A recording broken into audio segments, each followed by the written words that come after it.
Мальчик, смотри, я снимаю свое лицо. Все, что в потемках ты принял за истину глупой. Я становлюсь голодной, я становлюсь лисой. Ветер уносит ресницы, глаза и губы. В мире за каждой маской сидит зверья. Волки, медведи, собаки, свиньи, куры. Я буду нежно снимая с тебя твое личико, милый, снимаю твою шкуру. Прыгай же выше сосенных хохочи.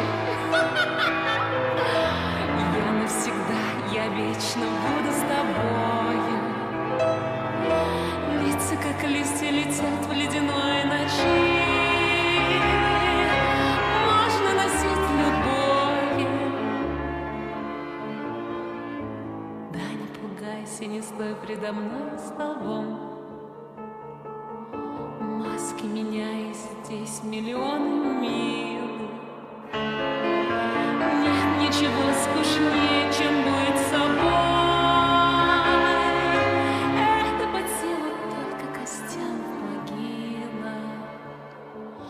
Флейта играет, и тени смыкают кольцо. Над догорающим прошлым метель хохочет. Милый, смотри, я снимаю с себя лицо. Я становлюсь кем хочешь, я становлюсь кем хочешь.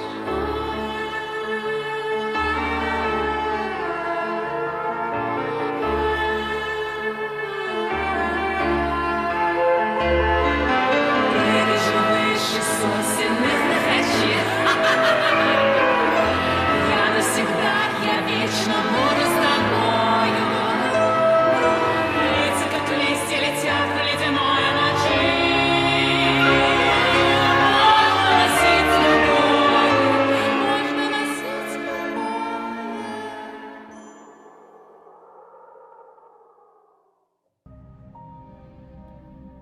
Всех приветствую, кто есть сейчас на стриме, и тех, кто в записи его когда-то будет смотреть. Привет, Оливка. Привет. Очень рад тебя видеть прям с самого ходу. И пресвятые еноты мне завтра на работу. Оливка, как же так-то? В субботу на работу. Даже в рифму сказал. Ну что ж, буду сидеть до последнего.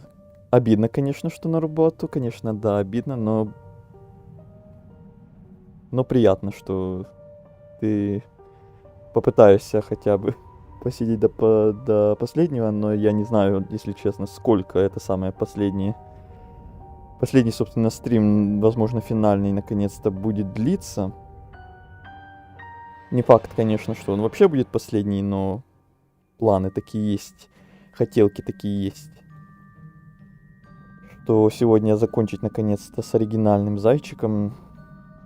С вот этим вот, по крайней мере, пока его там не переделают, не перелопатят, а то там в процессе, насколько я слышал. Может, мы в будущем еще раз к нему вернемся, там что-то перепройти, или просто быстренько там просмотреть, что изменилось, или может там изменения будут какие-то минимальные, и я просто сам для себя на фоне когда-то там просмотрю без стрима.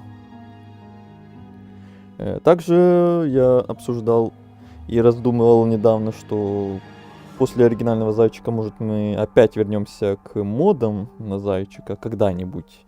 Вряд ли прям сразу после оригинального, после сегодняшнего стрима.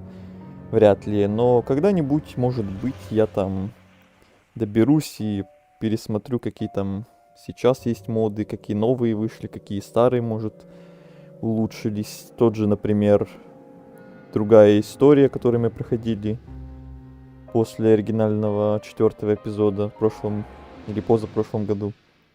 И может его там немножко продлили, а то, насколько я помню, когда мы его проходили, он был еще не закончен до конца. Может и его допройдем, если там продолжили его, или может другие какие-то моды. Эмикс говорил на позапрошлом стриме, что там еще какие-то моды вроде есть интересные, с озвучкой и относительно новые, и более старые. Так что, скорее всего, мы еще после сегодняшнего стрима не будем окончательно прощаться с зайчиком. Но, по крайней мере, с оригинальным возможно. Потому что не факт, что там то, что изменит, что я буду это застримливать. Так что посмотрим, как сегодня будут идти дела. У нас сегодня в планах, во-первых, допройти ту ветку, на которой мы остановились на прошлом стриме. А именно вот тут, где там все превратились в зверей, и полицейские в зверя, и наша мама в зверя, и еще непонятно, что там творится. И вот мы закончили на том, что мы сидим в машине, вот тут и остановились на вот этом выборе, надевать или не надевать. Ну и плюс там еще какие-то выборы по мелочи. Например, вот тут, кого выбирать, Полину или Олю, там тоже надо будет глянуть, есть ли какие-то отличия. И самое главное, пройти ветку с Полиной. Вот там, наверное, будет весь сыр-бор сегодняшнего стрима, потому что мы толком-то прошли только, я так понимаю, ветку с Алисой, ветку с Катей, ветку изгоя или что-то типа этого. А вот ветку с Полиной мы еще толком и не трогали вообще. Так что, как вариант, либо начинать, как и на прошлых стримах, просто с самого начала, с самого первого эпизода, и идти прям по ветке Полины, и заодно напомнить, что там да как, и заодно проверить, не надо ли там какие-то конкретные выборы делать, или еще что-то такое уточнить. Или вот можно просто загрузиться на этот момент, там проводить Полину, хотя вряд ли я так захочу делать. Но посмотрим. Еще не факт, что вот эта вот концовка быстро закончится, а то мы на прошлом стриме так на ней что-то неожиданно засидели, что я аж решил оставить это на следующий стрим и не допроходить ее на прошлом. Как-то так. Продажи не такие. Но это главное, да. Бабосики это главное. Будний выходной. Выходной работа. Ну вот. Вот это расписание. Олю так нормально так перерисовали, если это правдивые картинки. Да, я тоже видел немножко там, как Антона, как Олю перерисовали. Но толком я там и не всматривался, потому что мы, собственно, саму оригинальную, не переделанную даже игру толком не прошли до конца. Еще многое, наверное, не видели, многие концовки не посмотрели. Поэтому я не хотел сразу там всматриваться, что там уже переделали, какие там планы еще чего-то переделывать. Просто там какие-то 2-3 картинки увидел и все на этом. Ничего не читал, ничего не вглядывался.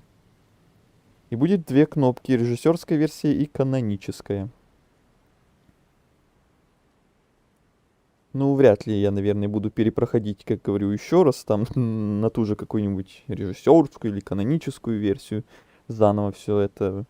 Это будет очень долго, и там изменений, наверное, будет совсем немножко, чтобы прям столько времени на это тратить. Скорее всего, либо вообще не будем застримливать, я просто вне стрима просто там пересмотрю или видосик какой-то, или сам просто потыкаю, или, может, на какой-то там один стримец в будущем, когда они прям выпустят целое такое большое обновление, когда они уже точно там все перелопатят, когда уже окончательно это будет, то, может быть, один какой-то стримец сделаем, но не факт. Или как-то так. Ну ладно, зато я 2 дня сейчас выйду на смену и потом неделю отпуска. А это только сейчас у тебя будет отпуск, а на Новый год, там, на предновогодние там дни, там не было никакого отпуска, никаких выходных? Только сейчас? Или тогда хоть что-то было? И, собственно, Ливка, давненько не виделись, я еще тебя сегодня расспрошу. Как Новый год встретила, как вообще последние дни, последние месяцы, последние дела? Есть ли много текста, много новостей, и как жизнь, как дела, как все? Рассказывай. Вчера я Каримада задолбал этими всеми вопросами. Тоже давненько не видели, сегодня тебя. Так, я тут подготовился. Попить взял, чтобы горло опять не сходило с ума. Перекусить, если вдруг мы опять сегодня засидимся на 5-6 часов. Прошлые 2 стрима были там больше 4 часов, почти по 5. Интересно, что сегодня выйдет. Но, как сказал в планах, сегодня все просто пересмотреть, переделать, допройти там на все остальные концовки, на все остальные пути. Постараться, по крайней мере. Надеюсь, все сегодня успеем, чтобы еще один какой-то стрим потом уже не делать. И закрыть гештальт. И попрощаться с зайчиком оригинальным на какое-то время. Сегодня, наконец-то. Я тебе больше скажу. 31-го у меня был ДР. Да, я работал. Ну вот. Первое число выходной, и второе число я опять выхожу работать. Блин, ненавижу такие моменты, когда многие знакомые мне говорят, что у них либо на 31-е, либо на 1-е работа. Это сразу такое, блин, так нету вообще вот этого чувства никакого праздника, никаких ни шариков не дали, вот это вот все, ну вы понимаете. И сразу вот это ощущение, что завтра на работу, рано вставать, и сразу вот вообще не то. Ну не то прям. Ты, наверное, понимаешь меня, и многие, кто мне об этом рассказывал, с этой проблемой, которые сталкивались, в подобных ощущениях бывали. Ну вот тогда с прошедшим днем рождения, что ли. Счастья, здоровья, крепких вам отношений в семье, и чтобы все было в ажуре, скажем так, чтобы все было хорошо, шикарно, великолепно, чудесно, превосходно. И на работе, чтобы все было тоже хорошо, и расписания нормальные были и побольше отпусков, и выходных, и что еще? Что еще пожелать?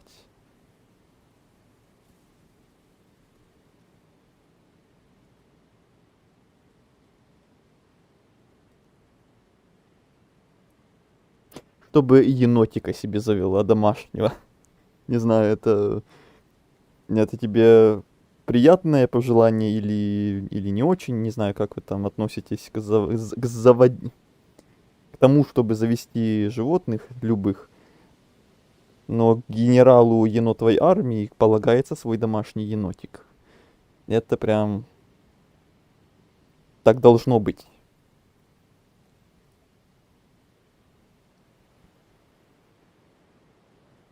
И график сейчас чисто 2 на 2 выходит. А тебе какой график больше нравился бы?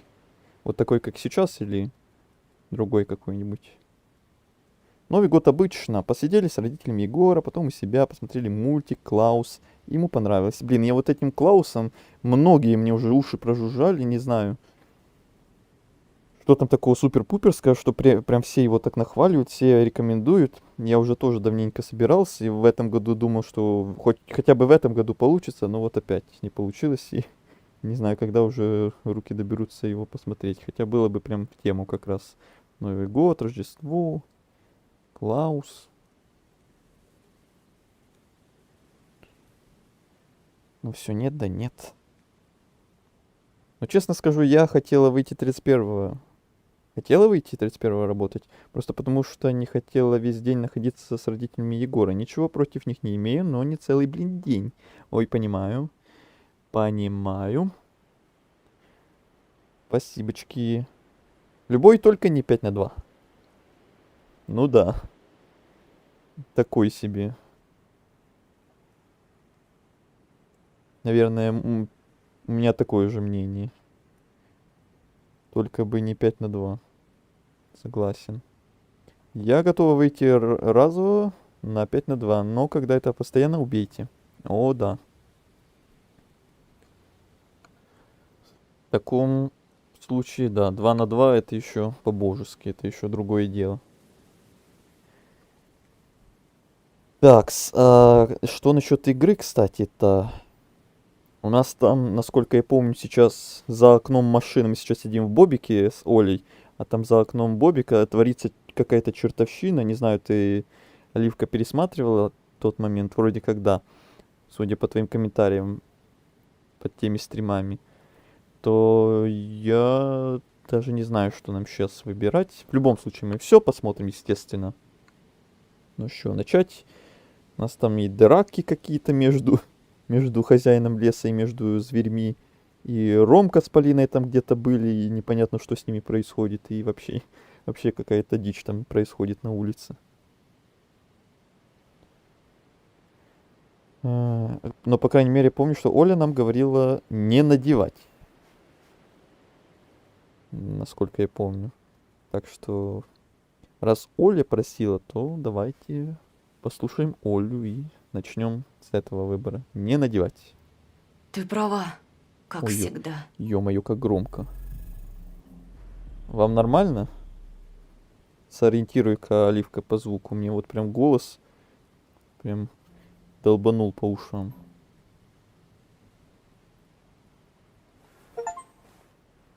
Вы отказались от маски.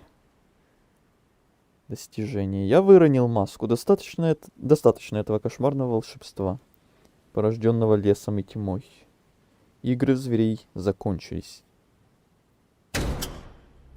Будто возражая мне, пассажирская дверца распахнулась так резко, что едва не вылетела из петель. В проеме бушевала вьюга, и вычерчивалась худощавая женская фигура. Голова скрывалась из виду.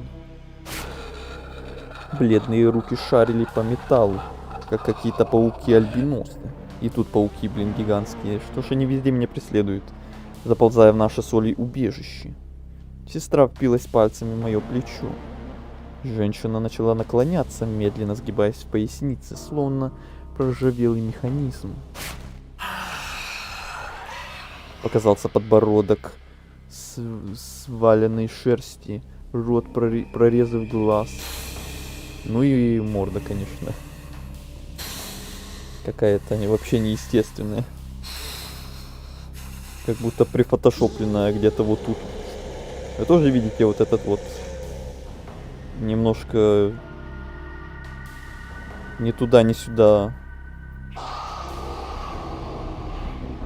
Не знаю, мне как-то не очень. Первое, это уматывает. 5 дней подряд вставать по будильнику. Второе, никуда не успеваешь по делам, ибо все закрывается, когда и твой рабочий день закончен. Да-да-да. Третье, за 2 дня выходных сложно отдохнуть. Да. Все прям как по полочкам разложила. Не убавить, не добавить. Спасибо за подписку. Стриминг Гейм на ютубе. Добро пожаловать в наше комьюнити. Если ты здесь, покажись в чате. Громковато. Все еще громковато? Или уже нормально я убавил? Хотя по голосу еще вроде никто не говорил. Сейчас надо еще проверить. Почти такая же маска, как та, что когда-то закрывала мое собственное лицо. Только в разы ужаснее, искаженнее, словно отражение в кривом зеркале. Не, я... Подождите, нет, я слышу прям, что еще все еще громковато. Еще. Все еще можно вот так вот. Так, я там пропустил, пардон. Зрачки блеснули в дырах. Ногти заскрежетали по железу. И Оля кричит: «Не надо, тетенька!» Кто она? Почему эти гротескные движения конечностей кажутся знакомыми? Оля рыдала, притискиваясь ко мне. Женщина сунулась в салон и клацнула зубами в 20 сантиметрах от моего лица.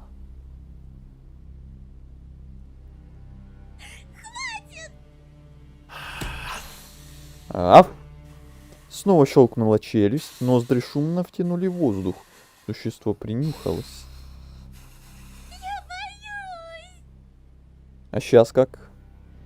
Мне вроде уже нормально по звуку. А вам?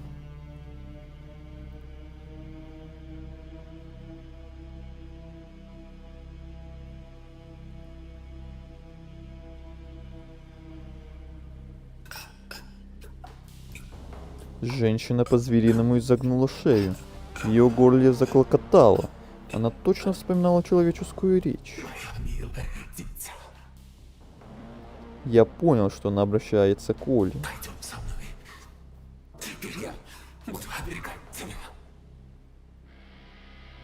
Оля замотала головой, отшатываясь от протянутых рук.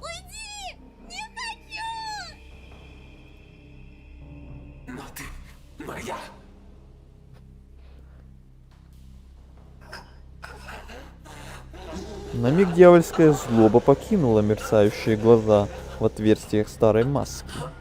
Клянусь, она сменилась отчаянием.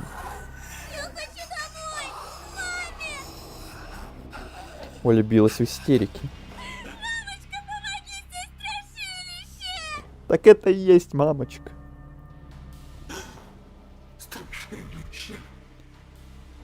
Голос женщины изменился.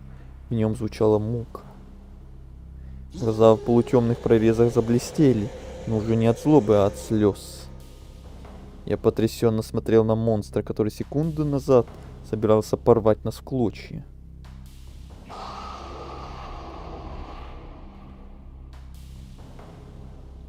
А когда 2 отработал и потом 2 выходных, норм. Согласен. У меня качество низкое, иначе лагает сильно. Обидно.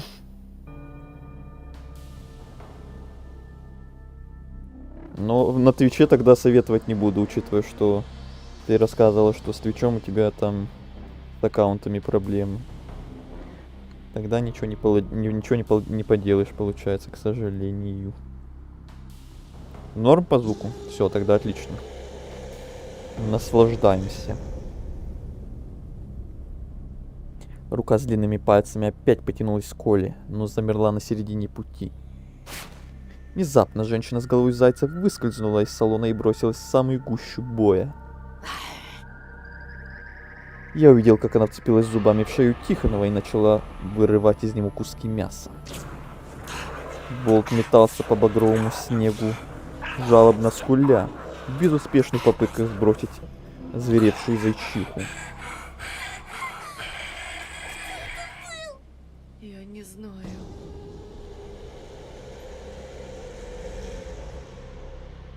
Я не знаю.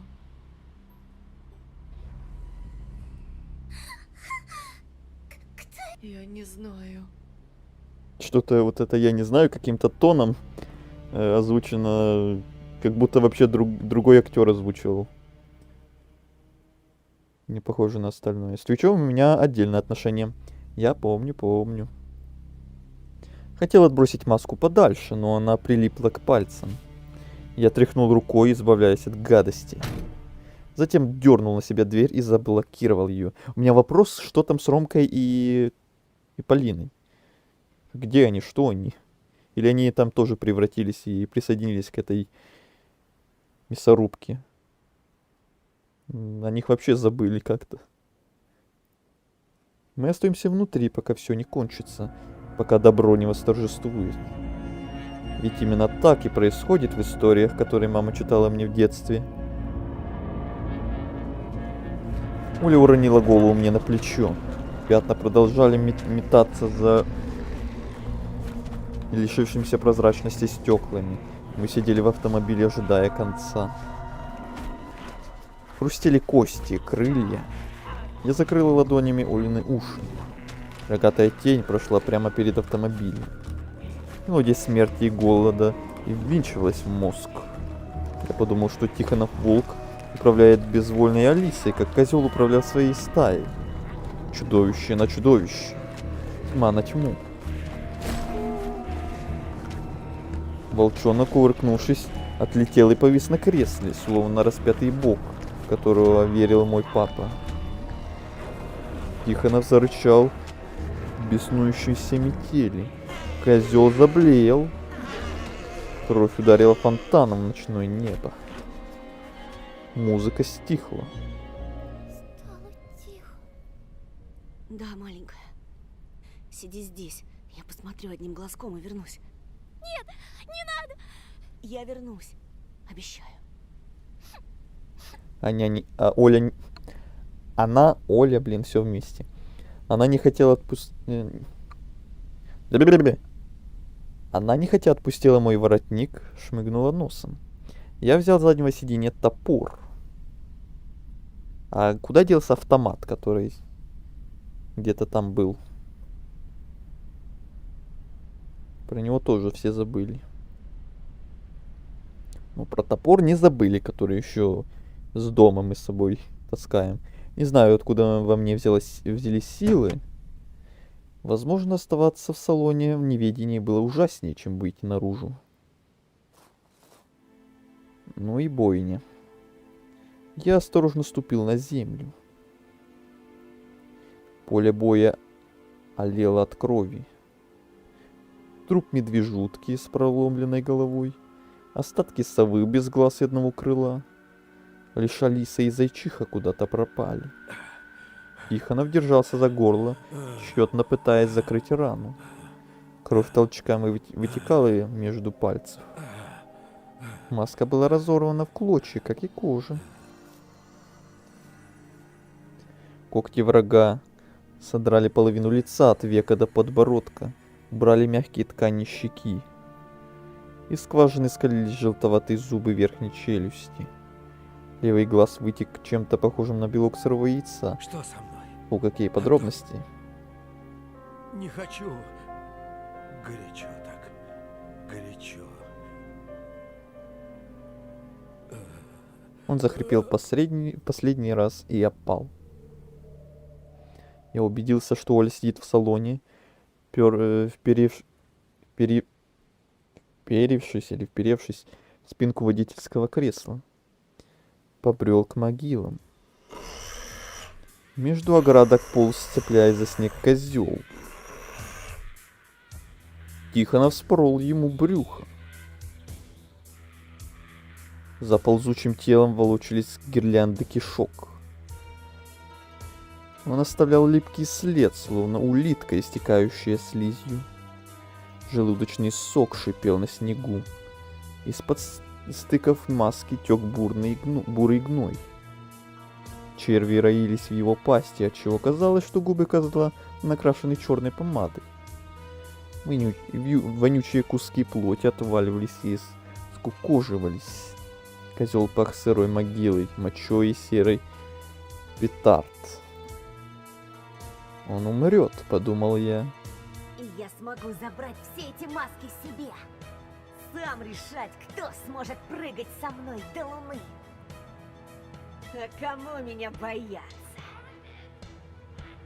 Эти чужие мысли заполнили меня, как горячая вода, и согрели. Я вновь представил ночную тропинку в лесу, таком могущественном, фантастическом, как сладко по нему бежать. Козел протянул руку. Маска зайчика болталась в скрюченных пальцах и изучала меня своими дырами. Мех серебрился. Когда она коснется моего лица, все беды уйдут. Я поем и побегу. Буду прыгать до небес, до облаков. Буду играть со звездочками. У надгробия тихо зашуршал, сваливаясь на бок коченевший труп. Коченеющий. Он не был так обезображен, как остальные, а я без труда признал его. Бе!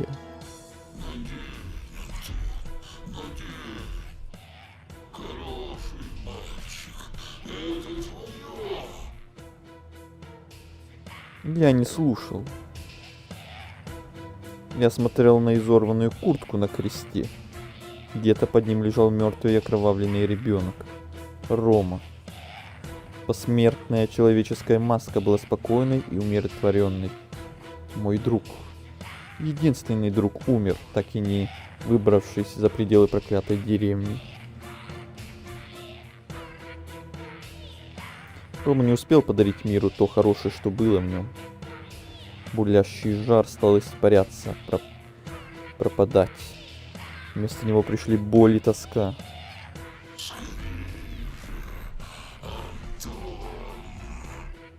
Скорее! Надень маску! Плясать в ночи! Забыть про все! «Кто ты?» — задал я мысленно вопрос этому вкрадчивому голоску. Никто. Я это ты. Никто.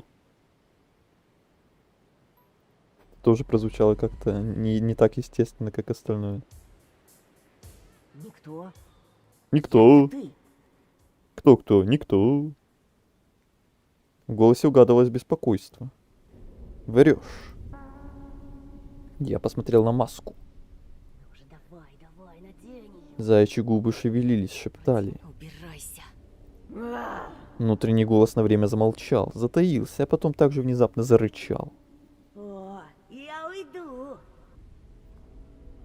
Он больше не звучал затравленно, а наоборот, огрызался. Но не думай, что мы разойдемся по разным тропинкам и больше не свидимся. Я вернусь. Рано или поздно. Вернусь, когда ты будешь меньше всего этого ждать. Мне вновь стало не по себе от этих угроз. Кто-то внутри меня, незнакомый, распоряжался моими мыслями, чувствами, страхами. Вернусь, когда ты будешь нарезать свежие овощи для похлебки и пальцы окажутся в опасной близости от лезвия.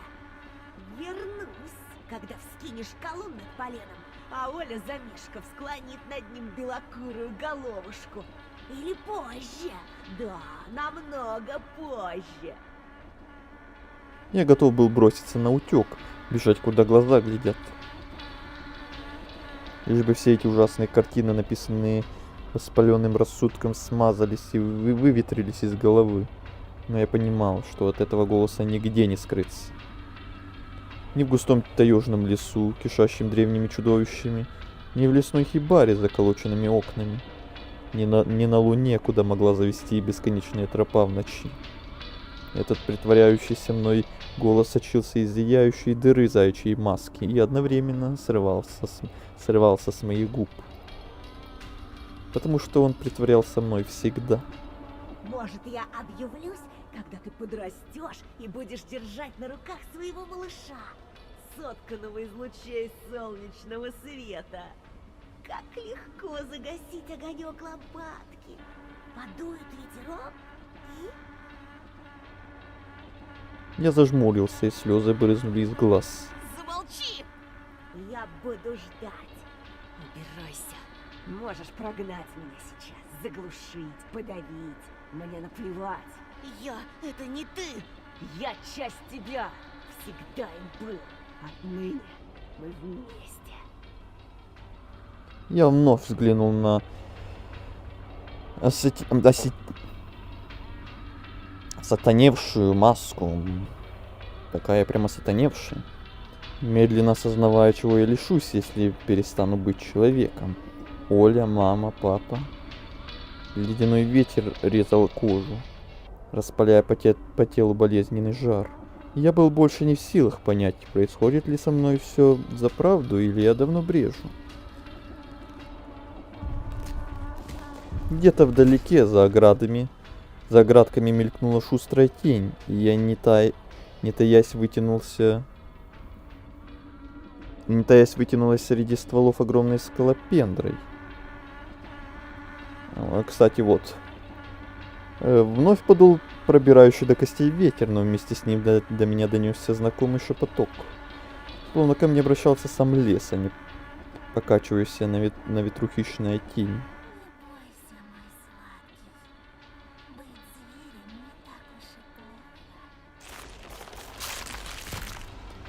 Сгусток сумрака, обхватывающий кроны деревьев неподалеку, с хрустом сжимался до размеров ребенка.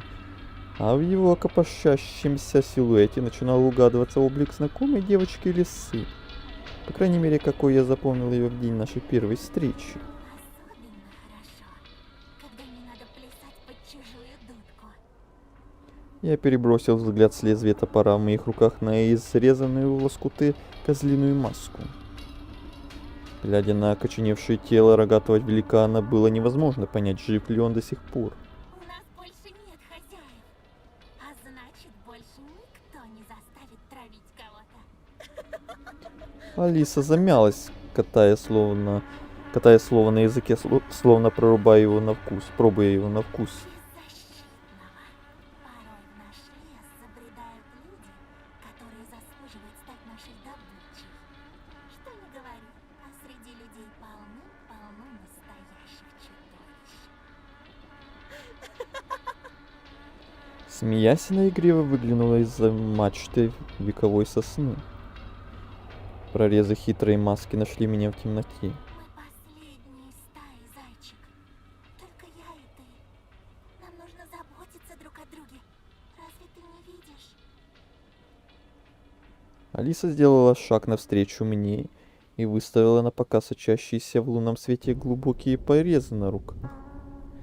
В оставленных острыми когтями и клыками ранах булькала багряная кровь. Пожалуйста, ты нужен мне. Мы будем свободны. Сможем идти куда ты захочешь.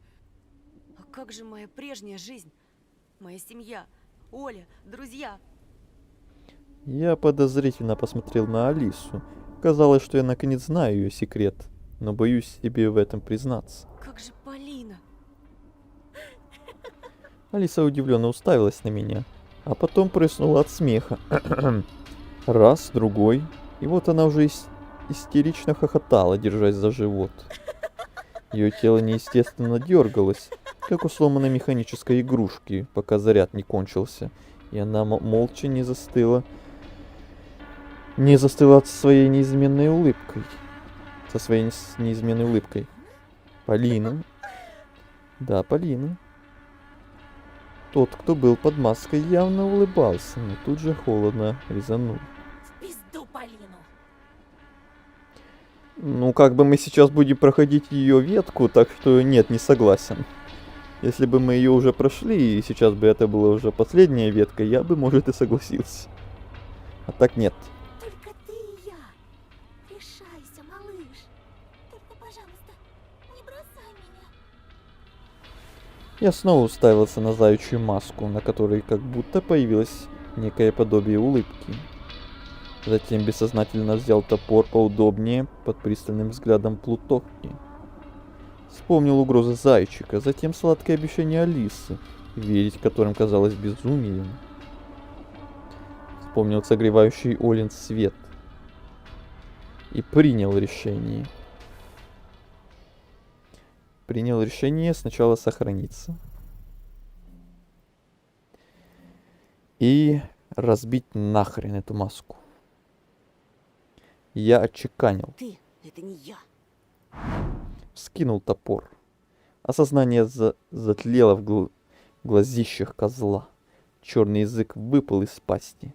Маска дернулась, умоляя примерить ее. Вот так вот. Путь света. Вы остались человеком. И я ударил сверху вниз, сметая заячий, покрытый опарышами лик, вминая его в грязь. Козел закричал. И еще. И еще. Второй удар расколол его лоб и выбросил на снег гнилые комья мозга. Топор остался вбитым между двумя половинками рогатого черепа. Девочка лиса издала душераздирающий вопль, словно банши из ирландских сказок, предвещающих смерть близкого человека своим криком. А затем в один прыжок перелетела снежное поле и, громко рыдая, сгинула среди мертвых деревьев. Ее плач навсегда отпечатался у меня в памяти. Вряд ли я когда-нибудь забуду что-то настолько пугающее и вместе с тем вызывающее искреннее сострадание. От шока я не сразу сообразил, что кто-то кричит мое имя. Я сейчас. Я вытащил ее из салона и понес по тропинке. Она почти ничего не весила, прижалась мокрым носом к моей щеке. Я думал о мертвом друге над могильным крестом. Слеза скатилась по щеке и капнула на темечко Оли. В ночи прорезались фары.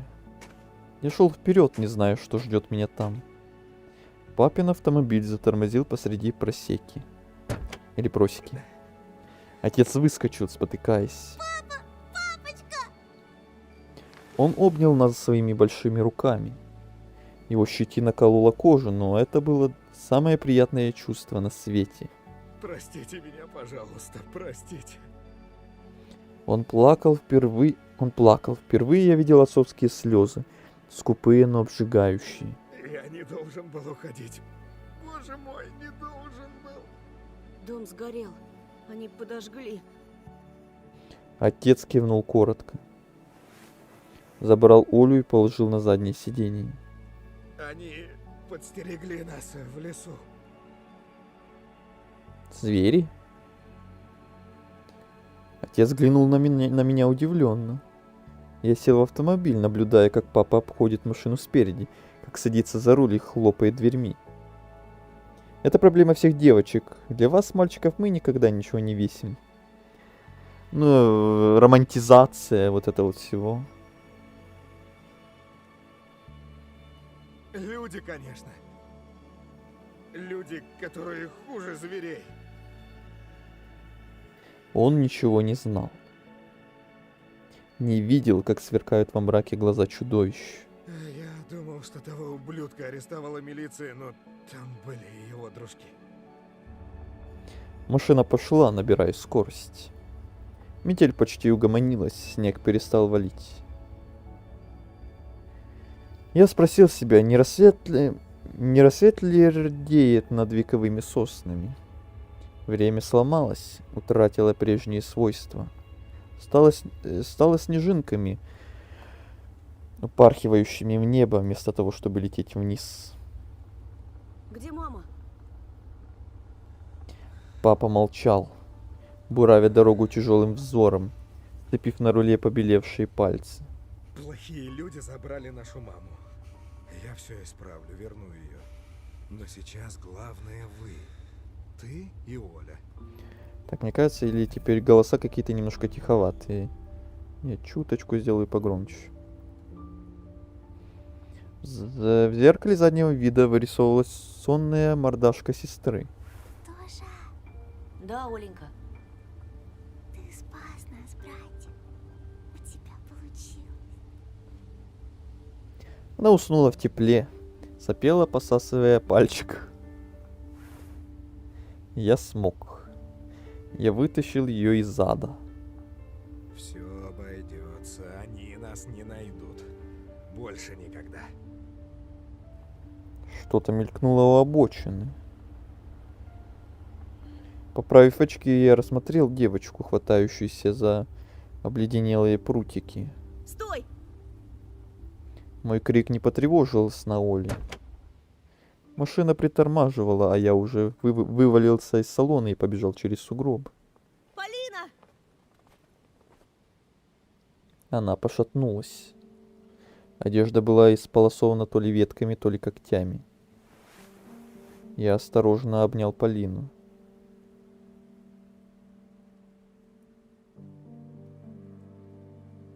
От тела ее исходил неестественный жар, а волосы почему-то пахли прелью и хвоей. Где Рома? Мне жаль. Полина мрачно кивнула. Слипшиеся локоны падали на ее лицо, не давая рассмотреть глаза и расшифровать эмоции. Я хочу уехать куда угодно. Я взял ее под локоть. Выбежавший отец помог погрузить Полину на заднее сиденье, дремавшей Оли. Наклонившись, я шепнул. Все кончено. Автомобиль сделал круг. По правую сторону догорал наш дом. Обуглившийся каркас проступил за рухнувшим фасадом. Крыша тлела, хлопья серого пепла метались по ветру. Глаза защипало, но вовсе не от запаха дыма. Все кончено.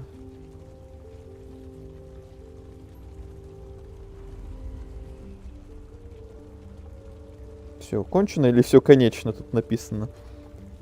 Ну, ладно, неважно. Все сгорело, а не только игрушки и рисунки. Погибла в огне моя новая жизнь.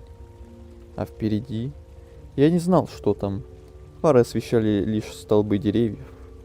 Дом махал нам вслед огнем, как прощальным алым платком. Я смотрел в окно на свое отражение, пока мы неслись в неизвестность. Лес скрипел, шушукался, рассказывал о гибели властелинов. Колец? Дом исчез за поворотом. А вытер... Я вытер чумазое лицо. Розовая линия обозначила горизонт. Надеюсь, скоро рассвет. Я действительно хочу в это верить. Ветер холодный, по всему ласковый, проник в салон, хотя стекла были подняты. Он погладил водителя по скуле, юркнул между кресел, проверил, спит ли малютка, вернувшаяся клубочком. Волосы другой девочки, молчаливо глядящей перед собой, шевельнулись и разошлись, как легкий занавес. Ветер дотронулся до сухих губ. Полина улыбнулась.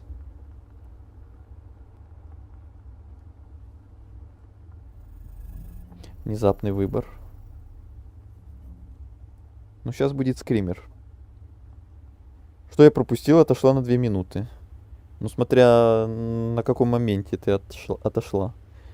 Так-то вроде и ничего. Мы только Полину подобрали по пути в машину. И что-то у нее какой-то стрёмный вид. Ну, давайте сначала обнять. Я бы не посмел ее судить за эту причуду после пережитого безумия. У меня и самого лицо свело от кривой ухмылки внутреннего зверя. В конце концов, всем, чего я всегда хотел, тем, к чему стремился, была эта девочка и дружба с ней.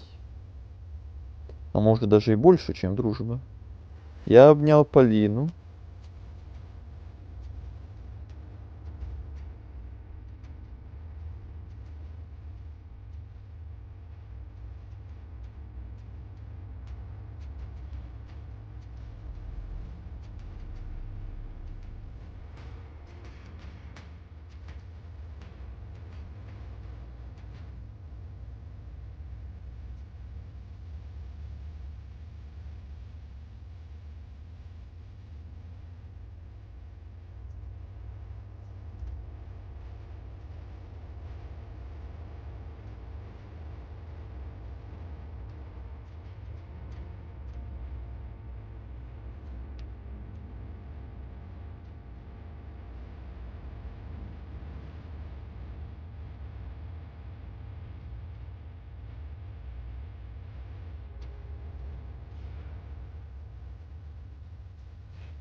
Не помню, это тоже какая-то новая еще одна песня или мы на каких-то концовках уже подобные слышали. Там их столько было, на каждую концовку своя какая-то отдельная новая классная песня. Это, конечно, прикольно они сделали, что столько всяких песен поназаписывали. На моменте, что он решил, что вернем маму, а Оля и Антон самое главное. Классная песня. Да. Еще одна. Я обнял Полину, и в ответ она тоже крепко заключила меня в объятии.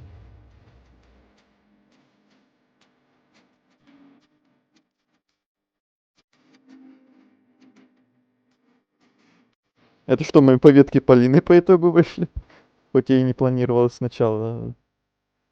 Я планировал дальше немножко, ну ладно. Отбегу еще раз. Окей.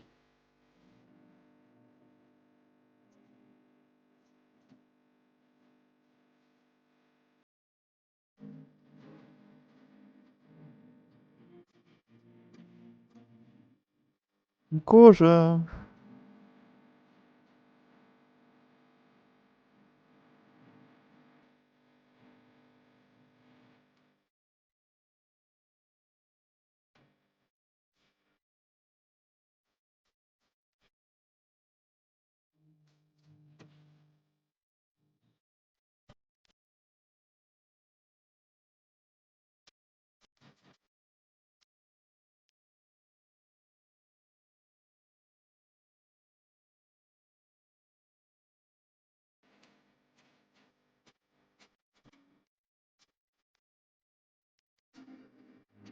Блин, классно, мне нравится прям.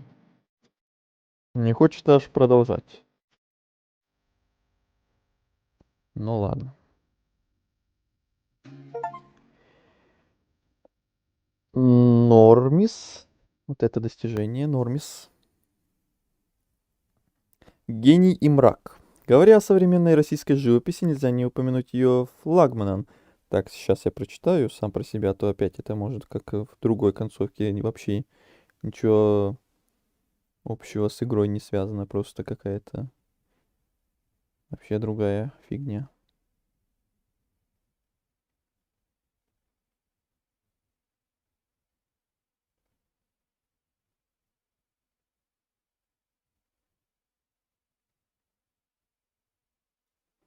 Ну, походу, да. Наши дни.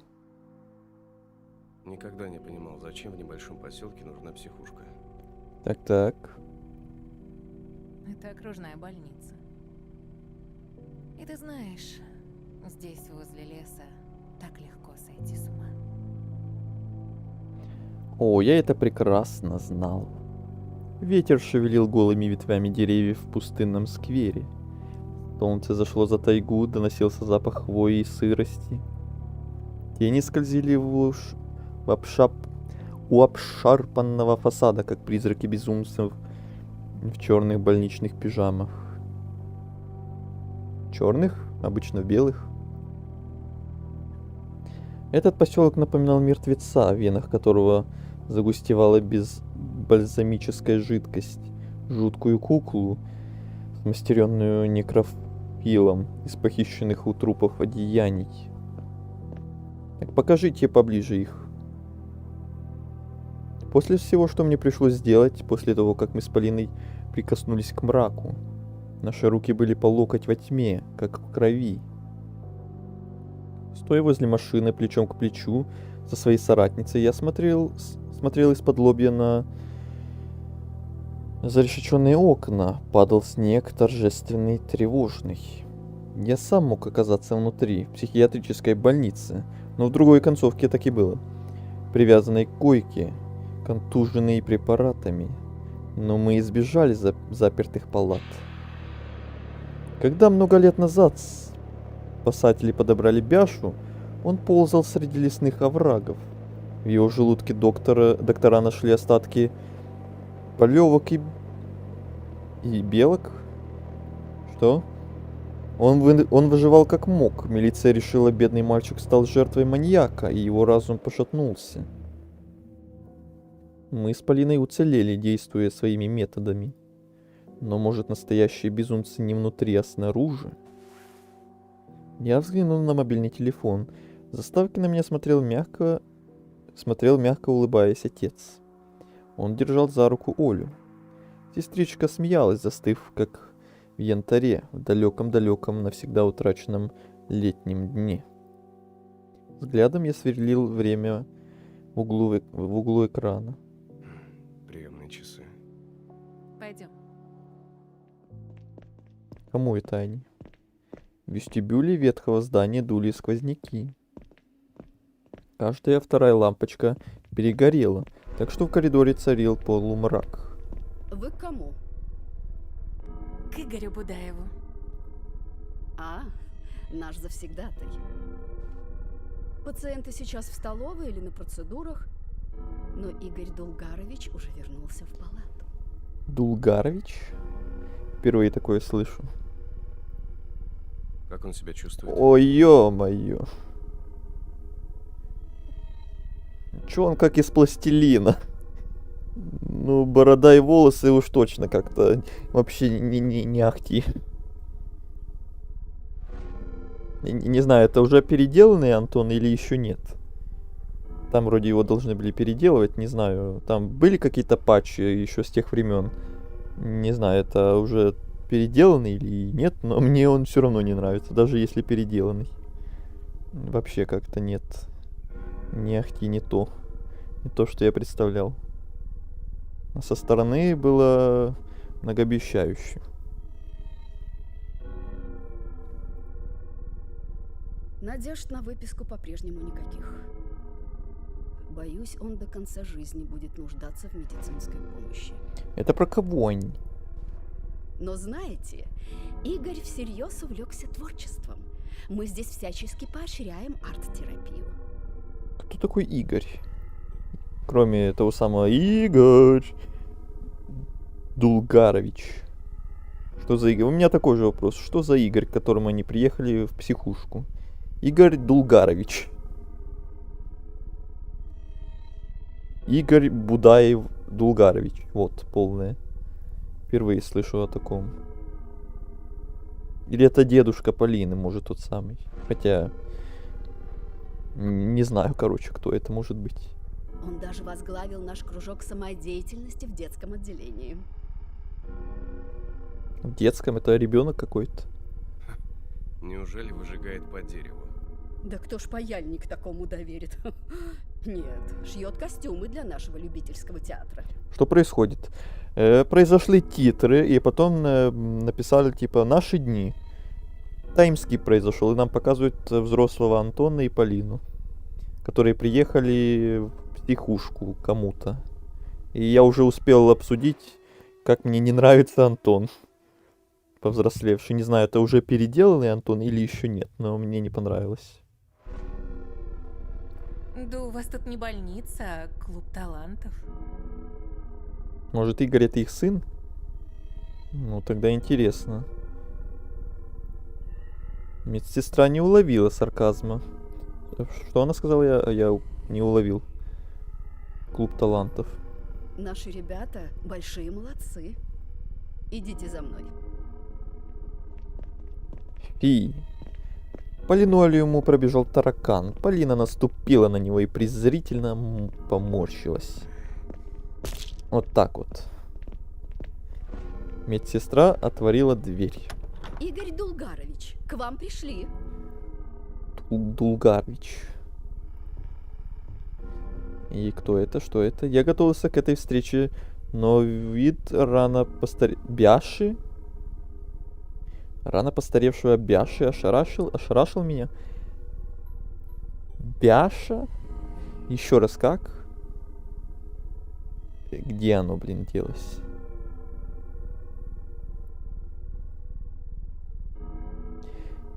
Игорь Будаев Дулгарович. А где тут Бяша? Еще вообще взялось? Или это еще с самого начала был как прозвище какое-то? Я вообще слышу впервые, что его Игорь зовут. Бяша это Игорь. Игорь. Вот это поворот. Вот это шок. Шок. Пациент в казенной пижаме оторвал взгляд от окна и повернул к нам седую голову. Водянистые глаза были пусты. Где-то вначале говорили, что Бяша это Игорь, я забыла. Ну, либо я тоже забыл, либо я вообще даже этого и не знал. Полина, угадав, что следует отвлечь посторонних, начала о чем-то болтать с врачом. Я их уже не слышал. Шок сменился холодной решимостью. Приблизившись к старинному товарищу, я накрыл его тенью. Бяша весь сжался, словно эта тень обжигала. Блин, Бяша более нормально выглядит, чем Рома. Ой, Рома, чем Антон. Антон какой-то, как будто пластилиновый, особенно борода его и волосы. Кто вы такой? Ну куда же без традиционного «на». Притворяешься, что забыл меня? Не делайте мне больно. Я понизил голос до ледяного шепота. Это был разговор тет-а-тет. Если боль заставит тебя вспомнить... Я заслонил его спиной так, чтобы не видела врачиха. Схватил за воротник пижамы. Дяденька, не надо! Я бы маленький, Тебе 37. Неправда! Почему вы обманываете? Я сильнее потянул за одежду. Если бы мог, убил бы тебя на месте, понимаешь? В глаза мне смотри! Что происходит? Секундочку. Вау, Такое как... обращение с пациентами недопустимо. Тетка, уйди в сторонку, дай посмотреть на Полину. Полина вот в 100 раз нормальнее выглядит, чем Антон. Хотя тоже есть к чему придраться, наверное.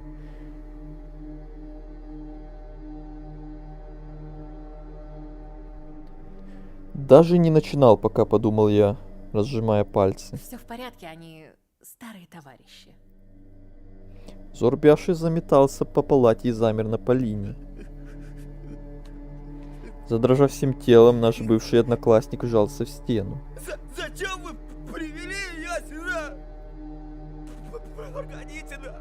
Прогоните ее! Вот это лицо. Уходите! Вместе с этой бестией!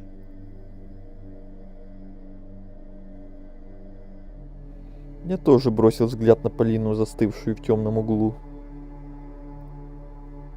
Жуткая улыбка зияла на ее лице, как открытая рана.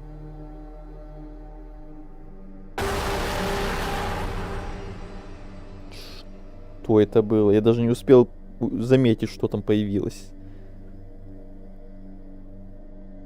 Мы мимикой подали друг другу знак. Пора. Время прокатиться. Она поманила врача в сторону. Могли бы мы прогуляться с Будаевым? Естественно, под нашу ответственность. Что? Это совершенно исключено. Он должен находиться под круглосуточным надзором специалистов. Я специалист.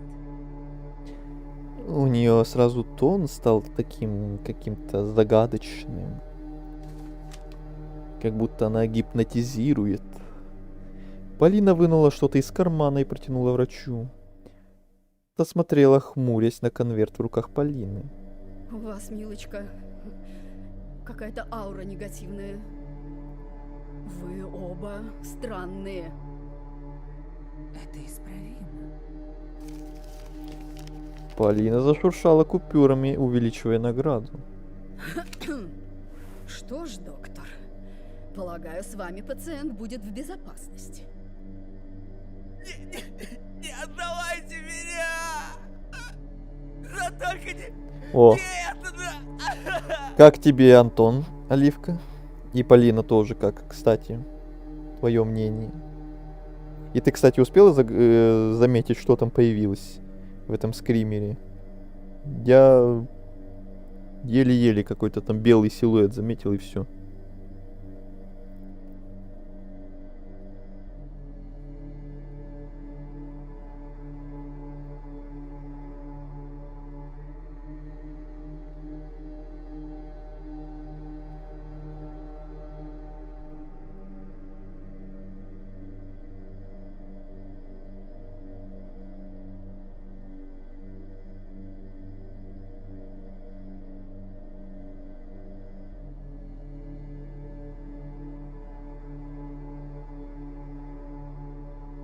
Полина классная, Антон в батю.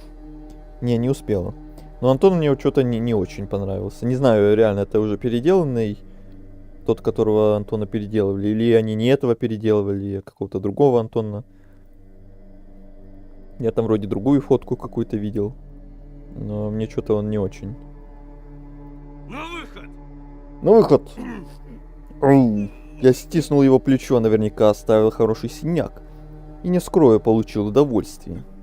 Бяша вяло упирался, таращась на Полину, как на ожившего покойника. Что вообще происходит? Чего они приперлись к Бяше? Чего они на него так агрятся? Я ничего не понимаю. Врачиха отвернулась в сторону, к окну. Совесть боролась в ней с алчностью. И, как обычно бывает в нашем поселке, проиграла. Игорь Дулгарович недавно получил укол седативного средства. Он не будет слишком сопротивляться. Не, переделанная версия будет под отдельную кнопку. Ладно. Еще разок. Угу. Пусть только попробуют, ощерился я. Насчет того, о чем мы говорили. Ой, да. Я сейчас принесу пакет.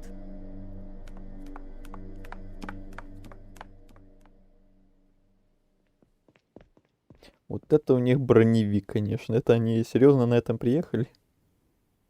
Чё не танк сразу тогда? На улице дул сильный ветер. Облака сгущались, быстро передвигаясь над пиками сосен. У Бяши подогнулись колени. Он хлюпал носом, глядя на поджидающую машину.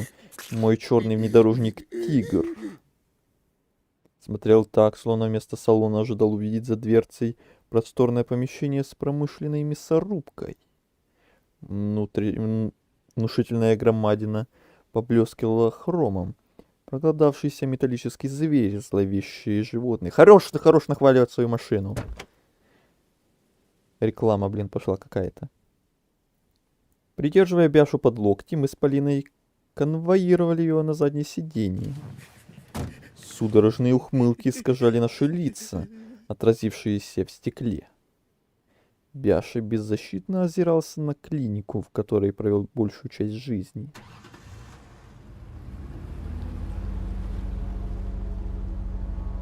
Детство кончилось, но не кошмар, владеющий таежным поселком. Как и раньше, здесь исчезали люди. Следы древнего зла упоминались в криминальной хронике. Обитали в слухах, страшилках, пересказываемых сегодняшними школьниками. Куда вы меня везете, на? Ты знаешь, куда. Вот это пуколка. В руке моей подруги появился револьвер. Она ткнула в пленника стволом. 38-й калибр. Здесь, на границе с адом, я бы не доверял свинцу. Тут свое оружие, свои правила ведения войны. Плохина! Вот теперь я разглядел, что там было. Ты... Бяша вперил в меня умоляющий взор. Он искал помощи не там и не у того. Зачем ты привел бестию с дьявольской улыбкой? Скоро узнаешь. Наслаждайся поездкой, дружок. За поселком я свернул на неприметную тропку. Сосны возвышались мрачной крепостной стеной. Ветки тянулись к автомобилю, хвойные лапы стряхивали с крыши снежок. Тени притворялись падальщиками, которые просыпались в логовых и подкрадывались к тропе. Черные стволы мелькали справа и слева. Лесная дорожка сужалась. В дебрях что-то каркало и скрипело. Я припарковался у ручья, журчащего в низине. Бяша затрясся на сиденье. Догадался ли? Вспомнил? По роже вижу, что вспомнил. Напрягись, у тебя получится. Гараж. На выход, чертила. Он не хотел идти, пришлось выволочь его из тигра. Споткнувшись, Бяша упал на колени. Его лицо было таким же белым, как седина, как снег вокруг. Тоха! О, просветление. Пациент идет на поправку. Полин! Зачем вы это делаете, на? Зачем? Внимание, пропал ребенок. Иванов Петр, 9 лет. Ученик 3 В-класса. Последний раз его увидели возле школы. Приметы рост 135. Глаза голубые. Одет что-то там уже не видно. Я вынул телефон и поднес дисплей к округлившимся глазам Бяши. Зачем, ублюдок? С фотографии на Бяшу смотрел коротко стриженный подросток. Новостной чат поселка пестрел такими снимками. Исчезнувшие пациенты психушки, малолетние сироты, изгои, о которых никто не заплачет. Я вспомнил объявление о пропаже школьников, висевшее в вестибюле моей чертовой школы. Дети все еще исчезают, не так ли?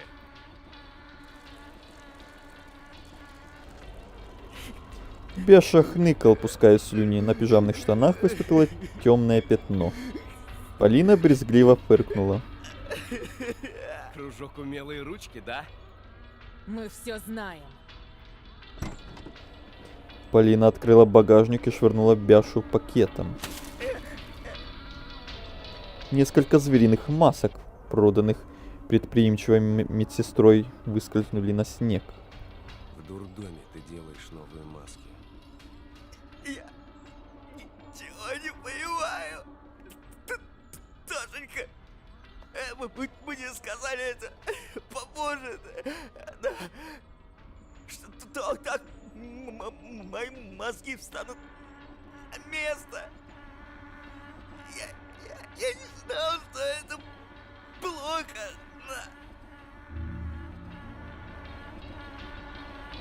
Разве искусство может быть плохим, мелькнуло в моей голове. Разве я сам не спасался от жестокой реальности и рисованием? Я заговорил громче, чтобы заглушить сомнения. Ты собрал стаю из несовершеннолетних пациентов. Мальчики с аутизмом и шизофренией. Ты жрешь пациентов в лечебнице.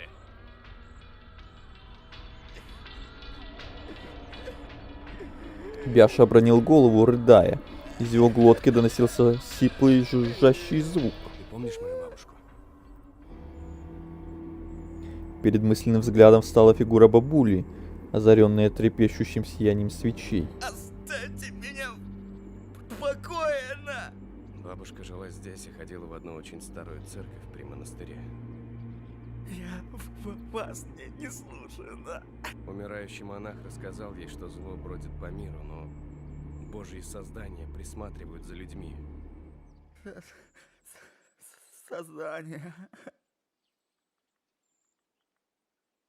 Его наполненные слезами глаза сместились, цепляясь за то, что стояло среди древних сосен. На смертном одре монах дал бабушке вот это. Да сколько можно, уже в третий раз эта хрень орёт мне в уши. Я протянул Бяше семейную реликвию, невзрачный черный крест, снятый с порога моего дома.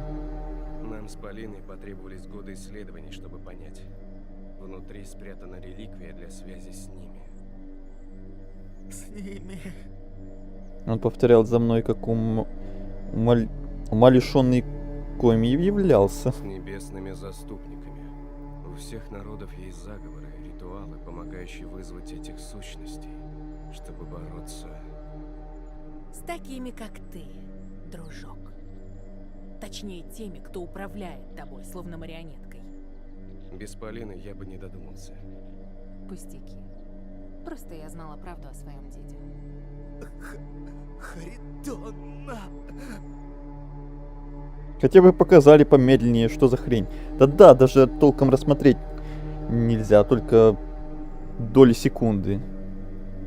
Какая-то белая хрень с какой-то рожей там или что, непонятно вообще, что это, кто это. Придется в записи стрима потом бегом клавишу нажимать, чтобы затаймить этот момент. Если тут, конечно, не покажут нормально, наконец-то. Фактически, Полина, ты спасла наш мир. Вы сумасшедшие. Доктор вас вылечит, на. Это бред. Чертовщина, на. Бяша схватился за грудь, будто намеревавшись порвать на себе пижаму. Он весь позеленел. Полина нахмурилась. Я подумал, не поймал ли старый приятель инфаркт. Внезапно Бяша завертелся вокруг собственной оси, быстро облизывая бескровные губы. Антон, Бяша замер и выхватил что-то из пакета с масками. И я узнал эту вещицу, я видел ее много раз. Мне всегда казалось, что она выточена из человеческой кости. Из чего я это взял? Были ли у меня хоть какие-то доказательства? Нет, лишь слепая вера в темные легенды. Победно сверкая глазищами, Бяша прижал к губам дьявольскую флейту. И заиграл. Привлеченные для древней мелодии, тени закопошились на поляне. Тучи скрыли солнце, сумерки воцарились в лесу. Хватит! Испугались, на? Если вы верите в глупые байки! Вас и музыка флейты должна напугать, на! Бяша пуще прежнего задул кость. Полина присела на корточки перед заплаканным психом и убрала за ухо роскошные волосы. Мелодия прервалась. Тяжело дыша, Бяша смотрел на шрам, рассекающий висок Полины. Точно такой же шрам, который был у меня. Что вы натворили, на? Избавились от паразитов. Теперь музыка флейты над нами не властна. Мой внутренний демон, что терзал меня годами, наконец-то смолк. Вы себя покалечили! Крест помог вызвать хранителя. Я сдержался, чтобы не обернуться и не проверить, кто стоит за деревьями. Его так боялся мой дед. Хранитель руководил рукой Антона. Это то, что делают небесные твари. Направляют, не участвуя лично. Антон сделал мне трепанацию черепа. А потом я помогла ему избавиться от голоса в голове. Вам нужна помощь, на! Поедем обратно, на! Таблетки у тети доктора! Хватит с нас таблеток. Таблетки не спасут. Но я могу тебя исцелить. Позволь ангелу направить мою руку. Позволь нам удалить паразита. Я впился взглядом в точку на лбу Бяши, словно видел сквозь кожу и кость. Безумцы! Буквально на днях мы заключили с хранителем сделку. Дали слово, что найдем и уничтожим остатки пожирателей. Ты последний. Лоботомия, трепанация в домашних условиях без СМС и регистрации. Да, где вы еще такое увидите, а? Я пока вообще не понимаю, что за хрень происходит, и мне это, если честно, не очень нравится. Я просто ребенок. Значит, тебе туда. Я ткнул пальцем в сгущающиеся тени. Между деревьями громоздился черный гараж, мерзкий железный гроб, мясорубка, качающаяся по мирам. Он слепо бродил по округе все это время в поисках Бяши, нарушившего ритуал маленького мальчика, того, кто так и не постучал в него. Ведь как иначе он оказался посреди глухой рощи? Не мог кто-то просто бросить его на опушке в лихие 90-е. Забыть об его существовании, ненароком превратив его в легенду для детворы. Мысль вдруг показалась пугающе правдоподобной, отчего охватили гадкие сомнения, но, к счастью, меня отвлек крик. Бяша завизжал. Я ударил ее наотмашь по лицу, не давая встать. Полина, топливо! Она вытащила из багажника канистру. Поторопись! Без этого не обойтись. Она смотрела напряженно на беспомощного Бяшу. Столько раз это проговаривали. Знаю. Я словно читал ее мысли. Не ошибаемся ли мы? Вот каким вопросом задавалась она сейчас. Не приехали ли мы в лес, одержимые бреднями, чтобы убить невинного человека? Повязаны клятвы. Выхода нет. Смотри туда. Я указал в чащу. Он смотрит на нас. Он прекрасен и невыносим одновременно. Он самое неправильное, что ты когда-либо видела. Искривленное пространство, тьма бесконечно далеких планет и сияние умирающих солнц. Что-то он ведет себя как главный злодей 5-го Far Cry. Пепелище вселенных! И внешне он на него довольно-таки похожим стал. Я думаю, кого он мне напоминает. А с вот этой позой тем более стал напоминать. Он все и ничто! И такой же какой-то сектант непонятный. Все и ничто. Моя подруга будто заговорила во сне. Я продолжил яростно, жестикулируя в сторону скрипучих деревьев, исполненный свирепой ярости. Радости, кому как. Ужаснись тому, насколько грандиозна и зловещая его фигура. Золотой свет окружает ее. Не смотри долго, иначе ослепнешь. Оно выглядит как женщина, но не имеет ничего общего ни с женщиной, ни с человеком, ни с добром, ни со злом. Я размахивал распятием, выписывая в воздухе хаотичные фигуры. Столь же чуждой всему живому, как тайга или звезды в ледяном мраке. И эта разрушительная сила на нашей стороне! А бензин — это святая вода! Благословленная им. Что? Я утер рукавом слюну с подбородка. Полина медленно кивнула и открыла пробку.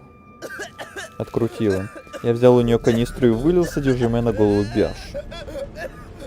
Он закричал, царапая ногтями щеки. Берегись черного гаража! Я был внутри, но там нет беса! Там логово маньяка и мертвые дети, на! Я улыбнулся печально. Теперь маньяк? Это ты. Ты стал тем самым серийным убийцей. Маньяк, на? А кто ты? Не тот, кто похищает и привозит в лес людей! Ты не обманешь меня, нечистый! Бяша попытался сбежать, но я схватил его и потащил к черной избе. Дверь открылась без посторонней помощи, или просто ветер распахнул ржавую створку. Плевать, мы сделаем то, что начертано судьбой. Мамочка! Спаси меня! Я хочу к маме! Полина, достававшая из багажника вторую канистру, зажмурилась. Ее руки тряслись. Верните меня! Воистину!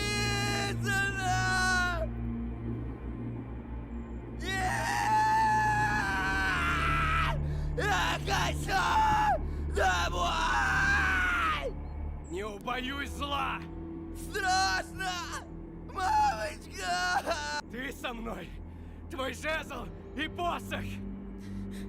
Полина заплакала, глядя, как я волочу истошно блеющего и свивающегося Бяшу. Боженька! Помоги! Какому богу ты молишься, бес? Полина, смотри! Не плачь! Смотри, бес подыхает! Она взяла себя в руки. Да. Да, я с тобой. Малодушие, путь в ад! Вечные муки. Аминь! Я швырнул Бяшу в гараж. На снегу остались флейты и оброненные маски, личины нового поколения зверей. Полина подобрала их и бросила в темноту дверного проема. Пощадите, на! Это же я! Бяшенька!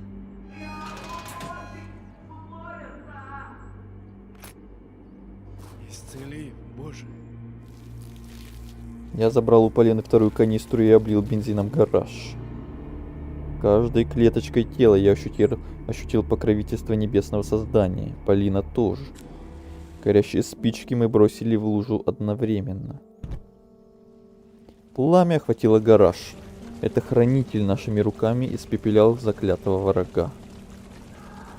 Бяша закричал от боли в огне. Полина дрогнула от истошного вопля и интуитивно потянулась к раскаленному металлу дверей. Я взял ее за руку и напомнил, посмотрев в глаза. Очень давно погиб. Его не спасти, он сам этого не хочет. Ты знаешь, на что способны звери-перевертыши. Знаю. Ты помнишь Бяшу? Она не договорила. В печи, коей стал гараж, Бяша заблеял. Это гибнет дьявол. Агония, слышишь? Он хватается за жизнь. Но хранитель не даст ему выбраться. Ангел за нашими спинами. Решимость вернулась к моей соратнице, и меня наполнила сокрушающая бесов вера. Лицо его непроницаемо и надменно. Свет его очей все ярче. Я почувствовал руку Полины своей и крепко сжал пальцы.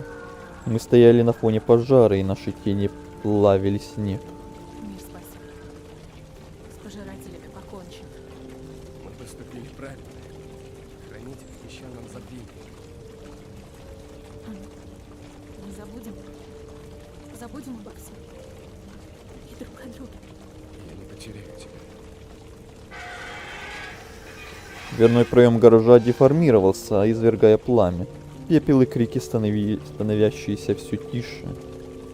Стены и потолок сплющивались. Когда я осмелился обернуться, грандиозная фигура меж сосен пропала. Как дети проклятого поселка. Как козел, притворявшийся бяшей. Как пропадут вскоре наши воспоминания о случившемся. Вопли стихли. Я посмотрел в огонь и до крови прикусил губу, потому что в звенящей тишине внутри меня прозвучал вопрос. Могу ли я быть настолько ненормальным, что заразил безумием Полину? Был ли ангел? Или только мальчик, которому поставили страшный диагноз, а он перестал пить таблетки? И тогда зверь заговорил с ним. Не из леса, а из тьмы в глубине агонизирующего сознания. Не проводите трепанации в домашних условиях. Побочные действия — сожжение друзей заживо. Именно так. Я шизофреник? Я болен? Где мои ангелы? Что мы натворили?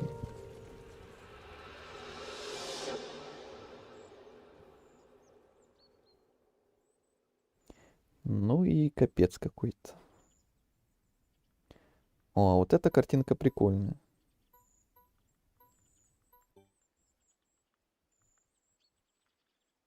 Хотя она как будто сделана с помощью ИИ. Наверное, так и есть.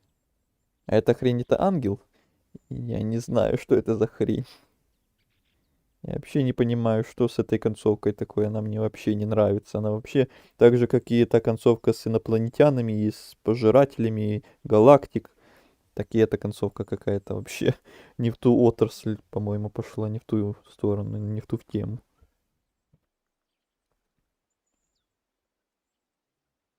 Они тут какими-то сектантами стали, какие-то ангелы. Антон вообще с катушек съехал. Что вообще происходит? Это был взрыв в голове или что-то очень похожее. Открыв глаза, я понял, что лежу на снегу в метре от незнакомой девушки. А, уже незнакомой.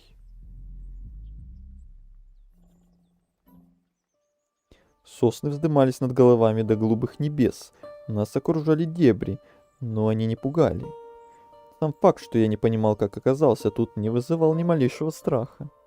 Единственное, чего я боялся, это незнакомка умерла. Что незнакомка умерла. Но она шевельнулась и разлепила веки. Я никогда не встречал настолько волшебных глаз и такого прекрасного лица. Она посмотрела на меня удивленно. Следуя порыву, я протянул руку, и девушка, поколебавшись мгновение, сделала то же самое. Наши пальцы соприкоснулись, и я улыбнулся теплу, разливающимся по телу. Незнакомка улыбнулась в ответ.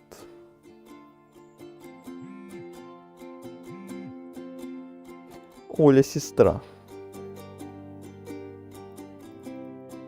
Конец. А взять трубку.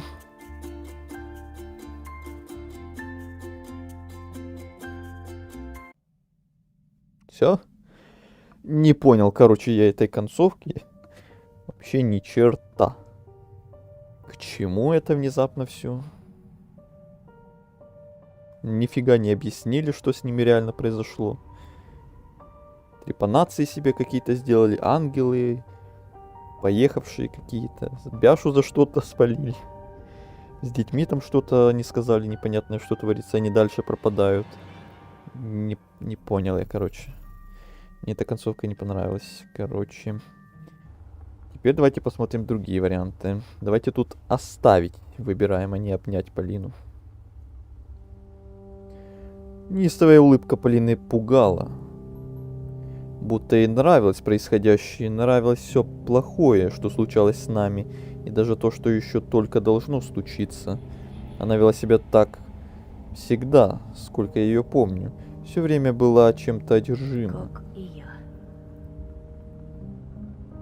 Мысли о чертовом попутчике внутри меня пугали. И меньше всего мне хотелось связаться с такой же чокнутой. Я отсел к окну подальше от Полины. Всю дорогу следил за ней, боясь уснуть и снова провалиться в бредовые кошмары.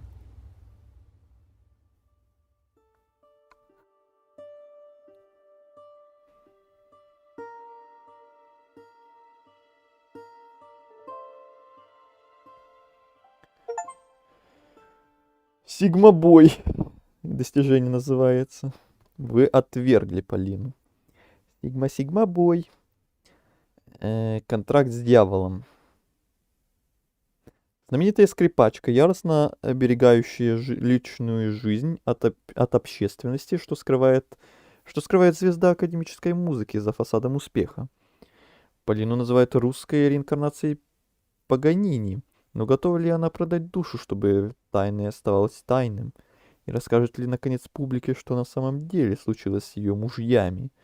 Пока супруги бывшие и настоящие числятся пропавшими без вести, Полина концертирует по крупнейшим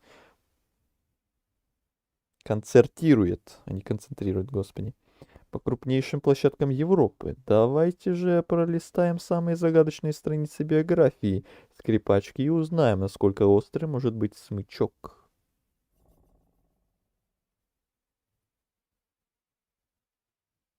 Давайте, наши дни.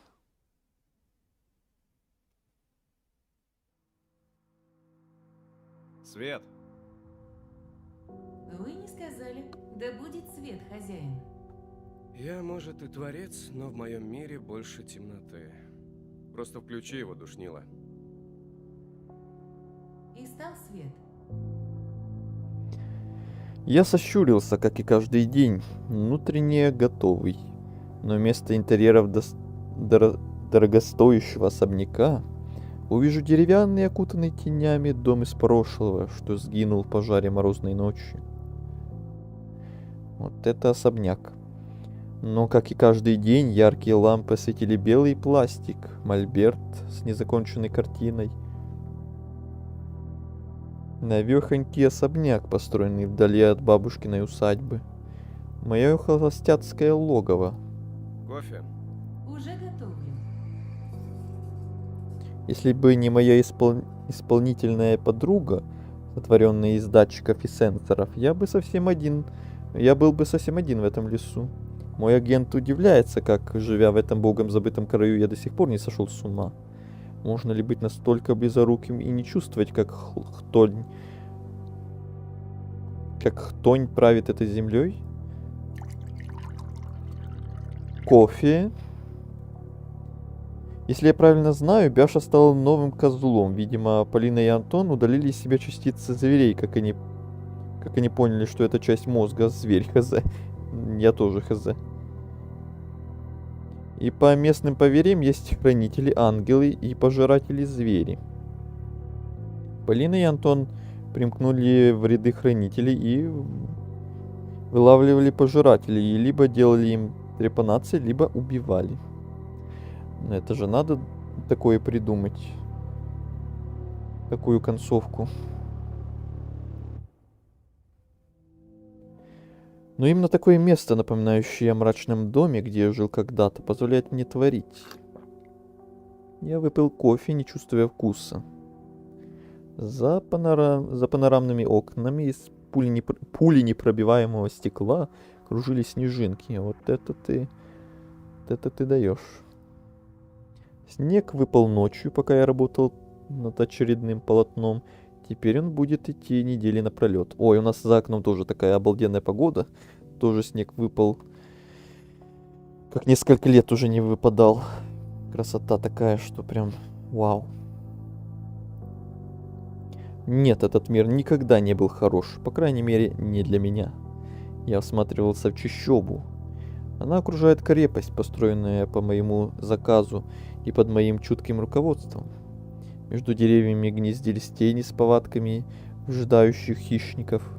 Я почти услышал детские голоса, зовущие меня танцевать под полной луной. Перед глазами встало засыпанное снегом кладбище. Я прорепетировал мысленно. Не сходя с места, протянул руку. Пистолет 38-го калибра спрятан под подоконником. Мои действия выверены, продуманы до малейших деталей. Многочисленные комнаты умозрительно поделены. 3 шага вправо, и я не дотянусь до пистолета. Там начнется территория другого моего приятеля, опасной бритвы, лежащей в тайнике под журнальным столиком. Ничего себе, как он все продумал. Бяша был последним. У нас то снег, то плюс, и все тает. У нас даже если будет плюс, то вряд ли все растает, потому что столько навыпадало снега, что прям по колено в прямом смысле. А если и растает, то это прям потопы будут, скорее всего. Вот сегодня снег с дождем, сугробы небольшие есть, а завтра -5. Ой, а нам обещают вообще ночью -20. Такого реально уже много лет не было. Такого снега и таких морозов. Все прошлые года зима вообще была никакущая. Одно болото, лужи, дожди, снега всего на пару дней. А в этом году прям красота. Но у меня есть около 40 способов уйти из жизни. Ножи, веревки, стрихнин, серная кислота и многое другое. Я достиг славы, о которой всегда мечтал, но что я потратил гонорары? На тюрьму для единственного заключенного. И на редких особо ядовитых змей, которых я могу выпустить из террариума нажатием кнопки. Зачем он все это понаделал?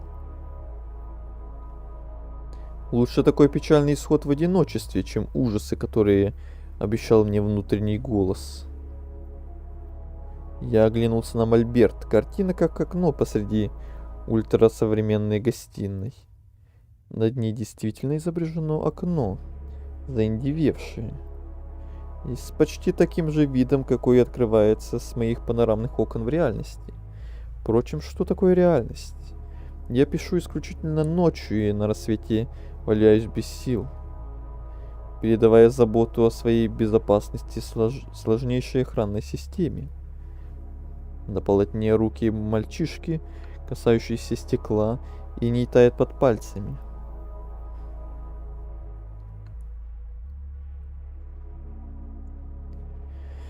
Можно различить поляну перед домом и крошечных танцоров, резвящихся в призрачном лунном свете. Или это просто вихри, призраки, сотворенные метелью.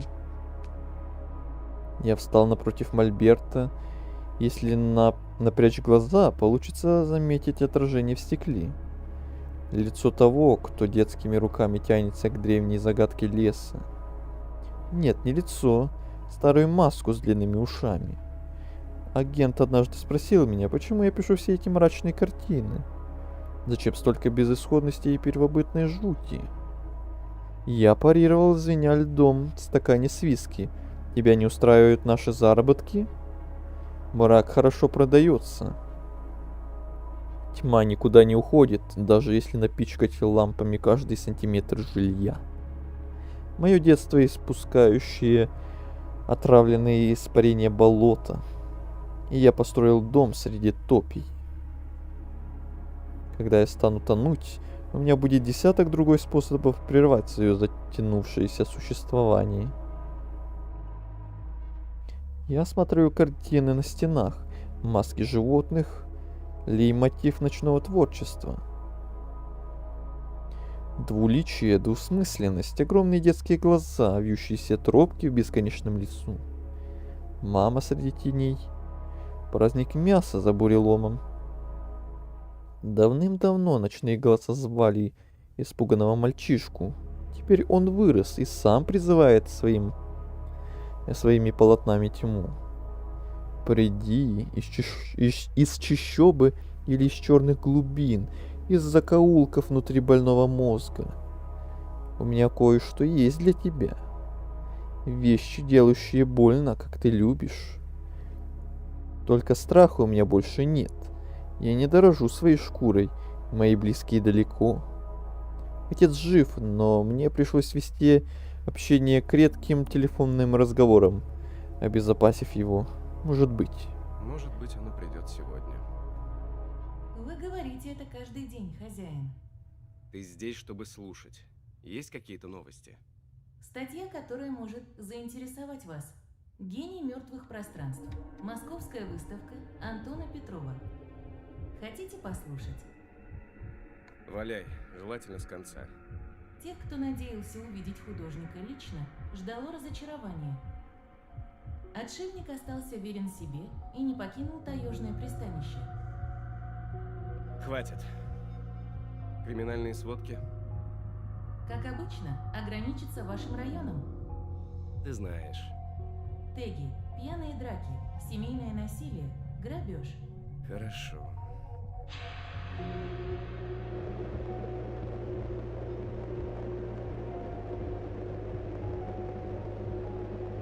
Искусствоведы, препарирующие мои картины, вежливо умалчивают о главном. Но этот вердикт звучит между строк. Они думают, автор безумен. И они не знают главного. Так я вижу вот эту картину, это лицо мы уже видели, определенно. А что там на других картинах, я толком не могу разглядеть. У создателя «Холодной пустой метели» и колыбельной черного гаража в подвале до черта тротила. Система запрограммирована так, что он запирается автоматически. Если я буду внизу и начну терять над собой контроль, просто назову пароль, и взрывчатка детонирует. Бам! Пусть горит моя мазня. Она нужна лишь для того, чтобы купить разнообразные изощренные способы насильственного ухода. Хочешь добраться до моей сестры, тварь в моей голове? Я скормлю тебе ее портреты. Маленькая девочка, повторяющаяся на картинах Петрова, единственное обозначало светлое пятно. В угольно-темном творчестве живописца. Так об этом писали критики. А вот прекрасная скрипачка, фигурирующая в цикле, занесенные снегом. Скорее всего, символизирует горький символ утраченного счастья. Здесь критики попали в яблочко. Но они не упоминали, что находится за моими героинями. За холстами, в доме, который я никогда не поделюсь с Полиной. Надежные сейфы со смертоносным оружием для Творца. Я вновь приблизился к окну, всматриваясь в мельтешение снежинок и вечные сумерки за ними. Может ли быть, что я чего-то не предусмотрел? Анализирую. Теги. Затворник. Суицидальные мысли. Оружие. Согласно данным сети, такое поведение может свидетельствовать о сильном психическом расстройстве. Это реально! Я ткнул пальцем в холст, с которого на меня таращилась сова. Желтые испепеляющие глаза ночной твари. Хотите узнать телефон психологической помощи? Ой, даже помощники все эти издеваются над тобой, Антон. Хочу, чтобы ты заткнулась и сделала еще кофе. Больше кофе. Мелю зерна. Я смотрел на лес, сжимая и разжимая беспокойные пальцы, облизывая губы, не моргая. Потом я перевел взгляд на снежинки. Потом ближе, на стекло. На человека, отражающегося в нем. Я убеждаю себя, что этот худой зловещий человек нормален. Пью все эти лекарства, прописанные мозгоправами. Все еще что-то пьет. Протер задницей не одну кушетку у здешнего Зигмунда, мать его, Фрейда. Я знаю, что случилось много лет назад, и могу отличать реальность от вымысла. Постоянно веду дневник, документируя каждую мысль. Это реальность. Получено новое сообщение. Так же сильно, как прихода смерти, я ждал весточки от частных детективов. Не только не мониторил события в округе, но и нанял профессионалов для поиска моих старых друзей. Взгляд скользнул по написанным маслом звериным маскам. Я привлекал к работе блогеров, уфологов, криптозоологов, различных фриков, специализирующихся на паранормальных явлениях. Все, что я получил от них на данный момент, это безумные городские легенды и созданные нейросетью картинки и ролики. Я открыл планшет. Письмо пришло издалека, с темной стороны сети. Автор анонимус, которого я нарисовал быть червем, копошащимся в гниющем мясе Даркнета. В письме говорилось следующее. Похоже, это то, что вы ищете. Будьте осторожны. Съемку вела тургруппа, пропавшая без вести в тайге. Оплата криптой на прежний адрес. Анонимус знал, заказчик щедро заплатит. Но рано радоваться, добыча уже столько раз ускользала из расставленных мной капканов. Посмотрим, с чем брошенный мной невод пришел в этот раз. Я запустил видео.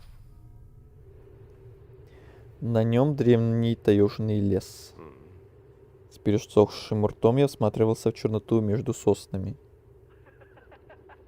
Туда же, куда всматривались люди, окружающие палатку. Что заставило их выбраться из спальников посреди ночи? Я прибавил громкость. Говорю вам, я слышала детский смех. Ветер гудел из динамика, холодя мою кожу. Лучи фонарей перекрещивались, испуганно тычась во мрак. Они высвечивали деревья, их великанские стволы, окружающие туристов. Ночь выла и хрустела буреломом, будто что-то приближалось к лагерю. Там кто-то стоит. Где? Оператор направил объектив в чащу. Кто-то огромный. Снег падал между камерой и притаившейся тьмой. Пауза длилась вечно. За воем ветра, за таежным дыханием напуганных людей проступил хрупкий и вкрадчивый звук. Я втянул воздух сквозь сжатые зубы. Мелодия флейты рождала в голове смутные образы. Карнавал теней под голодной луной. Картинка дернулась, замельтешили деревья. Я не хотел слышать, как туристы кричат, и как ревет, ломая сучье зверье.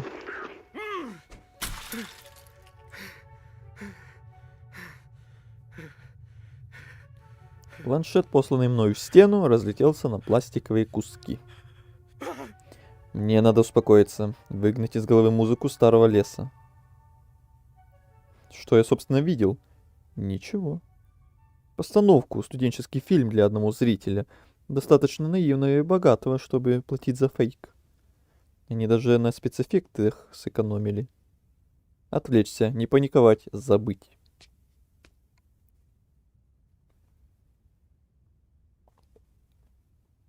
Я подошел к мольберту и взял в руки кисть, окунул ее в краску и сосредоточенно примерился к картине. Сделал мазок и посмотрел в окно. В отражении я увидел комнату, мольберт. И существо у холста. С кисти в него в руке капала красная краска, а оно дорисовывало картину за меня. Существо отдаленно напоминающее зайца с длинными ушами. Оно здесь, оно пришло за мной. Я отшатнулся, готовый выхватить пистолет, но комната была пуста. Привычно болело в затылке. Я знаю, кто я, кто пишет мои картины. Знаю, зачем мне нужно оружие. Я. Уничтожь этот дом! Уточните команду. Назовите пароль. Мое сердце колотилось на пределе возможностей. Паническая атака загнала меня в угол. Нужно успокоиться. Назовите пароль. Я зажал ладонями уши. За окном кружились снежинки. Казалось, мой дом находится внутри того шарика с кусочками пенопласта. Потрясешь, пойдет снег. Я не безумен. Мне нужно выбрать правильный вариант. Ну что правильно? Назовите пароль. Я поднял взор к потолку и открыл рот. Надо меньше пить кофе. Надо меньше пить. Да, но теперь, когда мне точно известно, что они вернулись, самоубийство откладывается. Я потрачу свое состояние на издание книги, биографического комикса, притворяющегося вымыслом. Тираж будет впечатляющим. Его переведут на все языки, если понадобится. Автор заплатит за экранизацию. Я не один, есть другие жертвы этой тьмы. Им нужна поддержка. Комикс поможет таким же, как и я, одержимым, справиться с таежной чумой. Она направит охотников по следу неуловимых бесов в звериных масках. Меня не запугать, у меня наконец-то появилась цель. Я редко сажусь за профессиональный планшет, но если дело дошло до популяризации дьявольских масок лесного хозяина, этот инструмент надежнее масляной краски. Оставим кисти эстетам.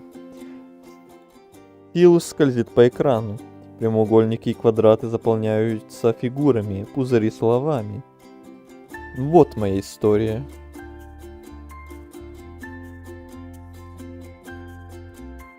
Намек на фильм? Возможно. Вот эти картинки в очках, это может тоже намеки. Кусочки из того самого фильма, или мультисериал, или аниме, что угодно. Ой, я не прочитал. Вот моя история. Всю ночь ветер скребся в окно когтями. Он бродил по полям и завывал голодным зверем. Когда часы пробили полночь, мальчик встал с кровати и подошел к окну. Луна заливала мертвым светом лес. Снег и танцующих существ, которые замерли, почуяв посторонний взгляд, и обернулись на дом. Опа.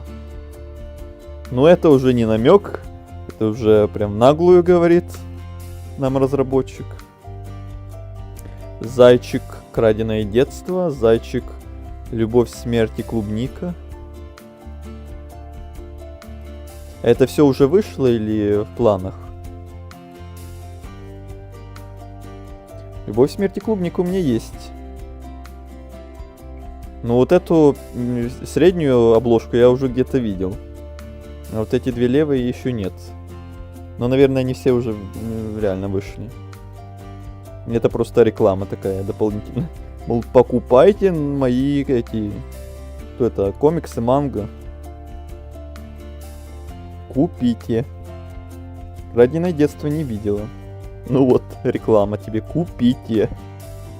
Конец. Сейчас проверю. Вот и все.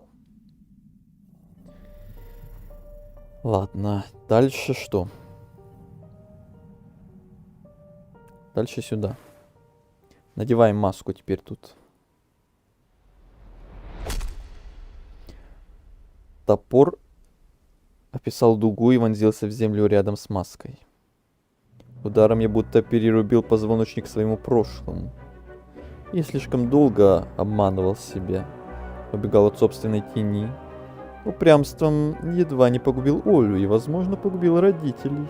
Алиса права. Среди людей есть чудовища, заслуживающие самой худшей участи. Участи встретиться в лесу с такими, как мы. Их не защитят глупые заговоры старух в гробах. Их не спасет бог моего папы. Здешний бог — это стая. И я ее часть. Я протянул озябшие руки к маске. Вот так. Пальцы коснулись оболочки немыслимо старой. Старше сосен, растущих из праха миров. Старше существ, извивающихся в могильных оврагах. Хорошо. Сквозь прорези ушастой личины я увидел двоящуюся фигуру Алисы. У меня не осталось времени на прощание с прошлой жизнью. Почувствуй.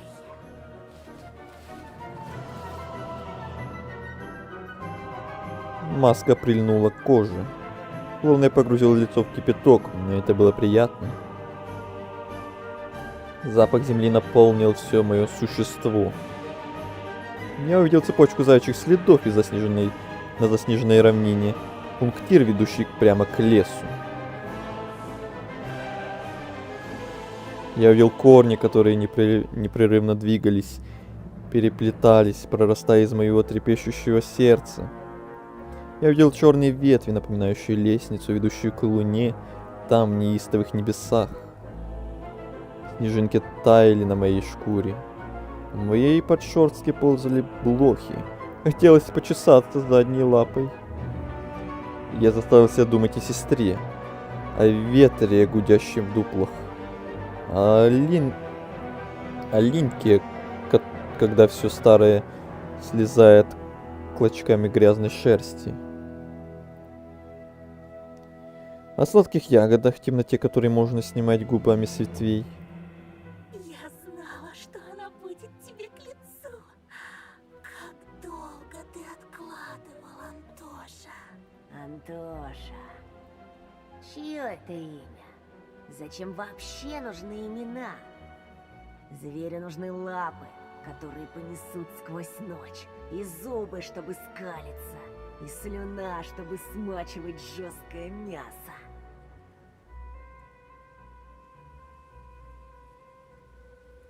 В Читай-городе только «Любовь, смерть и клубника», «Зайчик», просто комикс и какой-то «Зайчик 2».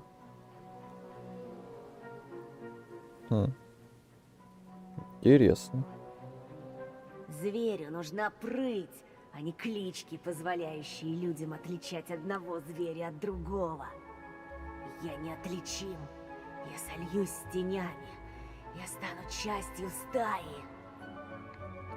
Я затряс головой. А теперь пойдем. Нужно позаботиться о твоей сестре. Опять?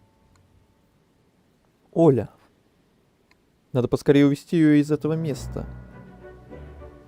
Я повернулся туда, где за стеной пикирующих снежинок пах машинным маслом и детским страхом милицейский УАЗ. Можно поиграть немного. Прижаться к стеклам масками и посмотреть, узнает ли нас Оля.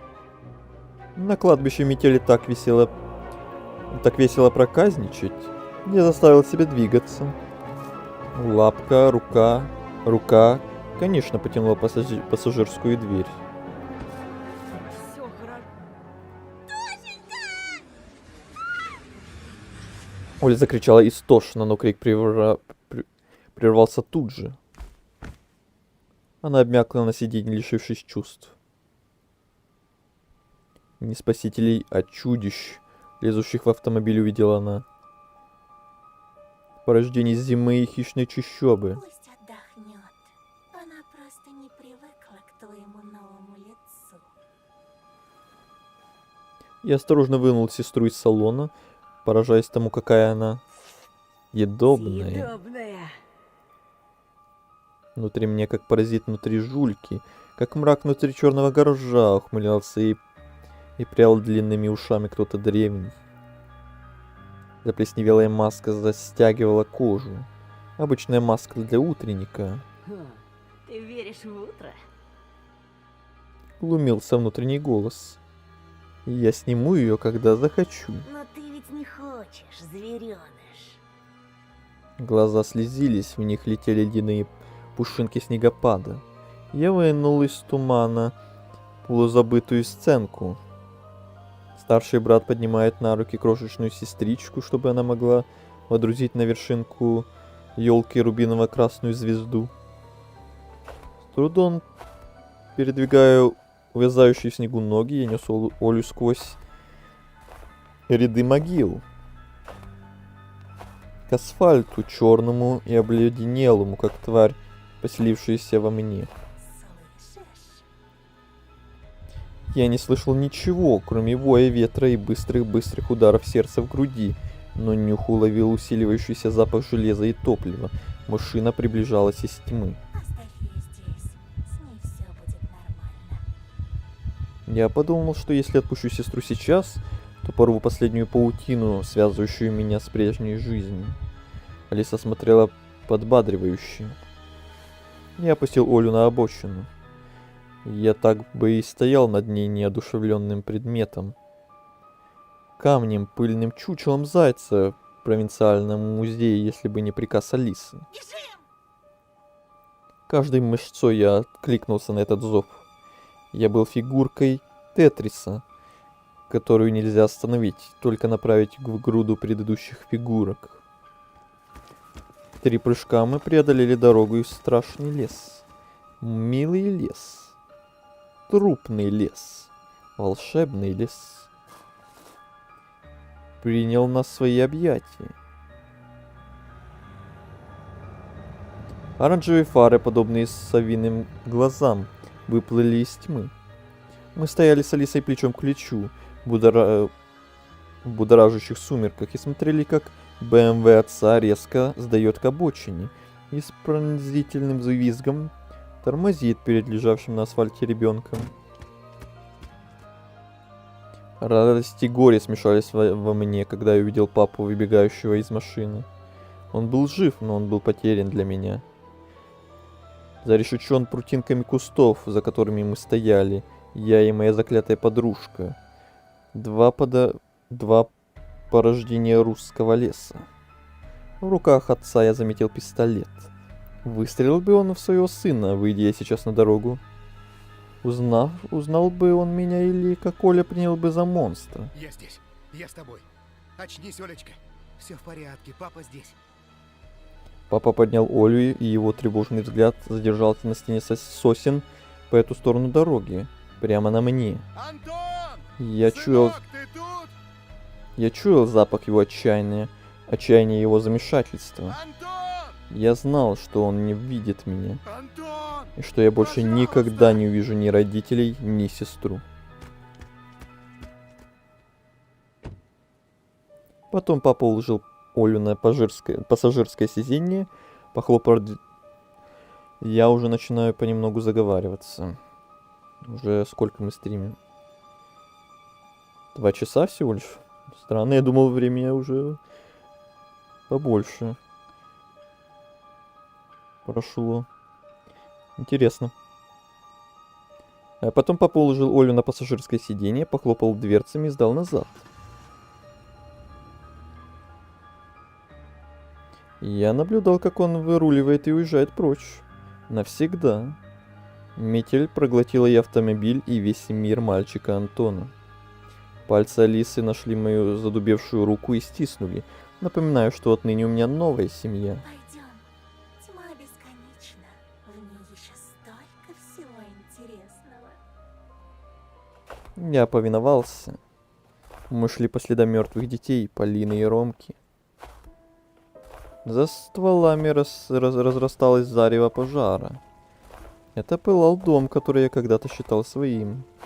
Мы шли из зарослей и прошагали у подножия грандиозного факела. Трещали, истекая смолой бревна, крыша обвалилась, взорвавшись искрами. Огонь питался прошлым и лизал низкие небеса, как огромный красный язык. Я посмотрел на Алису, перехватил ее пристальный взгляд. Алые отсветы падали на лисью маску, отражаясь в глазах. Пурпурный ореол очертил фигуру моей спутницы. Я смотрел на нее, как на пожар, и огненные гейзеры поднимались внутри меня. Я не видел ничего красивее этой девочки в маске. Абсолютная свобода, подумал я. Мы вдвоем в этом лесу, остальное сгорело. Я умру, если останусь стоять. Неужели я сказал это вслух? Так бежим же, глупенький. И мы побежали, и быстрее нас во всей вселенной были только наши тени, первопроходцы этого нового и немыслимого старого мира. Выше нас была лишь луна. Хозяин сдох, и мы сами по себе хозяева. Можно играть в тенях, кувыркаться до упада, кусать друг друга, жрать. Алиса, постой! Только не говори, что Я могу бежать 1000 лет. А я миллион! Мне хорошо, но... Да ну, ты простудился? Подхватил ангину? Влюбился в кого-то? Что? Нет, не знаю. Мне как-то странно. Как будто внутри меня кто-то разговаривает. Прямо в голове. А я уже разволновалась. Ладошки Алисы легли на мои плечи, и вот все, что теперь было важно, ее голос.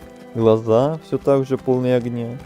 Точно нас окружали пожар, и реальность горела, как глупый дом на окраине деревни. Это пройдет. Я обещаю. Голос утихнет. Нужно только бежать. В ногах вся правда. Разве тебя не учили? Я хотел спросить, чей голос утихнет. Длинноухой тени в моей в моем раздвоившемся сознании или мой собственный. Но время вопросов миновало. Наступило время игр. Метель утихла, пришел серый день, похожий на труп, напомаженный работниками морга. Мы играли сучьев и барахтались в сугробах. Мы кричали от необузданной радости. Мы взбирались на высокие деревья, чтобы посмотреть за детьми, идущими по лесной тропинке. Они жались друг к другу и кого-то мне напоминали, но я не вспомнил кого. Какие сладенькие. Напугай меня совсем немножко. Немножко не получилось.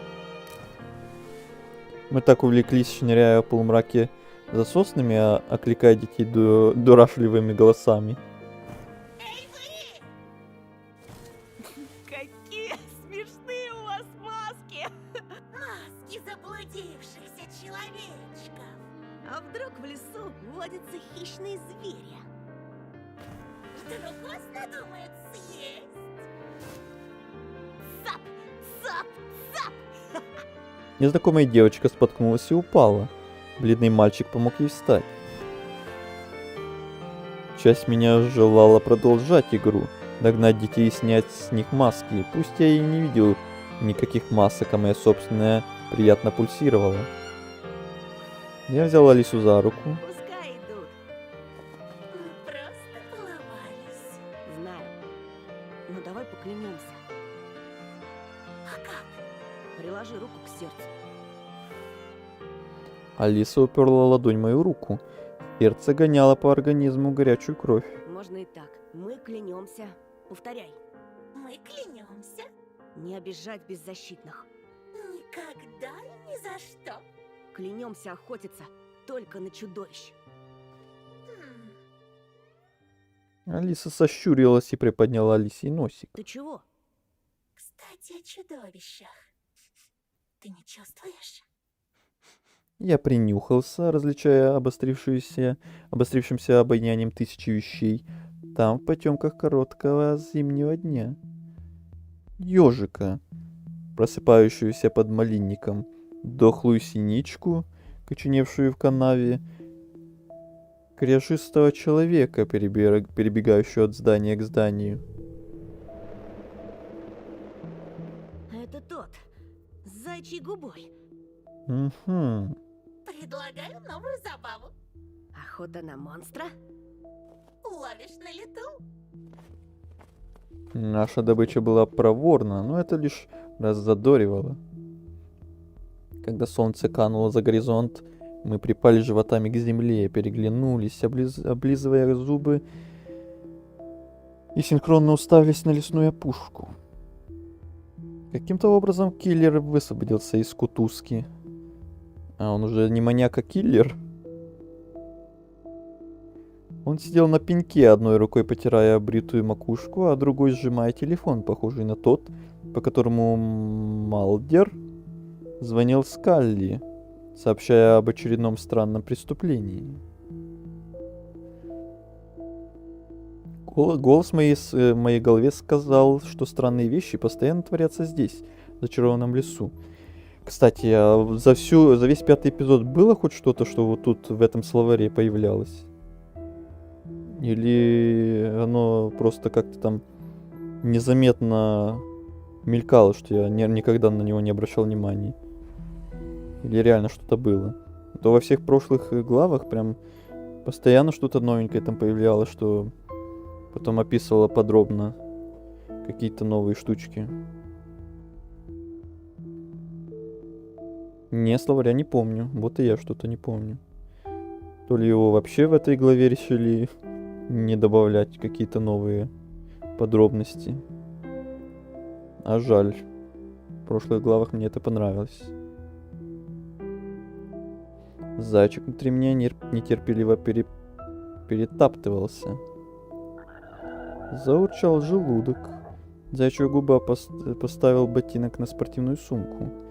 Цепкие глаза метались по кустам, но не видели нас с Алисой. Алло? Граф? Слышишь меня?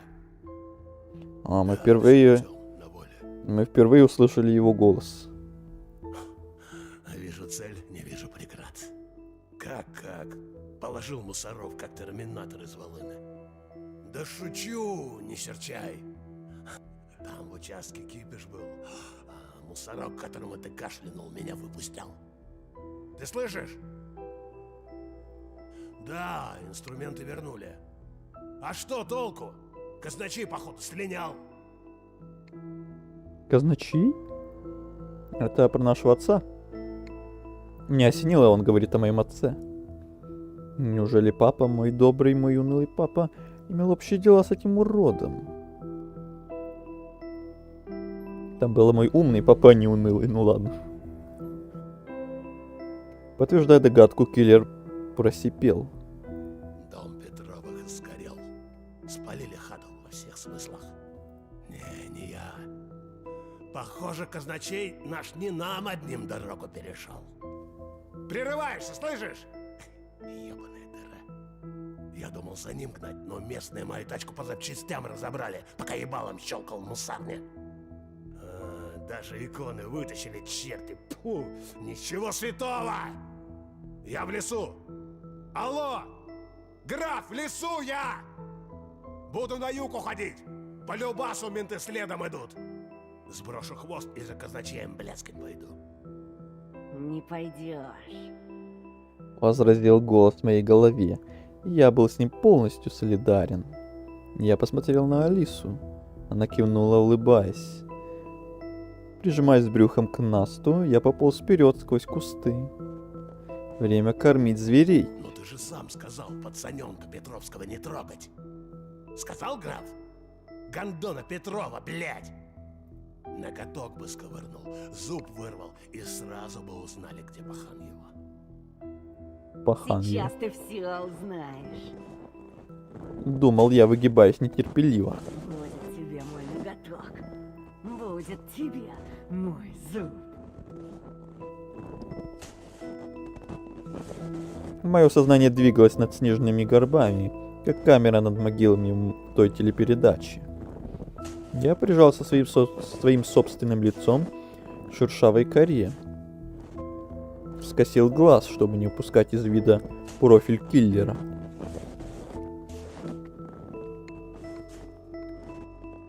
Когда он говорил, короткие волосы на висках едва заметно шевелились. Кадык ходил вверх и вниз. Я вытер подбородок, обнаружив, что по нему стекает слюна.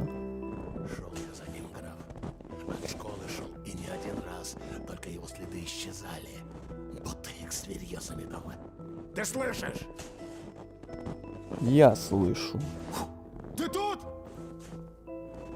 И тут мой съедобный, мой загнанный, мой мясной. Я тут.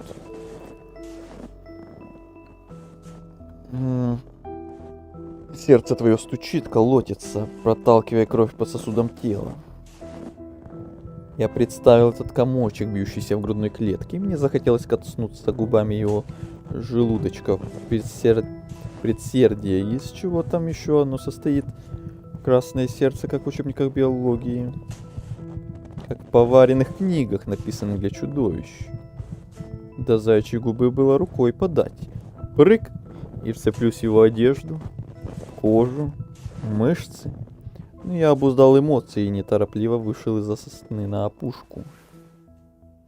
Тьма окончательно поглотила лес, но он увидел меня, благо луна ярко сияла в небесах над прогалиной.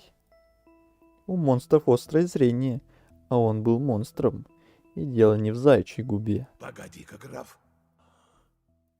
Тут кое-что интересное. Я перезвоню.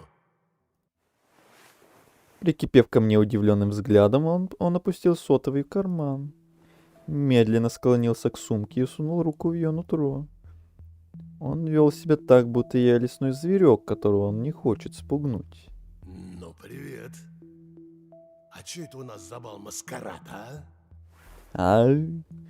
Рука выскользнула из сумки и быстро спряталась за спину. Этот большой глупый человек решил, что оружие напугает меня. Я стоял, невинно потупившись, и смотрел из-под лобья, как он приближается. Что ты делаешь в лесу в такое время? Ты один? Я тебя знаю. В кустарнике за его громоздкой фигурой мелькнул рыжий хвост. Я прикусил изнутри щеки, чтобы не засмеяться.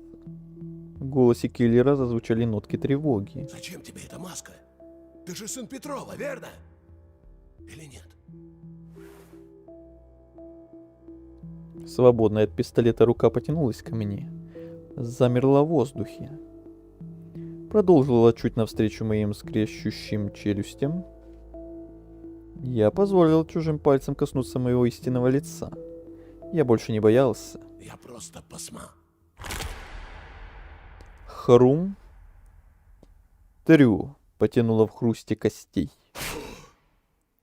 Киллер отдернул руку и поднес ее к глазам. Кисть была алой, словно смертельно пропитывая рукав.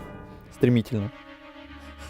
Заячья губа смотрела ошеломленно на обрубки, оставшиеся от пальцев. Я быстро жевал, наслаждаясь доселе незнакомым деликатесом. Мясом чудовищ. И пускай оно вовсе не было нежным, мои мощные зубы легко перемалывали кожу, косточки и хрящи. Я поразился тому, что насколько мерзкий тип может быть таким вкусным. Я даже не заметил, как уцелевшей рукой направил ствол в мою лоб. Алиса прыгнула из мрака и повисла на вопящем человеке. Его ноги подогнулись. Я смотрел со стороны, как два существа в масках, два прекрасных голодных зверя метнулись на барахтающееся тело и принялись рвать его белоснежными клыками. Богага. Точно пираньи они снимали мышцы с его оголяющихся костей и перегрызали сухожилия. Киллер бил их уцелевшим кулаком, но они не чувствовали боли. Он принялся бежать, но ступня в расшнурованном ботинке осталась на поляне. Между стопой и голенью протянулись нити кожи. Киллер упал лицом в кровавую кашу. Перевернулся на спину и уставился ошарашенными глазами на багровые маски хищников. Он бормотал, и я не сразу разобрал слова. Господи Иисусе, избави меня от зла!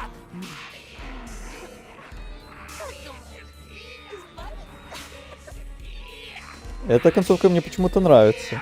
Соглашусь. Мне тоже она куда больше нравится, чем вот та концовка с планетарным поглощением или та концовка с сектантами Антоном и Полиной. Сейчас посмотрим. Мы подняли лица к небу, словно ожидали молнии, которая прекратит наше бесчинство, но не было Бога в небесах, только тлетворная языческая луна. Киллер плакал, закрывшись от нас остатками кистей. Силою благодати твоей отврати и удали всякие злые несчастья, действуемые по наущению дьявола! Антон, ты действуешь по наущению дьявола? Вроде бы нет. А ты? Не похоже. Господи, услышь меня! Я склонился, чтобы запомнить гримасу ужаса на его изувеченной физиономии. Это было круче Диснейленда. Это был наш собственный Диснейленд боли здесь, в голодной тьме. Никто тебя не услышит, а вот ты Послушай, я здесь Бог. Это наш лес. Мы его санитары. Теперь можешь перестать молиться. Можешь просто кричать.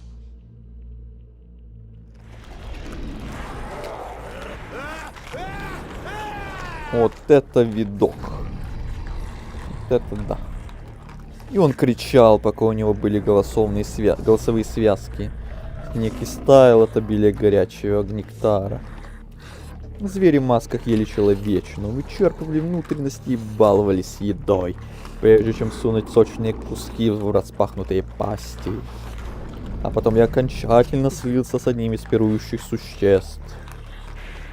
Я вынул мускулистое сердце из мешанины сломанных ребер и причастился его сладостью во имя стаи, во имя тьмы, во имя опьяняющей свободы.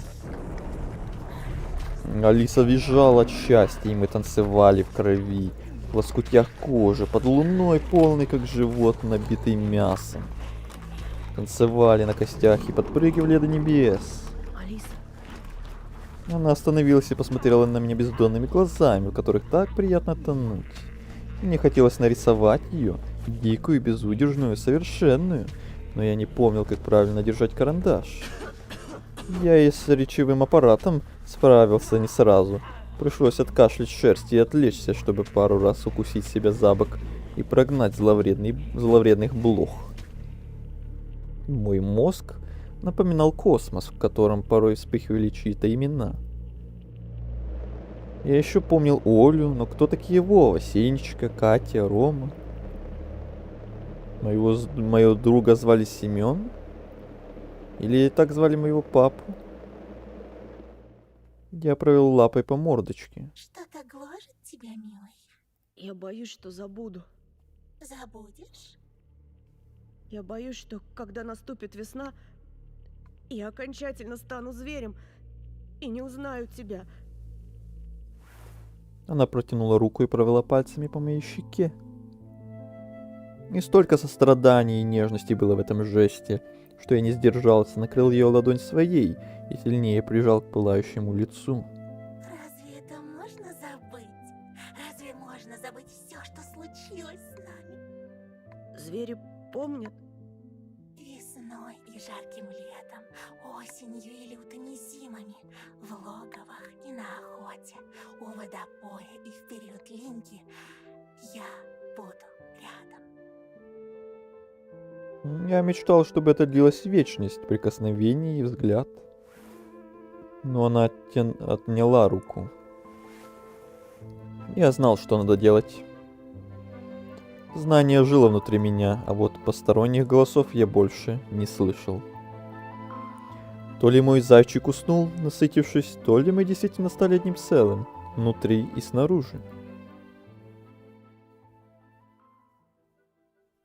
О, все опять цветное. Кануло много лун, прежде чем в воздухе повеяло весной.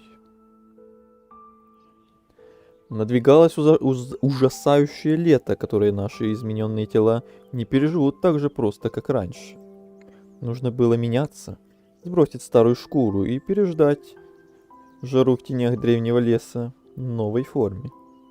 Мы с Алисой повернулись друг к другу спиной. Верь, Я верю. иди и будь собой. Мы шагнули одновременно, в разные стороны, друг от друга. Вперед в зарождающийся свет неизведанного дня. Ступни выскользнули из ботинок, и носки сползли.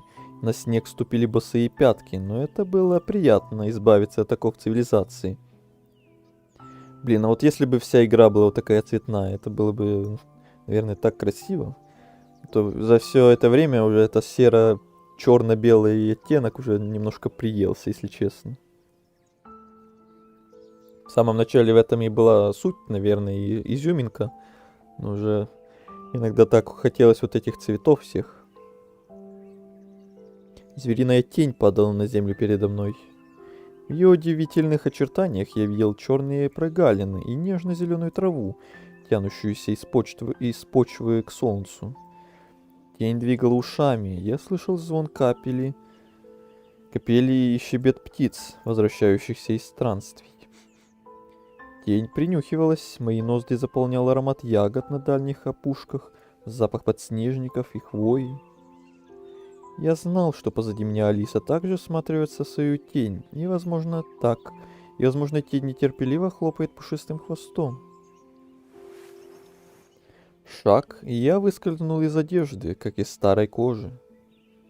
Упал на четвереньки. Бросился к свету, призывающему меня, но замер на краю поляны и обернулся. Алиса тоже смотрела на меня через плечо. Наши взгляды пересеклись под непрерывно меняющимися небесами и бесконечном лесу. Прежде чем устремиться в дебри, я спросил ее мысленно. Смогу ли я узнать тебя, если увижу? И понял, что нет такой силы, которая заставила бы нас забыть. И помни, со мной ты в безопасности. Мальчик, смотри, я снимаю свое лицо. Ой, эта концовка мне прям понравилась. Все, что в потемках ты принял за истину, глупый. И реально, прям от начала и до конца. Я становлюсь лисой, ветер уносит ресницы, глаза и губы. В мире за каждой маской сидит зверья. Волки, медведи, собаки, свиньи, куры. Я буду нежно снимая с тебя твое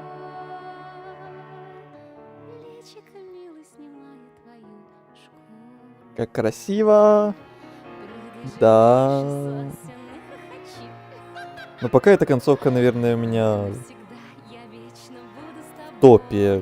Еще не знаю, топ-1 она или нет, но точно в топе. Посмотрим еще, когда уже абсолютно все концовки увидим. И там буду говорить, какая самая классная для меня. Но пока это прям одна из, если не самая классная, наверное. Да, наверное, не канон, наверное. Хотя, что тут вообще можно считать каноном? Но точно мне понравилось. По сравнению с теми концовками с галактиками, это еще куда лучше.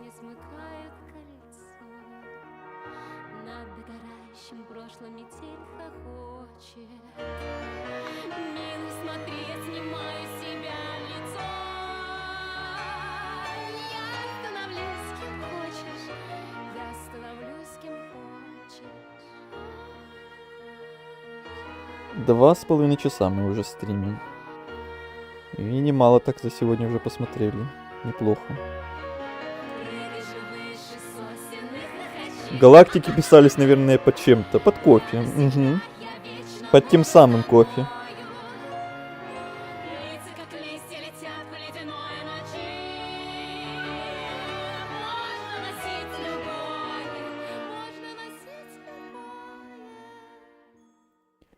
Любое. Путь тьмы. Вы выбрали заячью личину. Рассвет любви. Привет, Оля. Твоя фамилия знакома практически каждому, кто любит... Это опять какая-то не та фигня.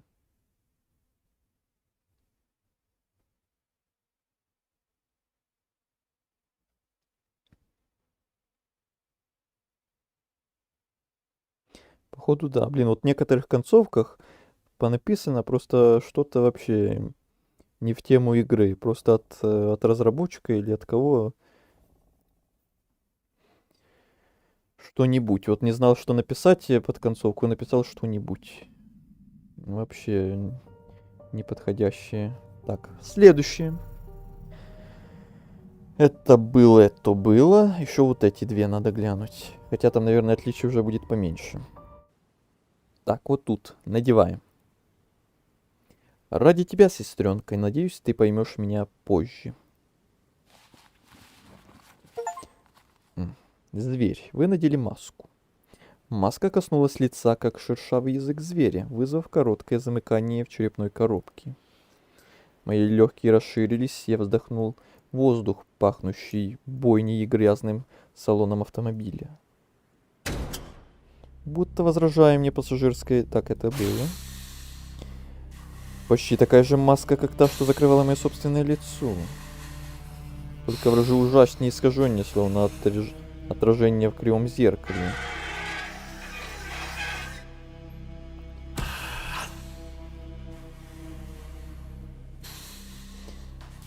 Оля бросилась на меня и обняла сзади, не давая неведомому монстру утащить меня в беспроглядную чащобу.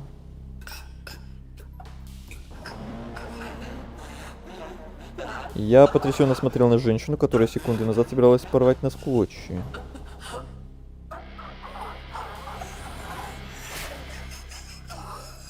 Внезапно женщина с головой зайца выскользнула из салона и молниеносно растворилась в пурге. Я услышал, как она тоскливо воет там, среди могилы и обледенелых стволов. Я не знаю.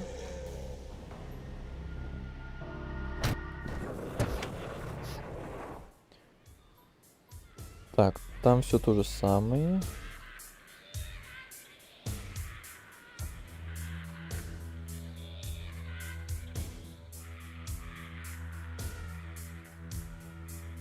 Да. Я осторожно ступил на землю. Поле боя олело от крови. Побитые звери сжались к крестам, глядя на растерзанного козла. Тихонов вспорол ему брюхо. За ползущим телом волочились гирлянды кишок. Это мы уже тоже читали вроде. Он оставлял липкий след. Да. В мигалке что-то щелкнуло, и одна из ламп включилась, окрасив могилы мертвенным синим цветом.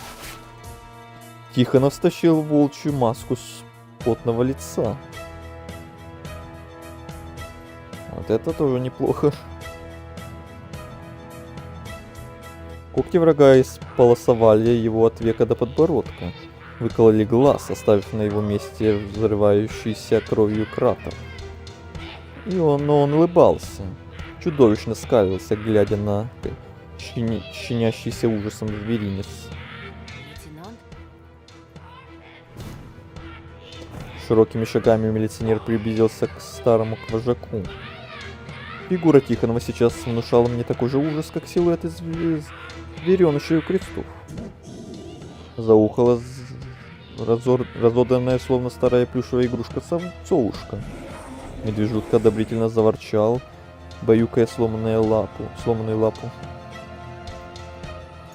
Козел заговорил, с трудом поднимая голову от земли. Старческий голос дребезжал.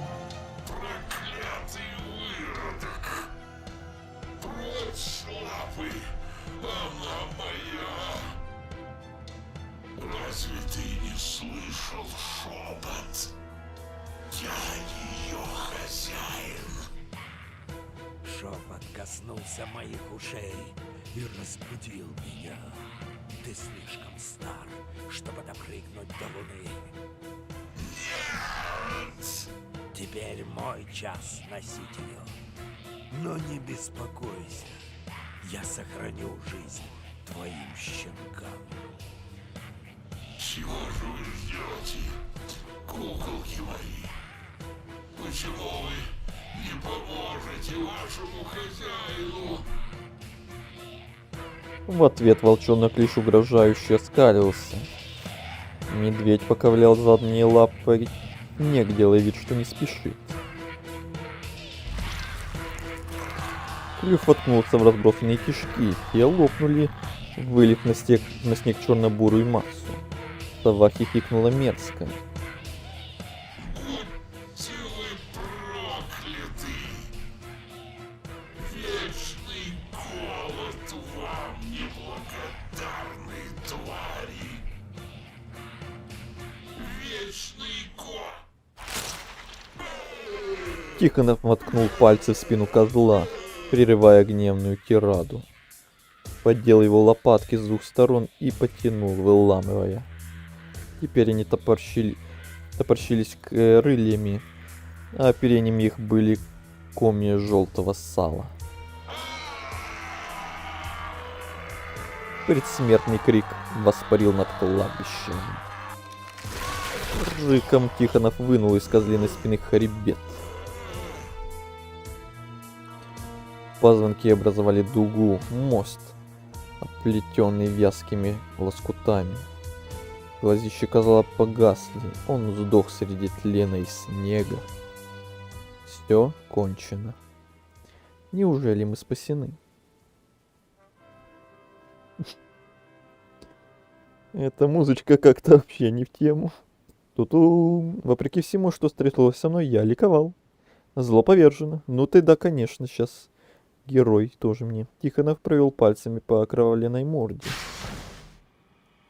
Снял с трупа козлиную маску и воздел ее высоко к луне, словно демонстрируя зверям лесу самой тьме. Тьма ответила многоголосым воем. Внезапно слезы счастья замерли на моих ресницах.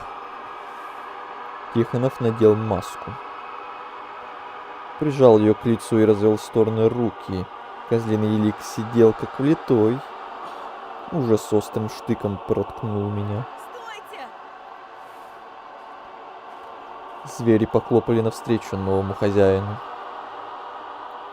Обступили его, так на открытках дети окружали Дедушку Мороза. Волчонок потерся носом о бедро вожака. Сова поклонилась. Медвежонок копнул носом алый снег.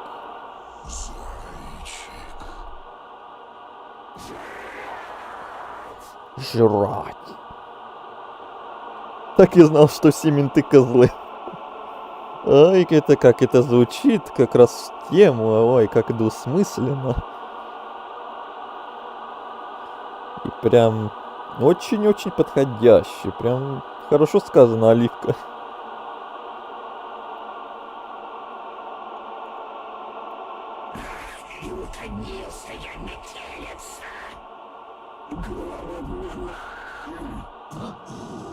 Я понял, все они смотрят на меня, истекая слюной. Будет вампир. Зайчик, подойди скорей. Мясом покорми зверей. Бежим! Шепнул голос в голове. Оля, валим. Я буквально вырвал сестру из машины. Она хныкала, тряслась, будто соломенная кукла в моих объятиях.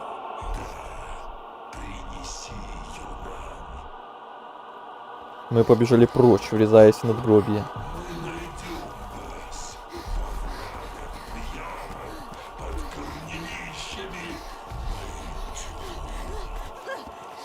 Снежинки щекотали кожу, планируя вверх. И грозная туча, сожрав луну, набухала над нами.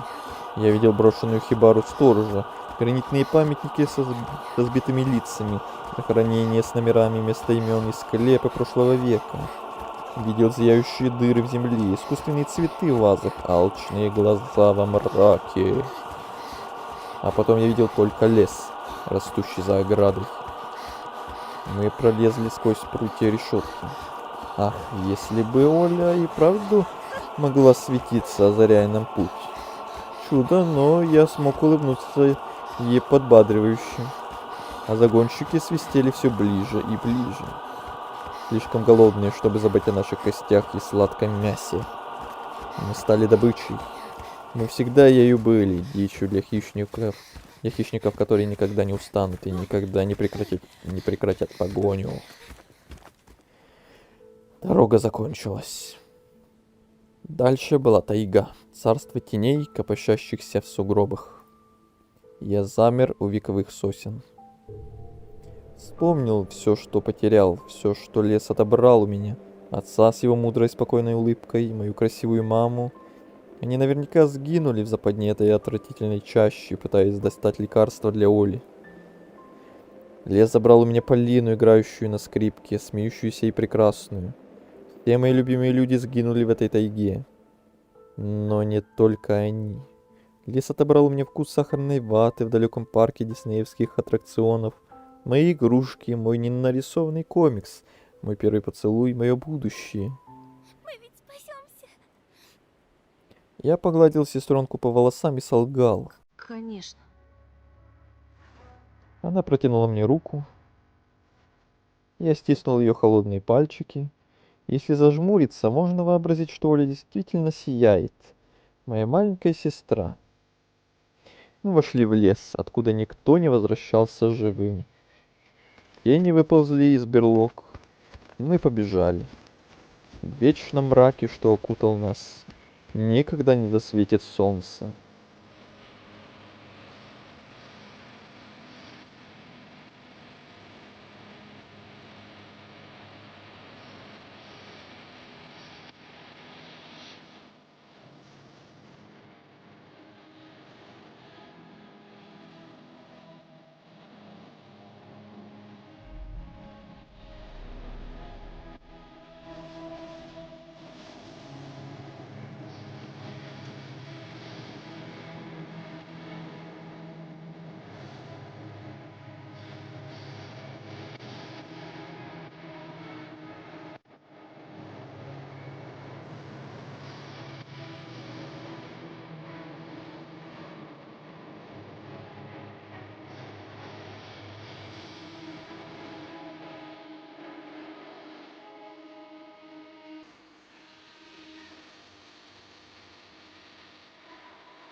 Бег по краю пропасти. Вы попытались сбежать с Олей. Следы на снегу. Пропали дети. Продолжаются поиски Антона Петрова, 12 лет, и его младшей сестры Ольги Петровой, 7 лет. Последний раз их видели на прошлой неделе. Покинув дом, ребята направились в сторону леса. Всех, кто видел Антона и Олю или знает, где их искать, просят срочно сообщить в милицию или по телефонам, указанным ниже. Конец.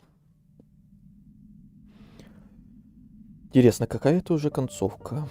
Я уже давным-давно сбился со счету. Но мы за сегодня уже их штуки 4, наверное, увидели. На прошлых стримах уже до 10 где-то было.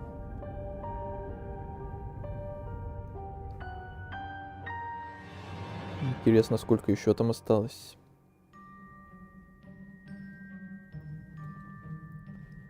Оливка, ты там как еще?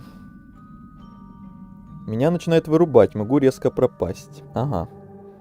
Окей, буду тогда иметь в виду.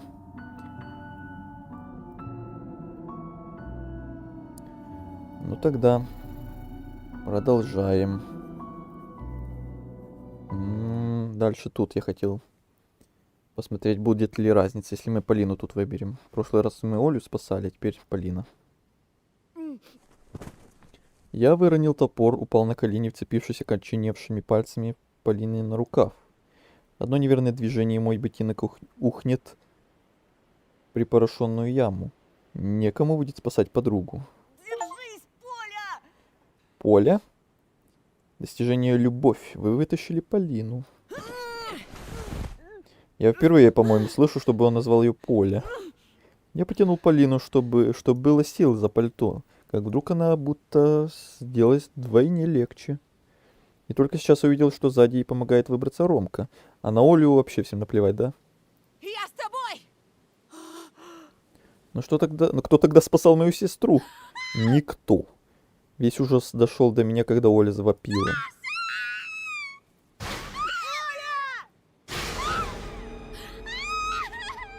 Прожорливые тени вырвались из ямы и уволокли в кромешную тьму, откуда тут же зачавкало и захрустело.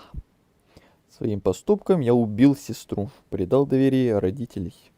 Навсегда погасил последний лучик надежды, что когда-нибудь наша семья вновь будет счастлива. Ромка высвободил Полину из плена и тут же дернул меня со всей силы за плечо. Бежим! Не останавливайся, бежим! Слезы замерзли на щеках. Ноги отказывались шевелиться, но внутренний голос сказал, нельзя медлить, иначе ее жертва будет напрасной. Я поднял топор. Позволил голосу вести меня. Ветер озлобленно хлыстнул по нашим спинам. Душераздирающий вой уже настигал нас. И вдруг моя нога угодила между корней. Это уже было.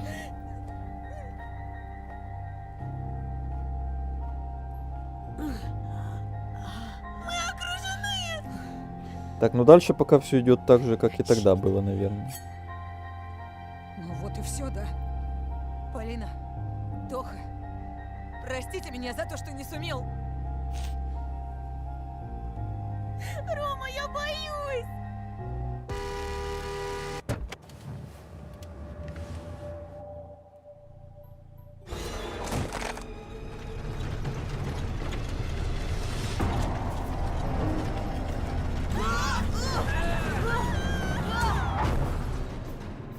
Ну, дальше, наверное, будут какие-то мелкие изменения уже. Возможно. Оли нет, она мертва. Я вспомнил ее улыбку, которую клялся не променять ни на какие сладости в мире. Возвращайся скорее домой, братик. Что я скажу родителям, когда оправдаюсь перед папой? Как оправдаюсь перед папой? Антон, нам сейчас очень нужна твоя помощь. Угу. Присмотри за сестрой, пока нас не будет. Я зажмурился от горя.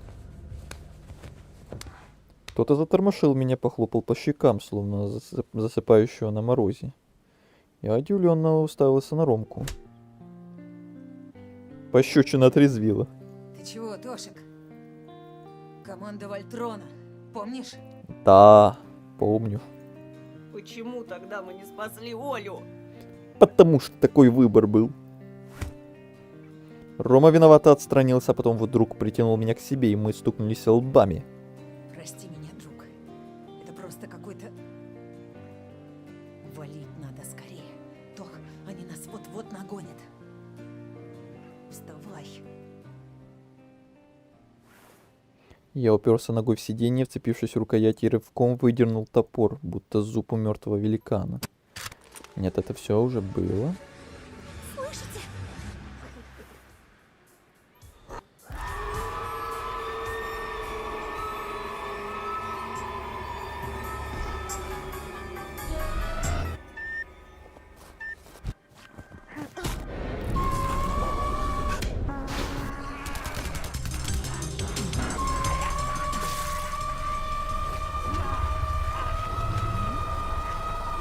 Ой-ой-ой-ой.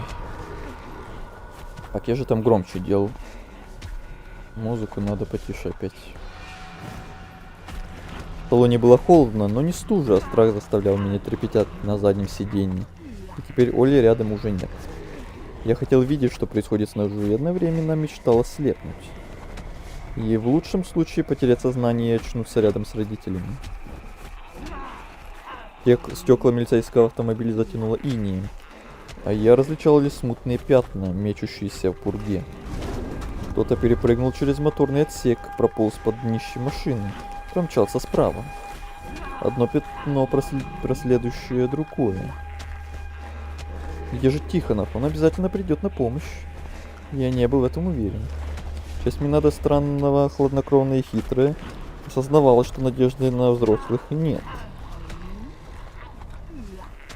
Но надо действовать самому. Подумал я. Колдовство не верует. чувствуешь рукой колдовство. Господи, нас спрятано под жилеткой с тех пор, как я забрал ее из лап чудовищ. Только я могу помочь друзьям. Надо спешить, пока они не стали кучкой костей, мешки с угощением. Они зовут меня.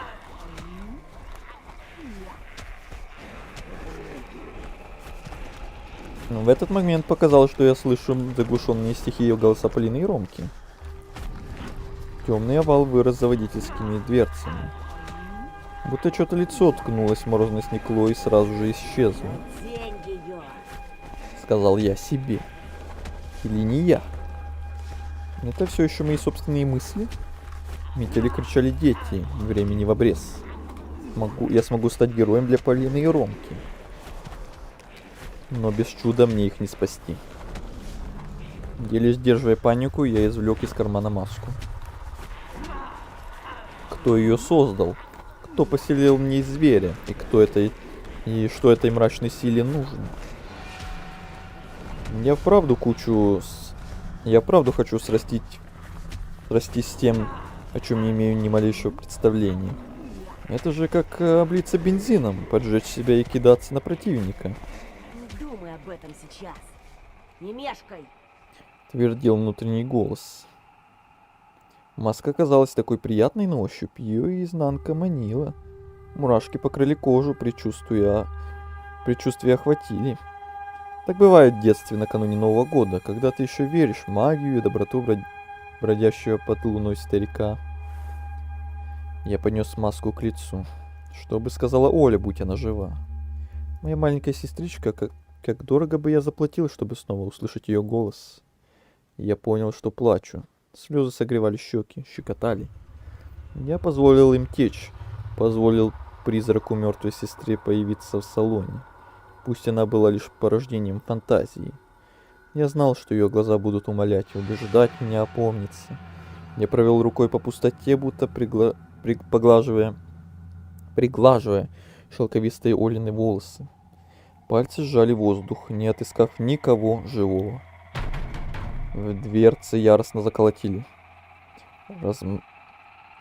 Размытая пятерня шлепнулась о стекло, ногти заскребли иней.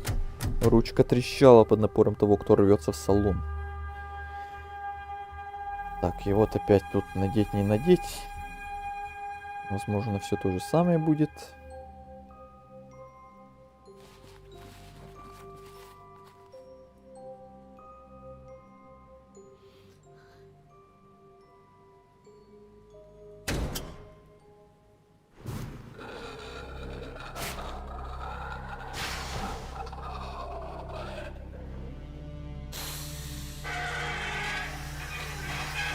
Как ты посмел, зверёныш?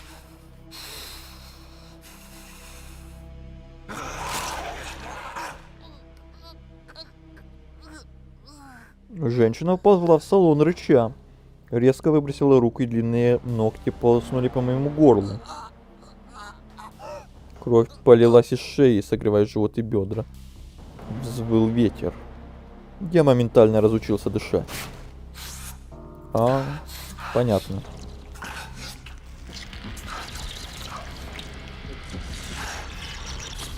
Женщина в маске, голодная зайчиха, заставила меня задать подбородок и припала ртом к моему горлу.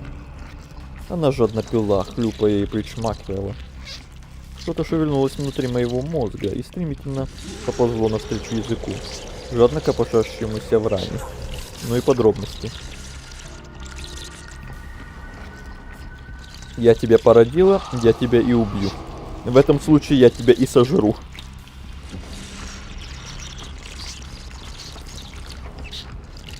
Словно это нечто томилось внутри меня только для того, чтобы быть однажды съеденным. И за секунду до того, как тьма окончательно поглотила меня, я осознал, чей язык лакает кровь из раны. Цельный зайчик, вы накормили собой. Достижение получено. Мой сын, мой вкусный сын. Какое нежное мясо, нежнее было только у дочери. Я вылезла из забрызганного кровью салона и вытерла алые губы. Оля, съеденная у полыни, а теперь и Антон. Я вернула их туда, откуда они вышли, в себя. Ага, они будут со мной, пока ветер не унесет навсегда их имена и образы. Пока желудочные соки не растворят моих малышей. Я выпрямилась во весь рост. Дьявольская сила переполняла тело, но разум был покрыт красной пленкой, все в тумане. Правильно ли я поступила, порвав глотку ребенку, слопав горячее сердце первенца? Хороша ли я мать? Мысли путались. Блуждающий взгляд наткнулся на хозяина леса. Он сидел, прислонившись к сосне. Из порванного брюха вырвались кишки. Маска перепачкалась в алых разводах. Мне хотелось съесть его, но хозяин поднял руку. Ты само совершенство, девочка. Цельный зайчик. У нас новый главный герой. Наконец-то ты сможешь допрыгнуть до нее. Указательный палец был направлен вверх. И хотя снег усыпал кладбище, а небеса укутали тучи, я увидела луну во всей ее безумной красе. И голод вновь начал терзать мою утробу. Я слезала кровь сына с губ и медленно кивнула. Силуэты зверей возникли в свете фар. Остатки стаи вышли из-за деревьев и поковыляли ко мне, образовывая круг.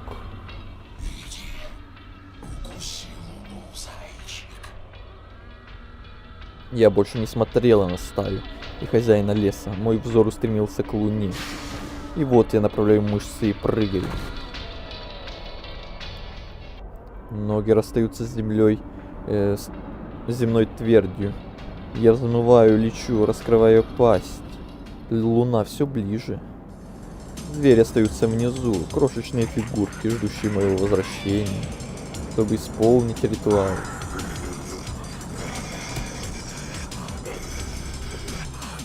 Ну и очередная концовка, где мы жрем Луну. Похоже, уже была. Только там мы за Антона ее жрали, а тут мы за его маму ее жрем. Различия небольшие. Таежный кошмар. Жители таежного поселка потрясены трагедией, произошедшей на прошлой неделе. Недавно переехавшая из столицы семья Петровых подверглась жестокой расправе. Глава семейства Борис Петров, а также его дети Антон и Ольга найдены мертвыми на местном кладбище. Тела детей обезображены. Супруга Петрова Карина П. объявлена пропавшей без вести. По предварительным данным, к преступлению может быть причастна ОПГ. Из столицы прибыли эксперты по борьбе с организационной преступностью. Так, там стрим работает, а то опять спиралька какая-то появилась странная. Вроде да.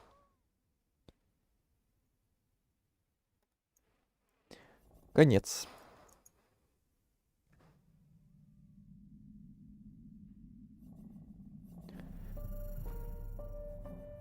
Так, теперь быстренько тут.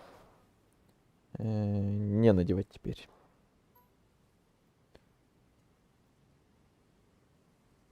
Так, спиралька, ты пропадешь или нет?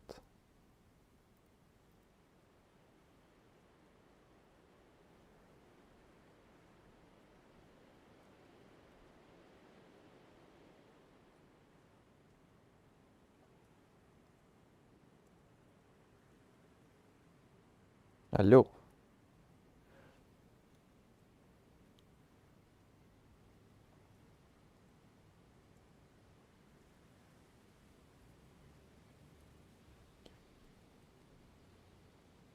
Стрим идет, я вижу нормально, но у меня, блин, это картинка, которая показывает само происходящее в игре. Что-то зависает странно. Ладно. Так, я выронил маску. Достаточно этого кошмара колдовства, порожденного лесом и тьмой. Игры в зверей закончились. Это мы тоже уже слышали.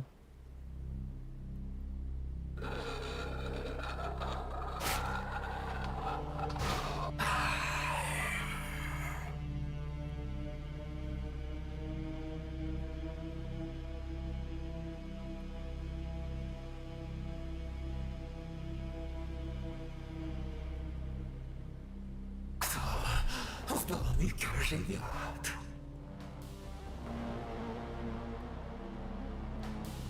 Я оцепенел под гневным взглядом незнакомки, силы покинули. Кто она? Почему эти гротескные движения конечностей кажутся знакомыми?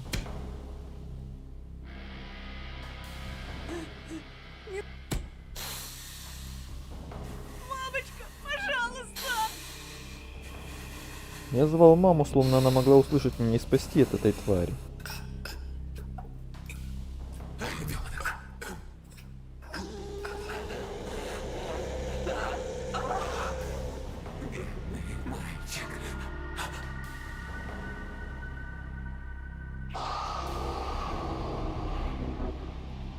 Я тебя... Это я читал. Показалось, что что-то новое появилось в чате. Я пока пытаюсь быть тут, но интернет очень плохо. Да что-то у меня у самого начало что-то... картинка зависать. Именно не стрим в OBS, там показывает, что все нормально идет, а именно картинка, по которой я сам смотрю свой же стрим. Чтобы понимать, все ли работает, но... Что-то спиральки постоянные какие-то появляются. Не знаю, с чем это связано.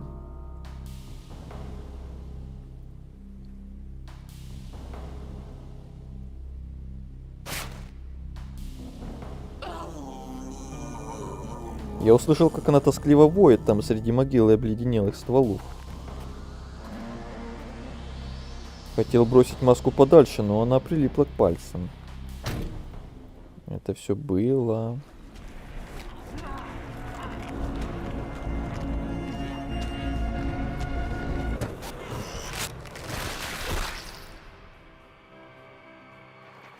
Опа.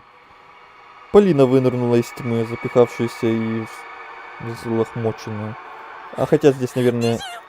Да, здесь будет все то же самое, что с Олей, просто здесь мы с Полиной, типа, будем убегать по лесу, а не как с Олей тогда. Я хотел спросить, где Ромка, но меня прервал мой вой волчонка в кладбищенской вьюге. А Боба, здорово. И тебе здорово. Я уже думал, что посреди ночи к нам уже никто не пожалует. Привет, привет. Рад, что зашел. И мы побежали прочь, врезаясь в надгробие.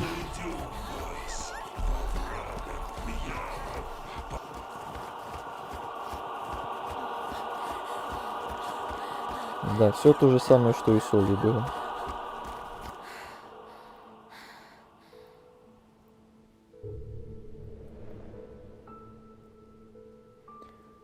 Какая ночь? Уже утро.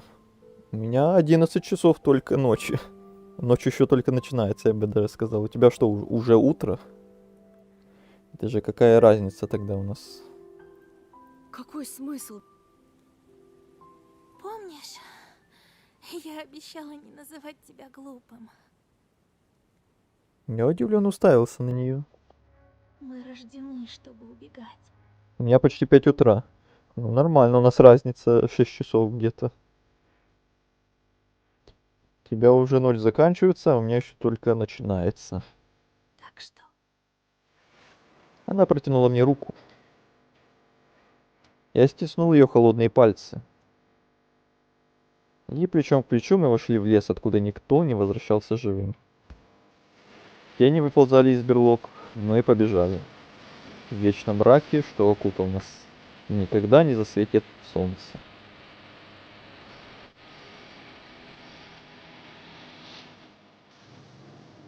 Ну да, такая же концовка, как Соль. Как я говорил, минимальные различия. Но хотя бы посмотрели и тоже. Эти самые минимальные различия.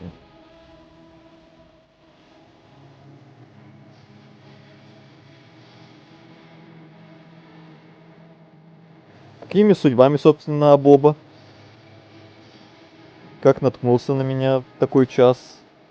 Даже если у тебя утро. Чё не спится? Случайно в рекомендации как-то попал или специально искал, кто зайчика играет?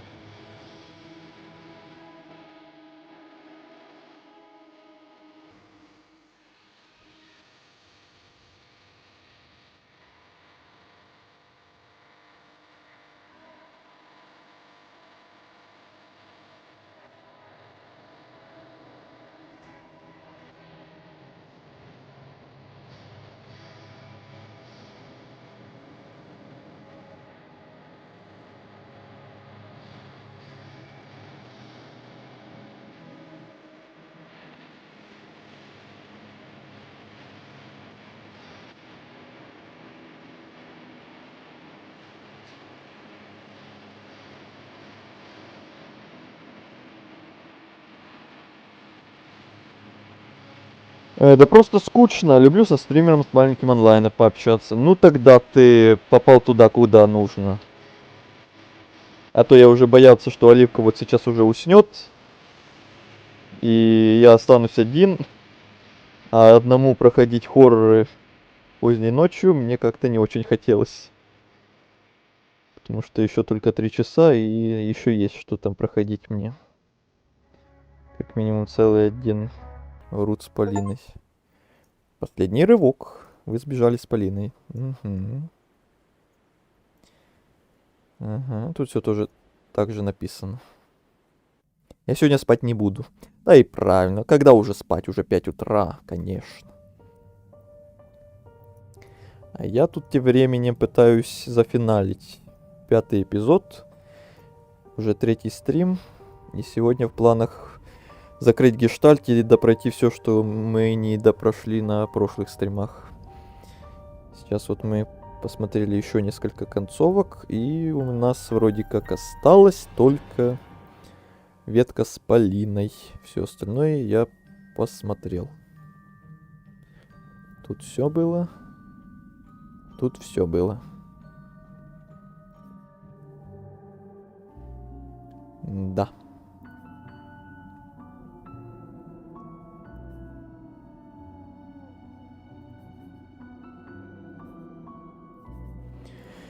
Только вопрос теперь, как мне начинать. Реально, как и в прошлые разы, начинать именно с самого начала, самого первого эпизода и идти полноценно по ветке с Полиной, чтобы нигде ничего не упустить, не пропустить. Потому что сразу загружаться на этот момент с провожанием, там понятно, что-то другое будет.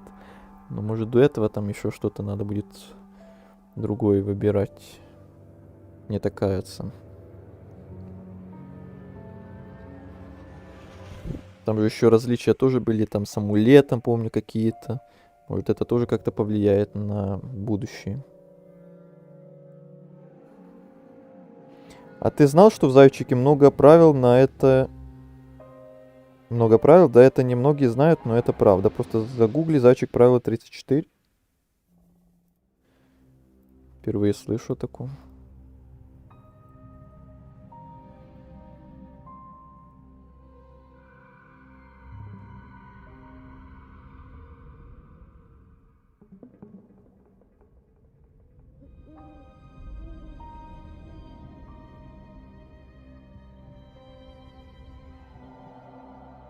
Амулет выжить помогает. Да, с той концовкой про Ромку, да, но теперь, когда мы еще можем продолжать идти до 5-го эпизода, и мы можем в 5-й эпизод выйти с этим амулетом, поэтому я хочу, наверное, с самого начала начать ветку с Полиной. Без амулета там, понятно, концовка со смертью будет, а с амулетом мы там продолжаем. И вот хочу попробовать с этим. Загуглил? Загуглил. Правило 34: на все, что существует, найдется как-то для взрослых. Я уже в курсе. Так, давайте, пока мы будем говорить, чтобы на фоне делом заниматься, начинаем реально сначала и идем полноценно по ветке с Полиной теперь. Потому что нам осталось только ее посмотреть. Все остальное мы прошли.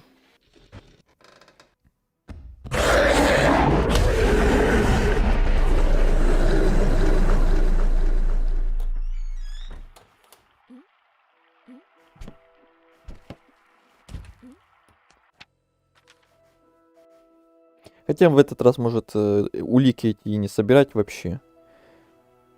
Интересно, будет ли здесь у них толк. Там с Тихоновым там улики нам нужны были, а с веткой с Полиной вряд ли они, наверное, нам пригодятся уже.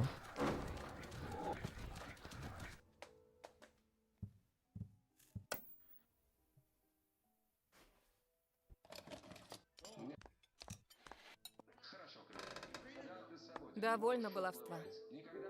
Завтра первый... Второй эпизод. Сколько в Стиме Зайчик стоит?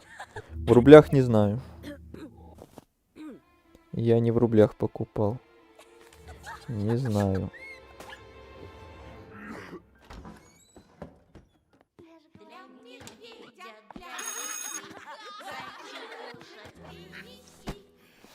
А ты сам играл? Или раз спрашиваешь, что не играл еще? Да, в рублях. Не знаю в рублях сколько. У меня не в рублях покупалось.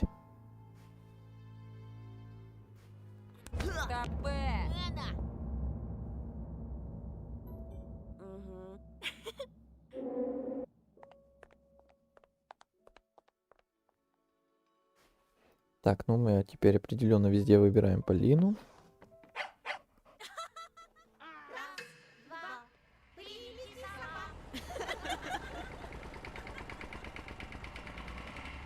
Не, я играл в клубе компьютерном. Проходил как полностью? Блин, компьютерные клубы. Прикольно. Я в таких еще никогда не был и вряд ли буду.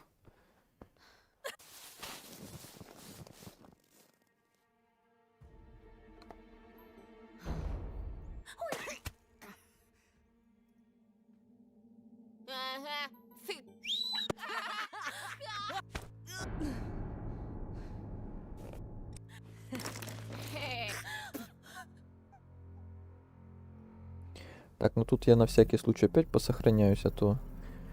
Не знаю, повлияет ли то, как мы перед Полиной себя будем ставить, как герой или как не очень. И... Может, что-то как-то тоже там... Хотя тут, наверное, результат будет один и тот же, но не знаю. Не, я часик поиграл, скучно стало, я в ТФ погнал. Тогда ты не шаришь, что ли, за зайчика? Я так понимаю, полноценно, раз ты говоришь, что скучно стало. Ахахахахаха. Охохохохо. Хихи-ха-ха. Обзоры смотрел. Но на мне нет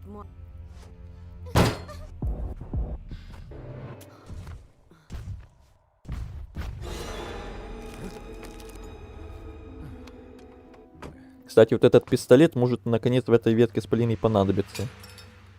А то мы его еще вот во второй главе увидели, и он нам дальше нигде так и не пригодился.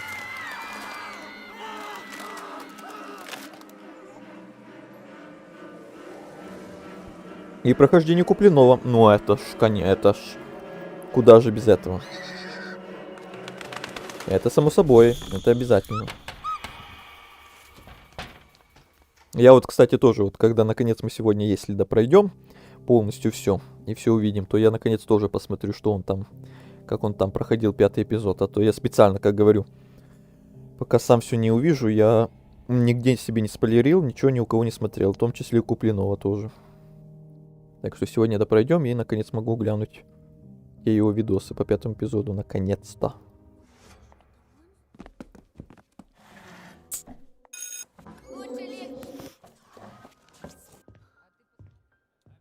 Комендантский час, причин пока нет. До свидания, лейтенант.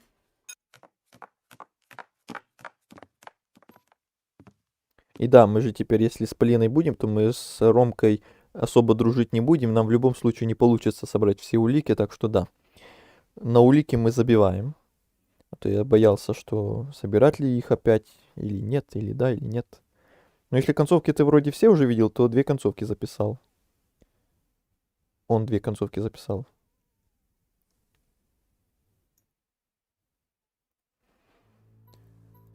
Ну, не знаю. О, вот тут надо по-любому. Вот это важно. Но если отказаться, это мы помрем. Это будет концовка, понятно какая. Если для тебя... Значит, берем тут. Чтобы с амулетом пойти в 5-й эпизод.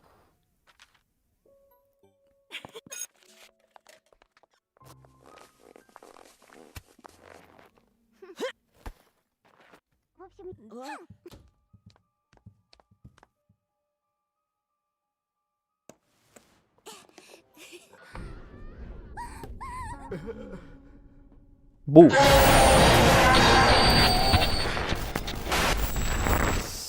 Страшно. Страшно.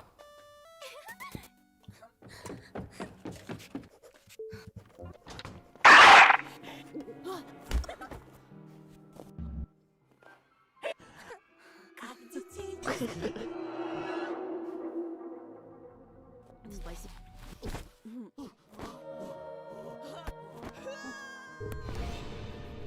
Так, 4-й эпизод.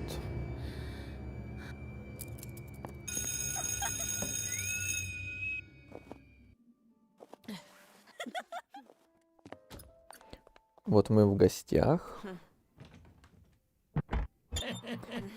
Сейчас опять придется головоломку ту решать, которую пропустить невозможно, блин. Оливка, ты говорила в прошлый раз про вот эту кнопку пропустить. Это, да, это, как я говорил, просто скип в принципе всех диалогов так обозначается. А самой кнопки скипа этой головоломки тут нет. И, блин, каждый раз заново ее каждый раз заново ее проходить. Почему не додумались сделать скип ее? Вот. Ну за что? Я каждый раз забываю правильный этот самый. Правильную последовательность картинок. Вроде так. Блин, лагает, капец. Не, это когда сильно скип идет, то оно так и должно быть. Это и у меня, и у вас, это у всех так. Это слишком быстро перематывается настолько, что аж когда там какие-то важные моменты в игре происходят, то они подвисают. Так и должно быть, короче. Так, это сюда. Это сюда. Допустим, это сюда. Тогда это сюда. Нет, это не сюда, значит. Или нет? Да, тогда вот это сюда. Короче, ББ-стрим еще будет, обязательно зайду. В смысле? Куда? Что, уже все? Завис. Отвис вроде. Да? Стрим зависал? Странно. У меня все как работало, так и работает. Короче, делаем вид, что ничего не произошло. Продолжаем.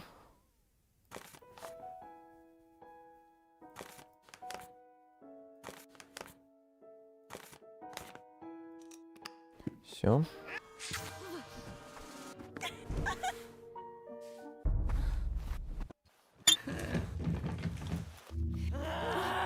Так, во. Амулет нас спас. Мы выжили, идем дальше.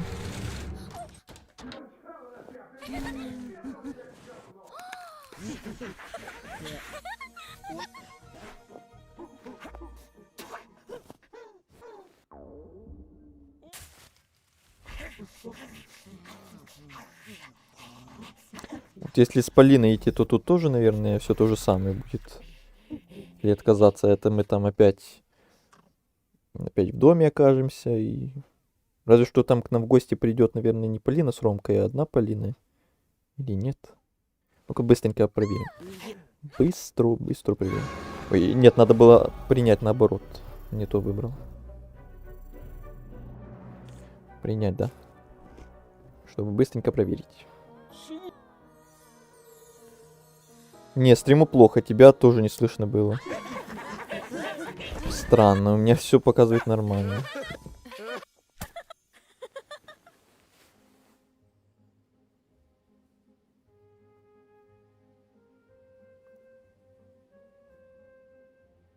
О, только вчера я был потрясен ее внезапной истерикой, и мне казалось, что лучше держаться от Полины подальше. Ну-ка, ну-ка.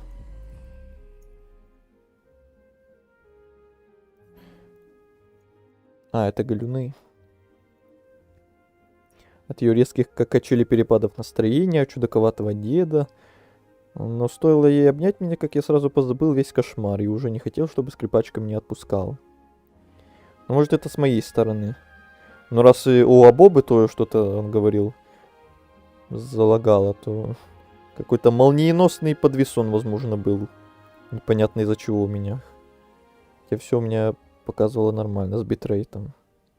Не знаю, чего это могло зависеть. Что с тобой?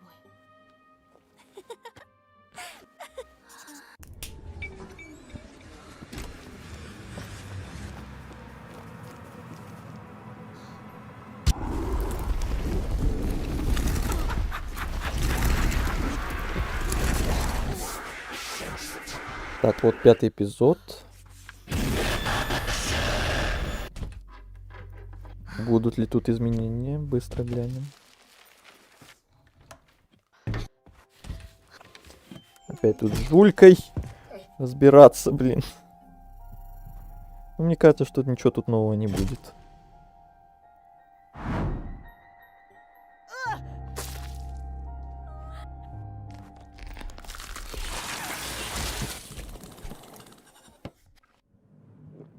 Просто к нам в гости могут прийти не Ромка с Полиной, а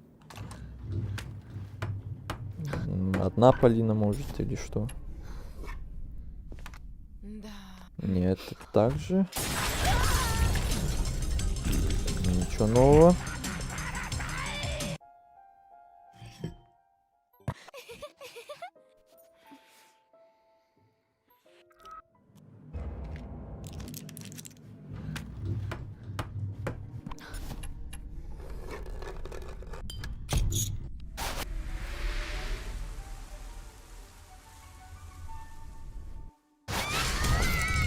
Ну ладно, короче, да, тут походу ничего нового не будет. Дойдем по тому пути, как и планировали.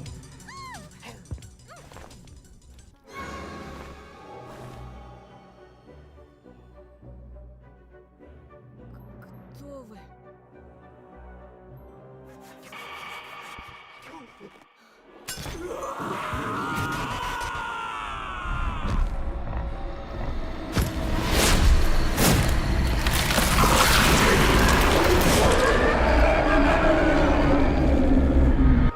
А Боба, ты еще тут? Или уже реально ушел?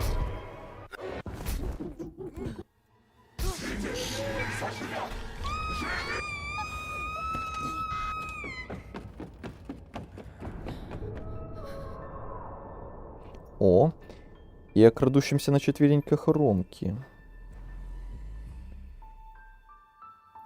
Вспоминает. Вы врачу... Ну и на этом все.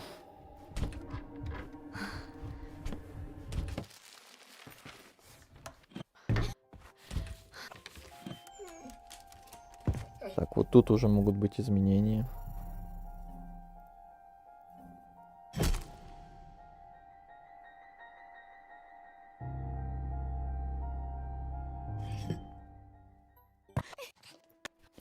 Так, Жулька, мы помним, нам нужна была вроде для того, чтобы она нас вывела, точнее, к нам вывела к гаражу. Милиционер, вот, да. Ромка пошел. Оставить бы тебя тут помирать, лошара. А, ну он теперь к нам относится тут по-другому. Ну, это понятно, да. Петров, хер ты тут забыл? У меня не было ответа на этот вопрос. Угу. Его слова заставили меня окаменеть. Прикалываюсь, что я нелюдь? Ща, погоди. Ромка выхватил нож-бабочку и рассек веревку. Я застонал от боли в пережатых запястьях. Рома смотрел на меня с ухмылкой, пока я поднимался. Будешь должен абсос.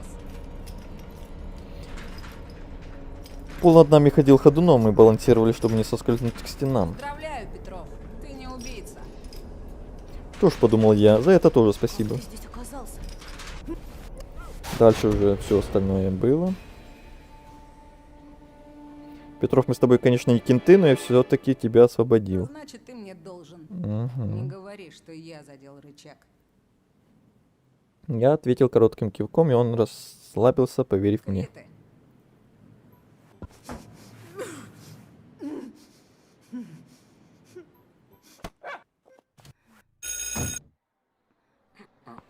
Угу.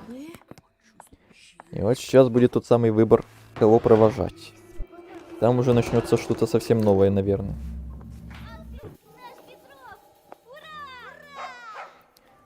Наконец-то дождались. Последние концовки, наверное, будут сейчас пойти с Полиной. Я задержал на Полине взгляд, а затем повернулся к Кате. Это было сложно. Не так сложно, как сбежать из комнаты пыток, но приятного мало. Я не хотел обижать Катю, и было печально признавать, что потеря пальцев ничего не изменила.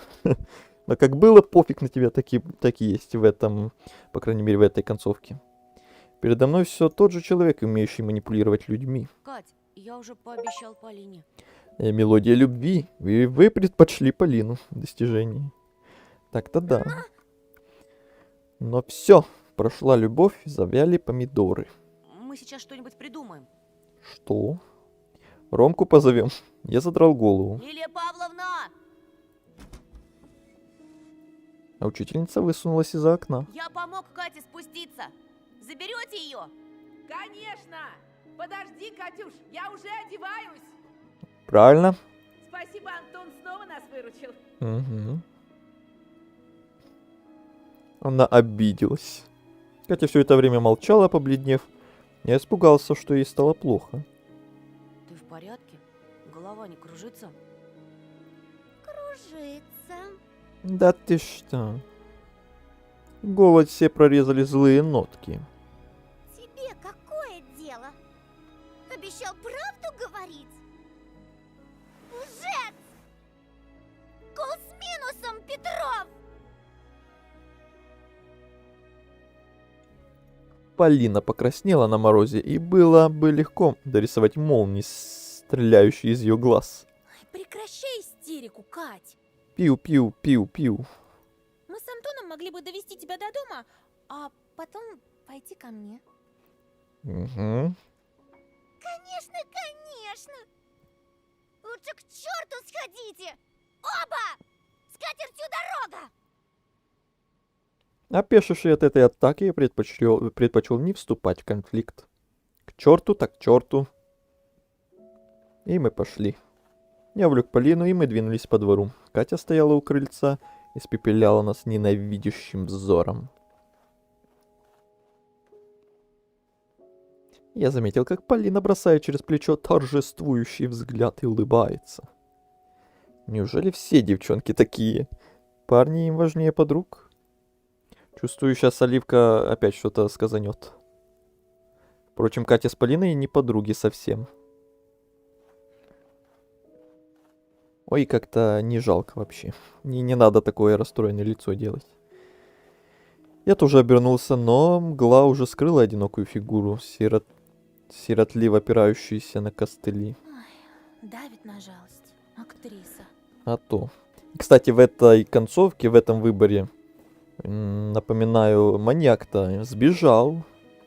Вот мы когда из гаража спасали Катю, то там Тихонов, я помню, нам сказал, что они догоняли этого маньяка, но так и не догнали, даже с собаками. И есть вероятность, что он еще вернется в этой концовке. Ей действительно очень плохо сейчас. Или еще какая-то чертовщина будет. Вспомни, как она настраивала всех против тебя. Такие люди не меняются. Хотя она и не заслужила того, что случилось. Никто не заслужил. Я вздохнул, и мы пошли по занесенной снежным снегом тропе. Полина хихикала. Поля хихикала, уклоняясь от летящего в лицо снега. На коньках умеешь? Немного. Сходим как-нибудь на каток? Ладно. Где, в деревне? Давай как черепахи. Мы повернулись к ветру спинами и пошли задом наперед. Под ноги смотри, упадешь. Куда хочу, туда и смотрю. Получается, смотреть она хотела на меня. Теплый, контрастирующий с погодой взгляд. Жить. Вдруг Полина подскользнулась и с смехом шлепнулась в сугроб. Да, очень актуально с моей погодой за окном сейчас. Прям как раз, да. Я пришел на помощь, поднял ее хихикающую и отряхнул пальто от снега. И тут как назло появился он. Как раз в эту секунду Ромка выскользнул из-за угла. Оп, стоп. Мы подошли из-за угла. Я замер, хлопая глазами, понимая, что не готов к драке, но стычки не избежать. Ромке достаточно увидеть нас вместе с Полиной, чтобы потерять разум. Судя по напряженной позе, Полина боялась того же самого. В голове всплыли все его угрозы. Они обрели новый вес, учитывая, как плохо выглядела Ромка после визита в гараж. Бледный, осунувшийся, ходит словно во сне.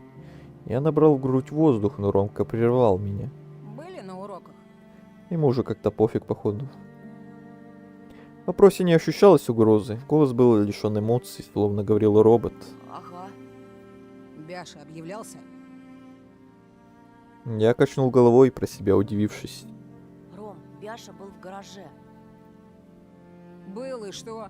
Мы тоже были живы-здоровы. Он не казался мне здоровым. Я не успокоюсь, пока не выясню, что с Бяшей.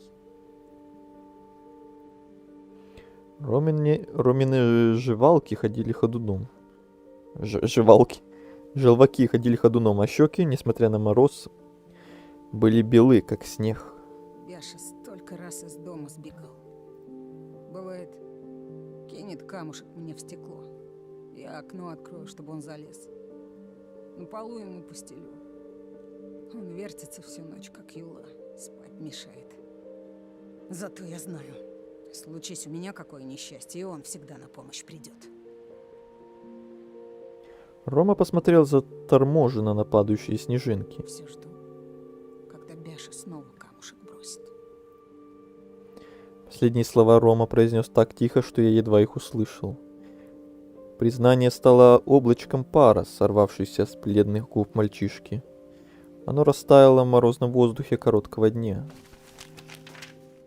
Ромка вынул из куртки пачку распечаток, отделил несколько бумажек и ткнул их мне. Это было объявление о пропаже Игоря.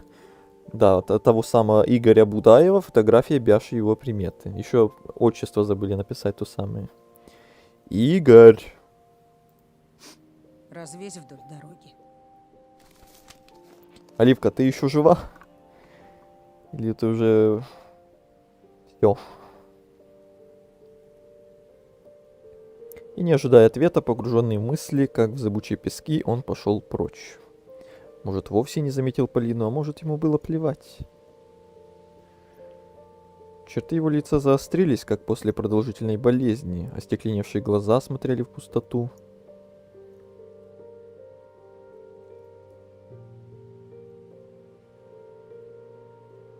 Секунда, и он исчез в метели, а мы продолжили путь. Он теперь постоянно такой. Я пыталась с ним поговорить. Ни черта он не слышит. Знаешь, он как скрипка с порванными струнами. Его мелодия угасает. Он потерял друга. Даже это не повод превращаться в зомби. Он забил на школу. Боюсь, как бы не начудил чего. Каждый переживает трагедию по-своему. А как переживаешь ты? А я не терял никого настолько близкого. Ой, зря ты это сказал. Ой, сейчас начнется. Хотя в других концовках ты... Потерялся. Мы с девочками об этом все время говорим. В других концовках ты их терял и по нескольку раз, и во всяких разных формах. О чем? Они считают, что у тебя железные нервы. И я так считаю тоже. Я поймал странное ощущение. Мне хотелось сгореть от стыда и рассмеяться. Полина опасливо посмотрела в бушующий буран, куда-то за пределы видимости. Тебе совсем не было страшно? Шутишь? Я думал, посидею. Ты так белобрысый. Полина хмыкнула, но тут же стала серьезной. Мы же встречали его каждый день. Этого тракториста. Я постоянно об этом думаю. Он выглядел таким нормальным. Полный псих. Псих-то псих, но осторожный. Перевозил гараж в метель, чтобы к утру не оставалось следов. Мне ночами снится, что я выглядываю в окно, а там эта черная гадость. Пару раз будила дедушку криками спросонку. А теперь и будить некого. Деда в больницу положили. в родной спальне дрожу от теней. Это намек, что нам теперь в доме никто не помешает, как в прошлый раз.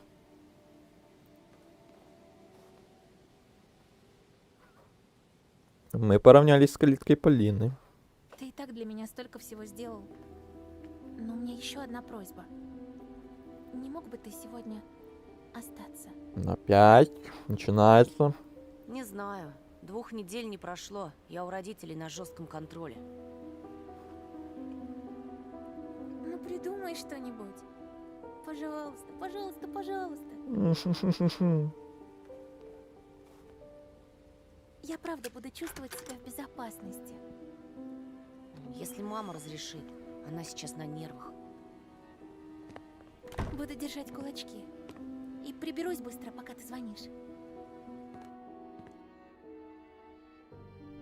Мы вошли в дом. Коридор действительно выглядел холодно и неприветливо. А вспыхнувший свет не сильно улучшил его угрюмый вид.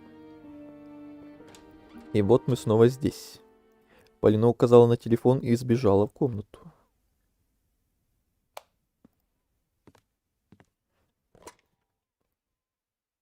Ой, как мило. Так, а куда звонить? А, прям поэтому и звонить? Окей. Я собрался с духами и набрал домашний номер. Гудки. За ними шорох и тишина в динамике. Был бы это папа, сказал бы, на проводе. Но мама почему-то всегда молчала, сняв трубку, и ждала, пока собеседник не заговорит первым. Мам, это я. Вас что, задержали после уроков? Нет, тут такое... Ты не волнуйся. Мне тут грамоту дали. За человечность и мужество. Я пошел с козырей. Правильная тактика. Меня бы устроили хорошие оценки. Без всяких грамот. А, неблагодарная женщина. Хоть как бы порадовалась. Нет, пофиг вообще. Абсолютно. Снова этот тон снежной королевы. Ой, не говори. Просто одноклассники так обрадовались за меня. И мы решили отпраздновать колой и тортом. Врать было противно, но что я мог сказать? Что я не лез в гараж добровольно? Что я не по собственной инициативе вышел из дома в тот проклятый день, чтобы избавиться от жульки? Какой торт, Антон? Кому я готовила ужин? Ты снова хочешь вляпаться в неприятности? Я подумал, лучше остаться в большой компании, чем идти одному через поселок. К тому же там метель, и она усиливается. Мама колебалась несколько секунд. У отца машина опять заглохла, так бы отвез тебя домой. Какое совпадение. Хорошо, можешь остаться. Но чтобы завтра после школы сразу домой. Сработало. Ты у кого ночуешь, Антон? Это важный вопрос. Чтобы я, если что, позвонить могла. Внимание, пропал ребенок. Игорь Будаев. Ну, тут ничего нового вроде как. Я вынул из кармана объявление и пересекся взглядом с зернистой фотографией в Бяше. У Будаева Игоря. Серьезно? У Будаева Игоря. Я машинально назвал телефон Полины. 3-24-92. Передавай привет Игорю. И не забывай про лекарства. Спасибо, не забуду. Мам, а как там Оля? Мама резко бросила трубку. Наверное, не услышала. Я положил телефон на место и заглянул в дверной проем, куда ушла Полина. Девочка распихивала по шкафам вещи. Можешь заходить. Джоанна спряталась в шкафу, так что пока ты в безопасности. Туда ее. А то опять что-то порвет. Что сказала мама? О, это была спецоперация еще та. Честно говоря, думал, будет хуже. Наорет и все. Недооцениваешь свою маму, Петров. Значит, отпустила? Ура, ура! М. Слышишь? Полина подняла палец. Метель за окнами свирепела. К утру улицы совсем занесет. Хорошо, что ты здесь. Я такая трусиха. И теперь Антон не сбежит. В прошлый раз, когда у нее какие-то приступы были, Антон сбежал, а в этот раз все. Если ей опять что-то в голову взбредет, хана. Давай посмотрим телевизор, пока не выпила. Ну, начинается. И опять-таки прям актуально из реальности у меня. Комната погрузилась во мрак, и ветер злорадно завывал снаружи. Пробки. Сглазила. У нас такое постоянно. Солидарно. Постой. Где-то здесь. Зашуршала, вспыхнула, осветив лицо Полины спичка, а затем занялся фитиль свечи. Несмотря на яростный ветер, в спальне сделалось как-то по-особенному уютно. Так бывает зимой в непогоду, если знаешь, что дома тебе ничего не грозит.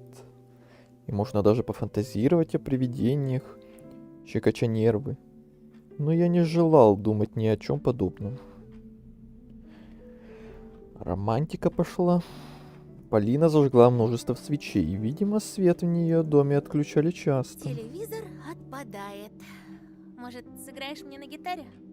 Я? Да мне медведь все уши оттоптал. Говорила я с этим медведем. Он сказал, ты преувеличиваешь. Это очень просто.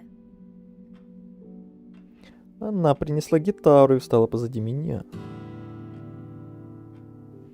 Я дернул нейлоновые струны, музыкальный инструмент немелодично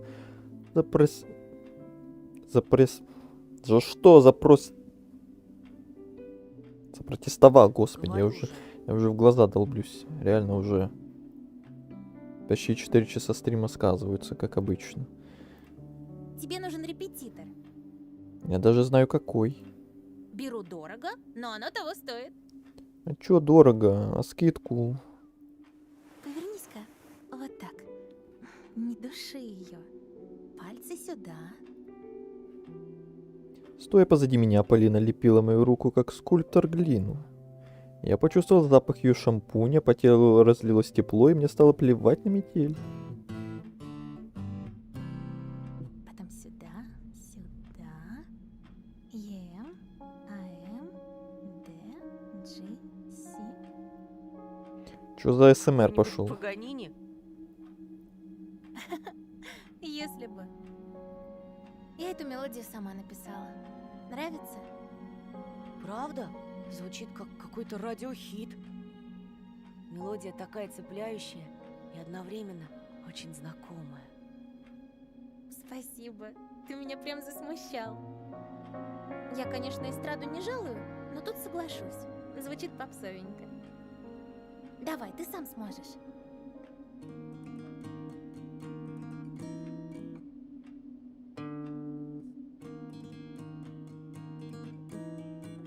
Надеюсь, сейчас не будет какой-то мини-игры.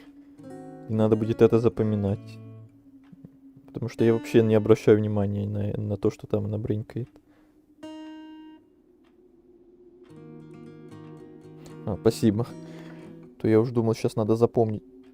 Нет, почему? Я не хочу. А может завершить нафиг. Сдаешься? Да, не, я уже... За 4 часа мозги уже меня не потянут какую-то мини-игру, тут запоминать миллион струн. Не. В следующий раз, в следующей жизни. Блин, даже достижение не прочитал, какое там вылетело. Прости, мне легче нарисовать музыку, чем ее сыграть. Надо было с самого начала стрима идти по пути с Полиной, а вон ту концовку доигрывать потом. Тогда было бы другое дело, на свежую голову. Я хотел было отдать Полине гитару, но она еще сильнее прижалась ко мне. Эх, визуалы. Тяжко мне с вами. Ой, не говори. Я покраснел от макушки до пят. Не глядя на гриф, улыбаясь мне, она провела по струнам тонкими пальцами. Гитара отозвалась мелодично. Полина наслаждалась тем, как легко даются ей аккорды, и я наслаждался мелодией, носящей вдаль, прочь от зимы. Все проклятые старые дома оставались в прошлом. Ладно, тебе не обязательно быть рок-звездой. Достаточно того, что ты художник и смельчак. Какой я смельчак. Сбежал от тебя тогда, как дурачок. До сих пор стыдно. Я уже и забыла.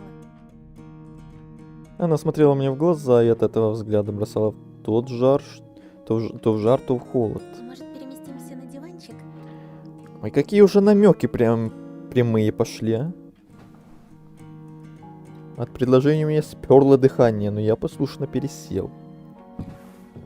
Полина убрала гитару и устроилась рядышком. Знаешь, я хотела тебе кое в чем признаться. Ты мне всегда нравился. С первой встречи. Это что, прям Или раньше. прям какая-то хорошая концовка будет или что? Или, как обычно, сейчас начнется какая-то чертовщина? Если прям хорошая концовка, то заканчивать игру на финале на такой концовке было прям, наверное, самое то, чем на какой-то хрени. Как это раньше? Ну, знаешь, девочки придумывают принца. Девочки такие девочки. Мне кажется, я тебя придумала. А ты появился.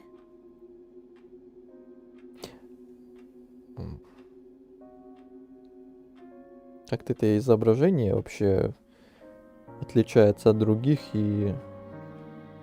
Не знаю, какое-то оно не такое. У меня закружилась голова, будто я поднимался в небо на колесе обозрения. Оказалось, можно летать без высоких технологий или волшебства. Не то, что происходило в этой комнате, и было волшебством. Нет, то, что и происходило, да, вот так. Вот так правильно. Я понял, что только им можно противостоять черной магии, отравившей поселок. Полина словно чего-то ожидала, и не только она. Так, секундочку.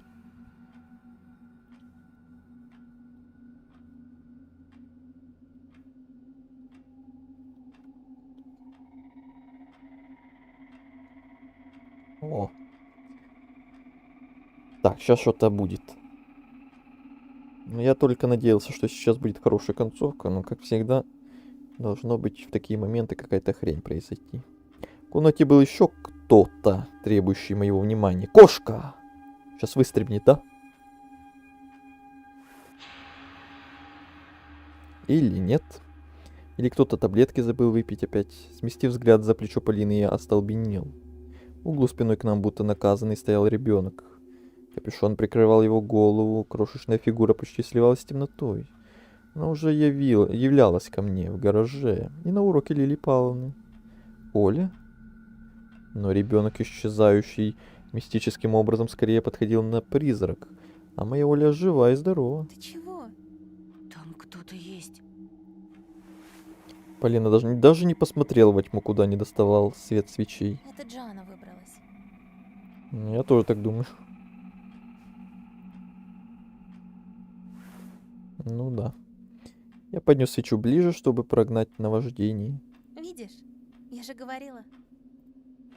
В пляшущем свете огонька на меня таращилась тайская кошка. Но стоило мне отвести свет, как силуэт ребенка снова заребил во тьме. Я с трудом оторвался от маячащей в углу фигурки. Было жутко говорить с ней, зная, что незваный гость там. Мне пора было признаться. Полина, у меня галлюцинация. Сейчас? И сейчас, И сейчас вообще. тоже, да. Я вижу странные штуки. Хочешь сказать, ты сумасшедший? Доктор говорит, это переходный возраст, и скоро пройдет. Надо принимать лекарства. Они у тебя с собой? Я кивнул, вынимая из кармана таблетки. Так чего ты ждешь? Неправда, чего я жду? Я снова посмотрел в угол. Фигурка не поменяла позы, но теперь во мне поселилась уверенность. Это Оля? Шепот был глуше, чем завывание ветра. Точно он прорывался сквозь толщу снега и из-под промерзлой земли, будто сестра звала меня из могилы.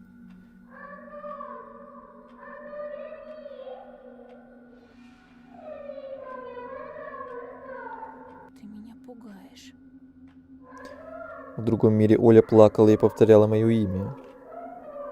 Мой взгляд снова упал на таблетки. И выбор такой же, как был с Катей. Там аналогичный выбор был. Либо галюны, либо таблетки. I'm here again. С возвращением. Видать, был какой-то кратковременный подвесон стрима, и вскоре все наладилось. А ты уже меня покинул. Но рад, что ты снова вернулся. Так, давайте сначала... Откажемся сначала. Но если это не бред... Я сжал в кулаке таблетки. Что если... ЗОЖ достижение получено. Вы отказались от таблеток у Полины. Что если Оле нужна помощь? Или она хочет о чем-то меня предупредить? Антон, быстрее! Я нахмурился, увидев страх, мелькнувший в глазах Полины. Даже не страх, а нарастающую панику. Что происходит? Плач стал громче, он заполнил комнату. Полина что, поморщилась? Покосилась в угол? Она тоже слышит? Так это не галлюцинации. Угу. Полина вскрикнула, когда в дверь ударил чей-то кулак. Кошка, как всегда, с ума сходит. Кошка ринулась под потолок, сорвав штору, и растворилась в темноте. Мы оба сжались. А ты сколько концовок открыл? Я, если честно, не считал, но мне кажется, уже почти все. Но сейчас я прохожу последний путь, который я еще не видел с Полиной. Потому что все остальное я уже абсолютно пересмотрел. По крайней мере, все, что смог найти, и все, что смог перелистать, все везде посмотрел. Вот остался только вот сейчас вот этот путь. Она трясла головой и дрожала всем телом. Плач Оли и тоскливая песня вьюги слилась в единый хор. В двери колотили руками и ногами. Языки пламени затрепетали, и тьма вокруг нас сгустилась. Полина! Полина, ты дома? О, дедуля вернулся. Это ее дедушка. Просто дедушку выписали из больницы, но почему ночью? И почему голос звучит так, словно говорящего полон рот клыков? Или его в больницу никто не отправлял, и он на самом деле где-то был рядом. Что ты наделал, Антон? Почему ты не выпил таблетки? А ты тут при чем? Ну же опять у нее какие-то приступы. Ну как в прошлый раз. Слезы брызнули из ее расширившихся глаз. Это тот самый дед? Не знаю, тот ли самый дед, о котором ты думаешь. Целиком не выйдешь? Хоть кусок мне отрежь. Полина истерично взвизгнула. Заскрипело крыльцо. Харитон, он научился ходить? Ходить в метели? Ходить во тьме? За окном мелькнула чудовищная фигура. От жаркого дыхания иней истаял, и в образовавшемся пятнышке мелькнул выпученный глаз. Кто-то огромный заглянул в комнату и убедился, что здесь полно свежего мяса. Галактическая... Что уничтожит наш мир? Захар Плей. Что это значит? Я ничего не понял. Привет, во-первых, тебе. Во-вторых, объясни, что ты написал. Кто уничтожит мир?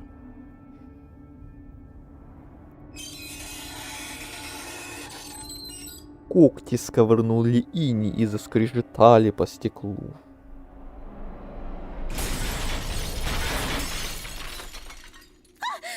Окно лопнуло, обдав нас холодом, осколки посыпались на пол, костяные серпы прошлись по раме. Ветер задул и опрокинул большинство свечей, но одна, упав, подожгла... и продолжала гореть. Чтобы я видел, как ночные твари пришли в гости к визжащей Полине. У них был вожак. Заслонившись руками от кошмара, я смотрел сквозь пальцы на гигантское существо, возникшее в квадрате окна. Воу, спойлеры, что ли? Где? Какие? Кому? Это такое водное животное. Впервые слышу. На Демогоргона похож. А это кто такой? Голодные глаза сверлились в полумраке, как серебряные луны. Тварь протянула руку и указала на нас пальцем, напоминающим кинжал.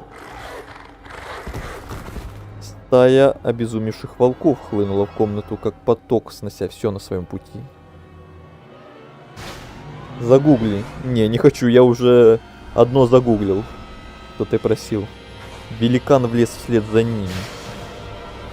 Он выпрямился во весь свой ужасающий рост до потолка.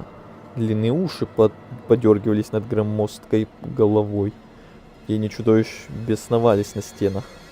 Свеча подожгла скатерть, и та потрескивала, прогорала. Дым обжигал слизистую, в красном аду скалились прожорливые бесы. Парализованный страхом, я смотрел, как Полина сорвалась с дивана, пытаясь убежать. Но посреди комнаты она затряслась и упала на колени перед древним монстром, пришедшим из лесов промозглых захоронений. Заяц протянул левую лапу и вцепился Полине в волосы. Пальцы правой он развернул, как веер, наслаждаясь беспомощностью жертвы. Коготь медленно очертал девичье лицо.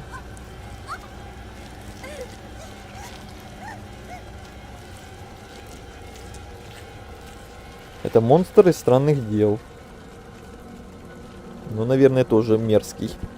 Вдоль скулы, через подбородок и снова вверх. Полина закричала. Кожа раскрывалась под нажимом когтя. Слезы лились по обескровленным щекам. Горячие лохмотья скатерти спланировали на стол и подожгли обивку. Фу. А потом одним движением монстр срезал лицо Полины и отшвырнул его на ненужную тряпку. Как ненужную тряпку. На месте лица было красное влажно-блестящее месиво с канатами сухожилий и шариками жира. Освежеванная Полина бешено визжала.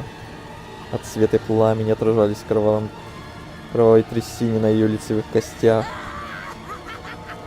Вопль перешел в пронзительный визг, затем какое-то карканье. Она что, она смеялась? Полина повернула ко мне то, что осталось от лица.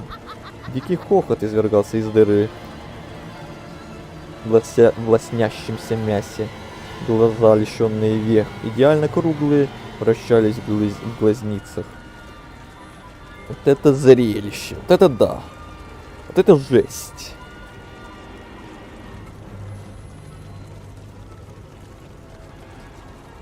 Мне хотелось умереть и больше не видеть этого, я был парализован страхом. Ты ничего не смог сделать, трус! Ничтожество! Ты не смог меня защитить! Я зажал пальцами уши, но продолжал слушать. Ромка был в 1000 раз лучше! Знай, неудачник! Ни в одном мире ты меня не спасешь, Антон! Ни в одной вселенной я не буду твоей! Ты обречен! Позади меня бушевал пожар, в дыму Полина снова завизжала. Она будто бы догадалась, что сейчас произойдет. Коготь вспорол ее живот с отвратительным звуком рвущейся ткани. Лапа проникла в образовавшуюся щель и вынула внутренности. Пурпурный кишечник школьницы. Облизываясь, тварь накинула вонючую гирлянду на шею Полины, как веревку, и резко подбросила лапу. Полина поднялась вверх, подвешенная к люстре на собственных кишках, и закачалась, как колокол. Ноги дергались в конвульсиях, безнадежно ища под собой опоры. Слабеющие пальцы царапали мерзкую удавку. Монстр повернул ко мне истекающую вязкой слюной пасть. Руки Полины обвисли, мертвое тело продолжало раскачиваться на ветру. Волки напружинились, ожидая приказа. Мышцы двигались под вздыбленной грязной шерстью. Покрытые коростой хвосты трепетали в предвкушении пира. Чудовище медленно подняло лапы и ткнуло в меня когтем.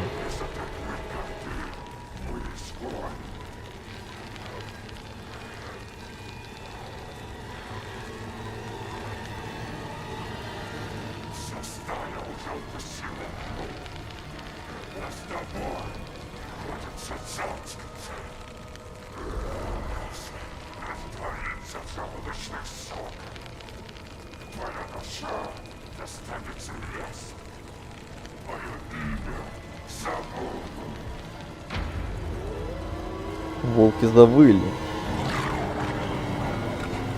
Ближайший зверь прыгнул, смыкая челюсти на моем горле. Зубы погрузились в гортань. Тень Полины моталась по стене. Я вцепился пальцами в липкую волчью шкуру, пытаясь из последних сил оттолкнуть хищника. Он жевал и раздирал клыками мою гортань.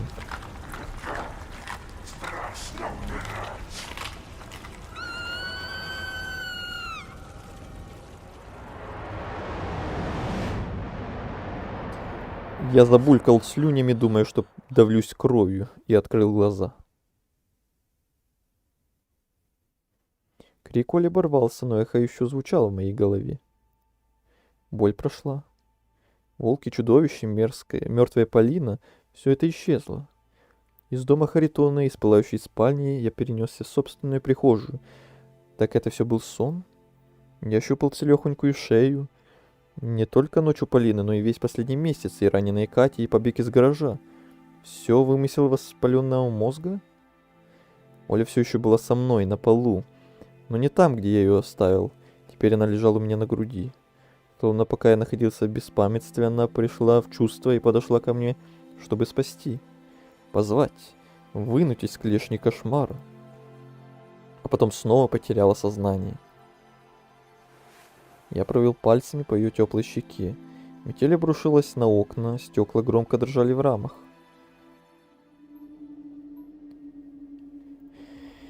И далее опять пошло то, что уже было.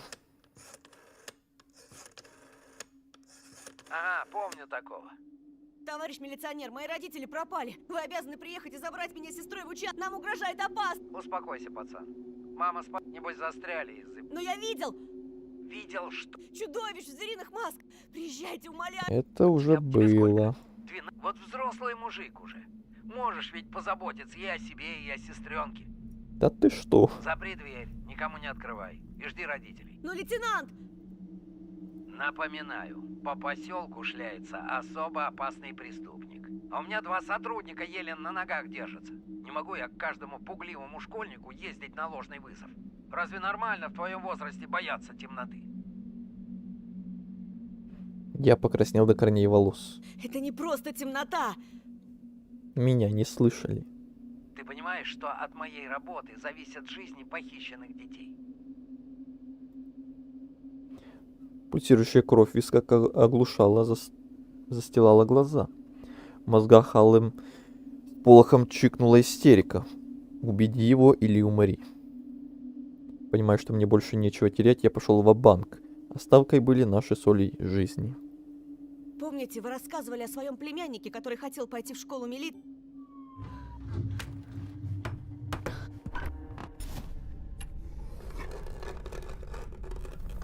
Так, вот тут уже могут быть отличия. Или нет. О, да. Вы открыли дверь Полине. Полина влетела в коридор и обхватила меня озябшими руками. Я выдохнул удивленно. Ощутил запах волос, вспомнил, когда внезапные истерики Полина играла мне на скрипке. С ней в дом словно порхнула мелодия Шумана. Мокрые ресницы едва коснулись моей щеки.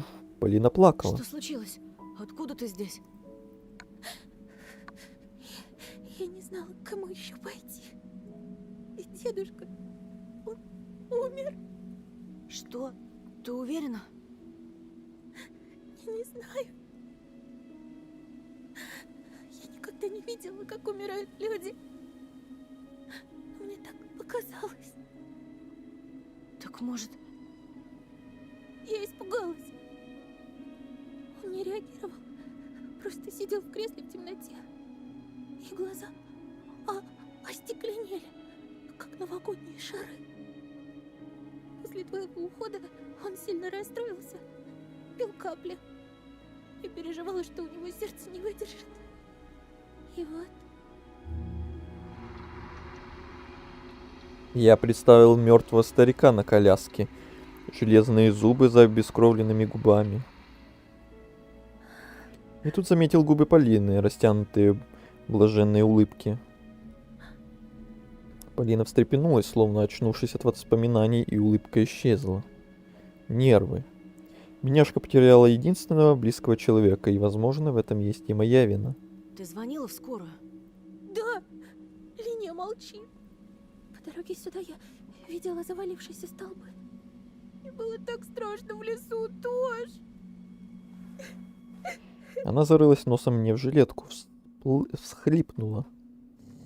Жулька рычала из-за угла. Я топнул ногой, и собачонка поплелась, погавкивая за лестницу.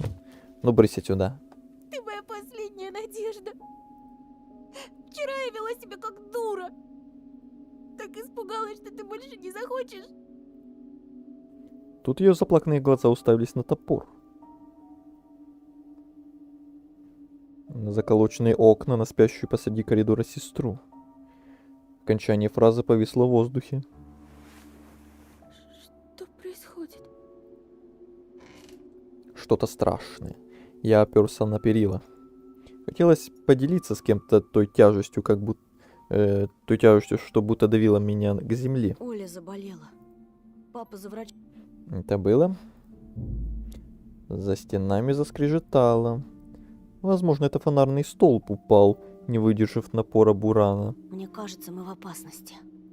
Кто-то ходит снаружи. Ищет, как бы попасть в дом. Полина зажала рукой рот. Маньяк? Да. Может быть. Свет в доме погас. Опять. Ой-ой-ой. Задребезжав, вырубился холодильник. Тьма выплеснулась из закутков и поглотила Полину. Громче застонала метель. Я заморгал, цепляясь за перила. Антон, слышишь? Ее глаза расплывались в ужасе. Звук флейты.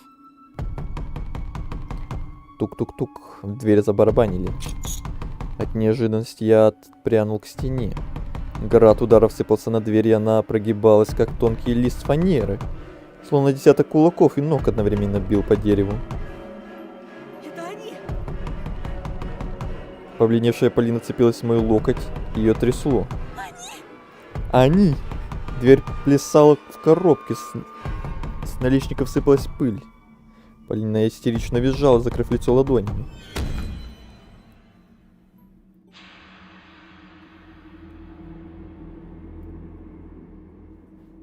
Так, это... Нет, это что-то новенькое. Я было потянулся к древней реликвии, как вдруг что-то укололо меня под рубашкой. Шаманский амулет в виде когтя, который подарила Полина. Мрачное таежное колдовство словно сопротивлялось божественной силе, в которую так верили мои бабушка и папа. Молись, ага. Замерев в нерешительности, я думал, на чью защиту мне уповать. Сможет ли хоть одна из этих безделушек спасти нашей жизни? Воцарилась гробовая тишина. Казалось, пришлые людоеды таились за дверью с хищной улыбкой, в ожидании, когда я сделаю выбор. Так, вот это важный момент. Давайте сначала вот это глянем. Там, наверное, все будет тоже, но удостоверимся. Недолго думая, я схватил крест. Я готов был уповать на Бога, особенно когда за окном бродила рогатая тень, жаждущая обречь нас на адские муки. Амулет же я скинул в корзину у телефона. Этот коготь зверя явился из темных суеверий древнего племени, но оттуда же и выползли проклятые чудовища, а значит, ему со мной не по пути. Я ринулся на кухню, оттиснув подругу. Так, дальше все то же самое пошло. Никто меня не видит. Значит, самое время выбрать жертву. Ну, тут тоже, походу, будет так же. Хотя, если бы жульки не было, кстати. У нас был вообще выбор с жулькой? Да, был.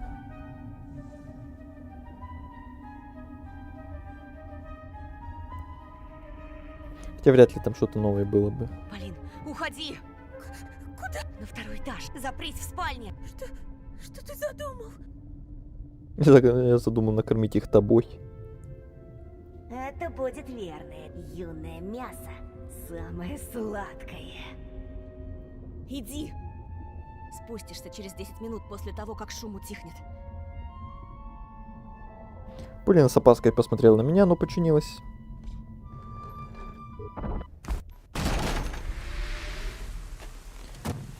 Да, тут все то же самое. А если Оля, то тоже все то же самое. Полина, уходи! Запрись. Что ты за... Юн, иди. Спустишь. Скорее. Ну да. Но секундочку, а если жульку мы это самое? Там же, насколько я помню, она вроде может показать нам... не нам, а полицейским путь к гаражу, но даже без нее они вроде как могут нас найти. Сейчас удостоверимся.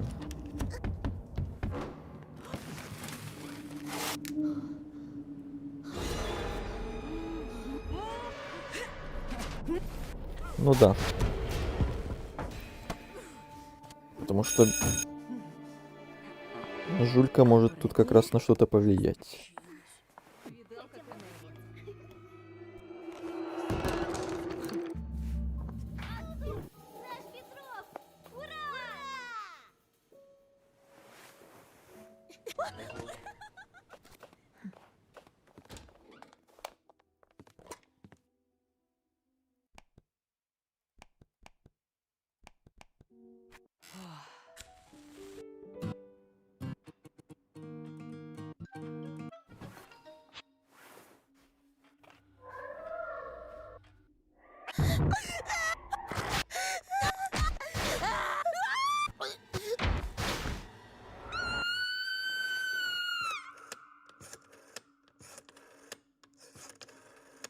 Видел что?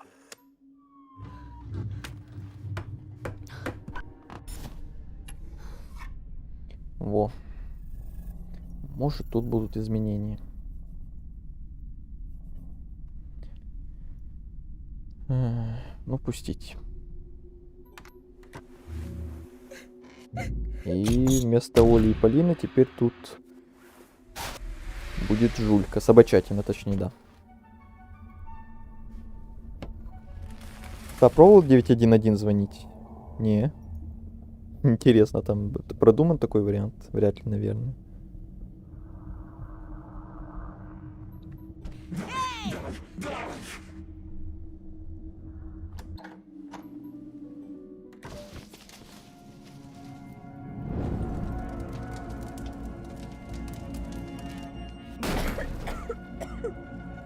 Скажи, что здесь есть. За мной.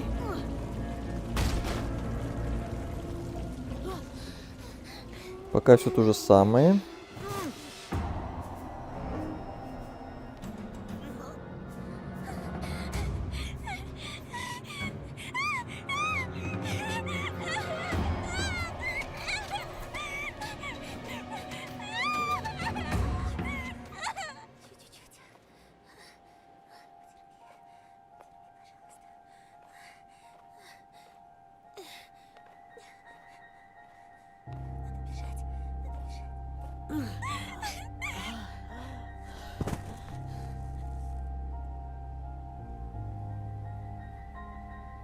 Понимаю, это новое что-то или нет.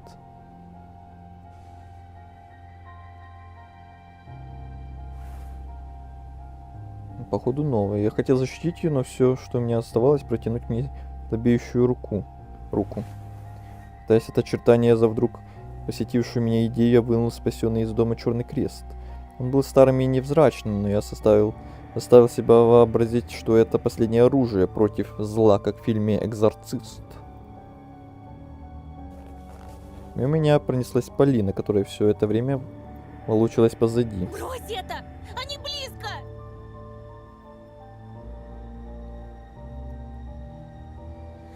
Это не поможет! Мы просто умрем здесь и сейчас! Я вспомнил похороны бабули и ее сказки, крест, что охранял жилище от посторонних.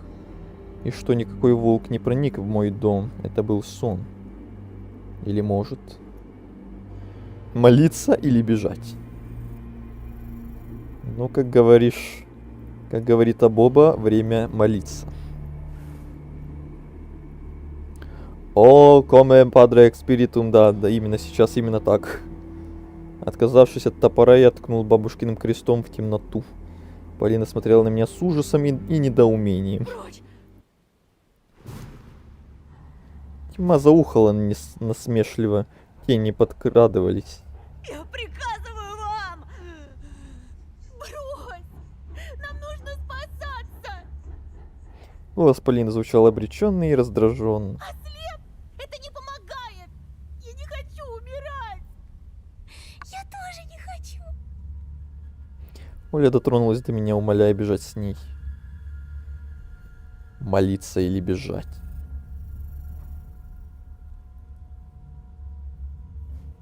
Молиться. Спастись нельзя, не успеем. Мне нужна была помощь, какая-то нечеловеческая сила против чудовищ. Зажмурившись, я представил бабушку, стоящую в углу под иконами спиной ко мне. Заговор. Она учила внука защищаться от тех, кто крадется в ночи. Я разлепил пересохшие губы. Глупо, но... На острове Буяне в Синем океане стоит домовина. В ней... Ну, это уже какие-то сказочки пошли. И стишочки. Как там дальше? Действительно. Полина уставилась на меня гневно. В ней сало и глина. Сало? С каждым словом я отталкивался от промерзшей земли и все выше поднимал голову. Волосы седые, чертям еда. А раба Божьего Антона не тронут никогда. А Олю и Полину тронут, что ли? Не обращая внимания на пораженную подругу, я закончил разговор, почти крича. Бесы забудут дорогу к дому. В этот же момент закричала Оля. Безобразные сови когти, сотканные из тьмы, утаскивали сестру в снежную бездну. Полина было дернулась за ней, как Оля исчезла. Ее не стало. Это же неправда. Очередные игры разума. Сдвиг по фазе. Моя Оля жива и здорова. Она в комнате с мамой и папой, а не посреди замерзшей ночи мертвая. Антон! Ну да, конечно. Оля мертва! Там еще надо будет выбрать кого-нибудь другой концовки. Обязательно мы все посмотрим. По моей щеке потекла слеза. Все стало безразлично. И усталость, и приближающаяся смерть. Нет, нет, это все обман. Оля жива. Они просто пугают нас. Я должен был признать, что это моя ошибка. План не сработал, Оля мертва. Надо скорее бежать, спасаться, звать маму, сказать, что ее чарующий свет погас. Или продолжить верить в чудеса, произнести последние слова заговора. Полина упала недалеко от меня и истерично заревела. От этой темноты уже не спастись, но я должен решить. Алина Трокас. Привет. Доброй ночи. Или у тебя тоже уже утро, как и у Абобы?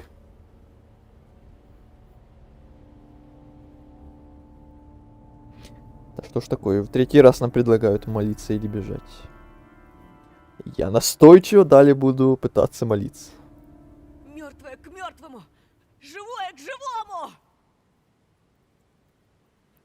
Повисла оглушающая тишина. Я посмотрел на крест. В озябших пальцах металл словно стал еще чернее. Чернота соскочилась засочилась из него жирным дымом. Она обхватила мое запястье, обжигая холодом, и потекла вверх по предплечью. Мрак просачивался в меня, или наоборот, я телепортировался в космическую бездну. Что происходит? Вдруг, нарушая абсолют тьмы, впереди стали вспыхивать звезды. Казалось, что это они удерживали меня в невесомости, там, на границе реальности, где я очутился. Magic. Наркомания какая-то, а не Magic. Подавляя и постепенно разъедая разум и волю, внезапным страхом светила концентрировались в группу светила. Я понял, что это глаза. Создатель всецелых смотрел на меня из-за тонкой завесы между мирами. Кто? Настолько огромный, что мой мозг отказался воспринимать его масштабы. Воплощение одиночества и безысходности, тот, чьи пути неисповедимы, бесконечной ночи. Какая же наркомания. Я резко вздохнул, вернувшись в собственное тело, в лес перепуганной Полине. Сердце стучало, ощущение безысходности холодило кровь. Я поднял взгляд к верхушкам сосен. И тут что-то огромное упало с неба, ломая деревья и образовывая дымящийся кратер посреди чащи. Метеориты падают с небес. Снег, мерзлая почва, сучья и куски льда полетели в разные стороны, накрывая нас головой. Ветки, лежавшие сверху, горели. Они осыпали лучинами яму, заваленную рухнувшими стволами. Полина с трудом освободилась от снега и подползла ко мне. Мы сплелись пальцами. От создания, заворачивающегося в кратере, исходил жар и ослепляющийся свет. Внезапное существо не поддавалось ни описанию, ни осмыслению.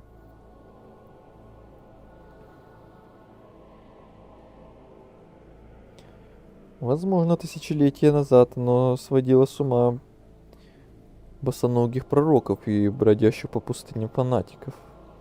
Смотреть на него без содрогания было невозможно. Что здесь происходит?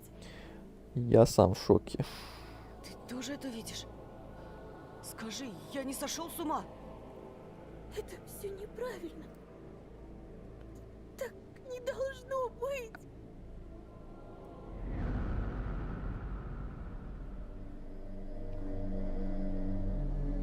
Создание распрямлялось, постоянно меняя форму. Сотканное из огня и кипящей материи, одновременно твердой, жидкой и газообразной. Оно бурлило и говорило с нами на неизвестном языке. Скопище вращающихся колец, пернатых крыльев и выпученных глаз, как раны, открывались рты. Они произносили в разнобой монотонные речи, напоминающие молитвы.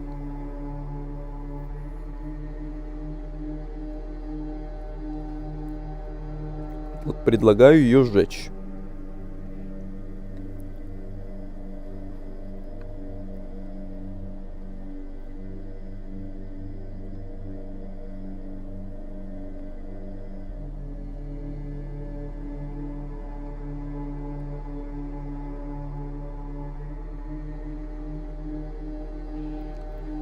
Так, пламя вырывалось из алых дыр точно из топок, скользило по кипящей субстанции, не причиняя существу вреда. Оно было настолько неправильным, грозным и жутким, что мне хотелось ослепнуть, лишь бы не видеть порожденное вселенной нечто. Не слышать бормотаний того, кто был огнем и крыльями, и глазами и кольцами. Окаменевший, я даже не обернулся на звук погони. Кто этот исполин? Почему он ответил на мою просьбу? Что с нами будет? Вопросы вымело из головы. Уже какая-то фантастика пошла. Небесный гость поднялся над кратером и издал раскатистый гул, отчего завибрировал даже воздух.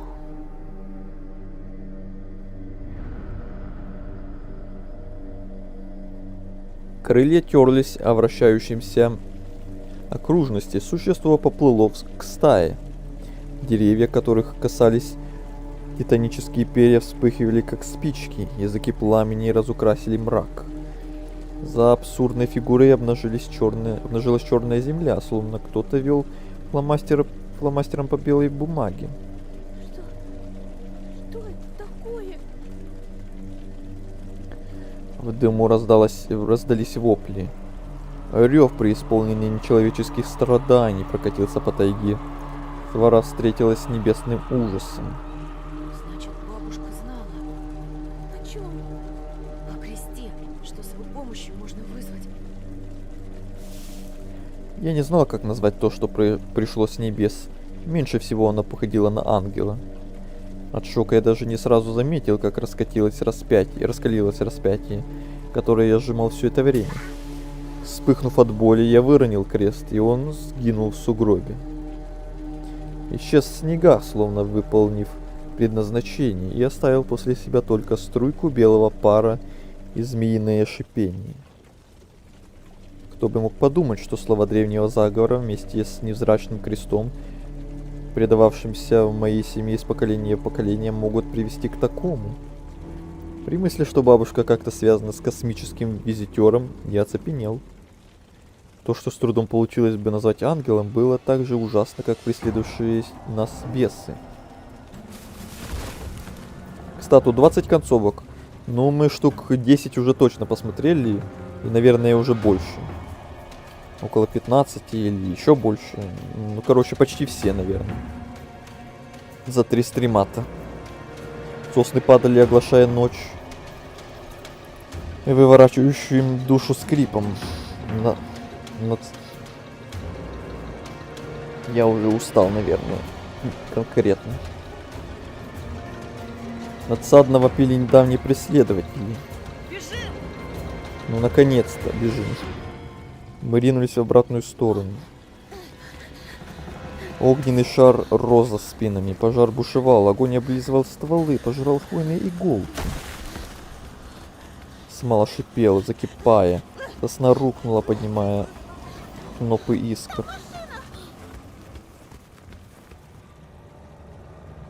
Я же видел за деревьями свет фар. В нашу сторону медленно катился автомобиль. Мы выскочили на дорогу и замахали руками. Машина свернула к обочине. Я задохнулся от счастья и облегчения, увидев отца. Где вы были? Что тут происходит? В тайге пожар. Наш дом сгорел. Поехали отсюда, пожалуйста. Где твоя сестра?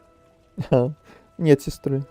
Полина оглядывалась на охваченный пламенем лес. Я потеряла ее. Папа нервно пританцовывал, удерживая дверцы. Ох, Антон. А я только научился тебе доверять. Тогда скажи, где мама?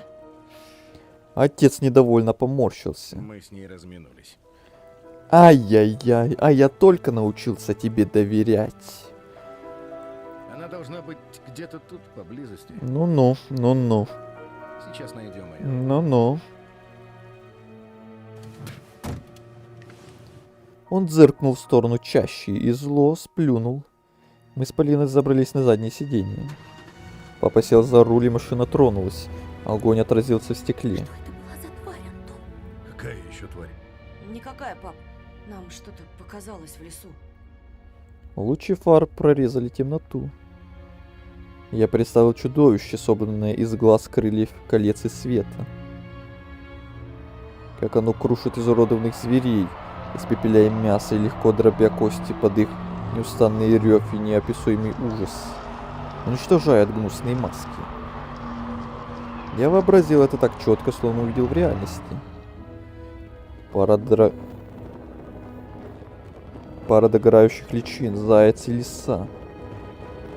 Из огня чернеет шерсть, и прорезы увеличиваются, пока не сливаются в одну дыру. Я облегченно вздохнул, но одновременно с этим почему-то до дрожи испугался.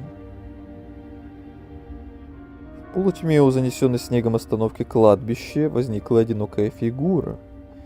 Еще один монстр, протягивающий к нам костяную лапу. Но размытый силуэт коснулся своего лица, словно что-то убрал, и я обмяк на сиденье. Там тетенька! Мама! Говорил же! Машина затормозила. Мама юркнула в салон и улыбнулась нам радостно. О, живые. А где Оленька? Мы как раз едем ее искать. Как искать? Ты ее потерял? Мы спаслись, но какой ценой? Оли больше нет, и в этом виноват я. Ты сдурела? Я был с тобой все время. Антон, что за херня у вас там произошла? Я говорила, это место меня убивает. Говорила. Они нашли нас, а теперь Оля пропал. Ненавижу! Я понял, что все кончено. Мама и папа никогда не увидят свет во тьме, ведь наша девочка-лампадка погасла. Заткнись, заткнись, заткнись! Ненавижу! Полина боязливо вжалась в кресло и отвернулась к окну, видимо, в надежде разглядеть проступающее из-за туч утро. Я не хочу туда, где мои родители убьют друг друга или разведутся. Не хочу в это мрачное будущее. Лучше сбежать прочь прямо сейчас, вглубь леса, туда, где небесный великан напал на зверевших людоедов. Добить их, спасти мою Олю. Внутренний голосок судорожно забился в голове, зашептал, давясь страхом и надеждой. Нужно бежать по снежной тропинке, забрать настоящее лицо, спасти стаю, спасти сестру. Уже сам того не замечая, я дергал ручку заблокированной дверцы машины, пытаясь вернуться в чащобу, откуда так мечтал спастись. Прежде чем удалось выскочить по лесу, волной прокатился раскатистый рев внезапного существа, неземного.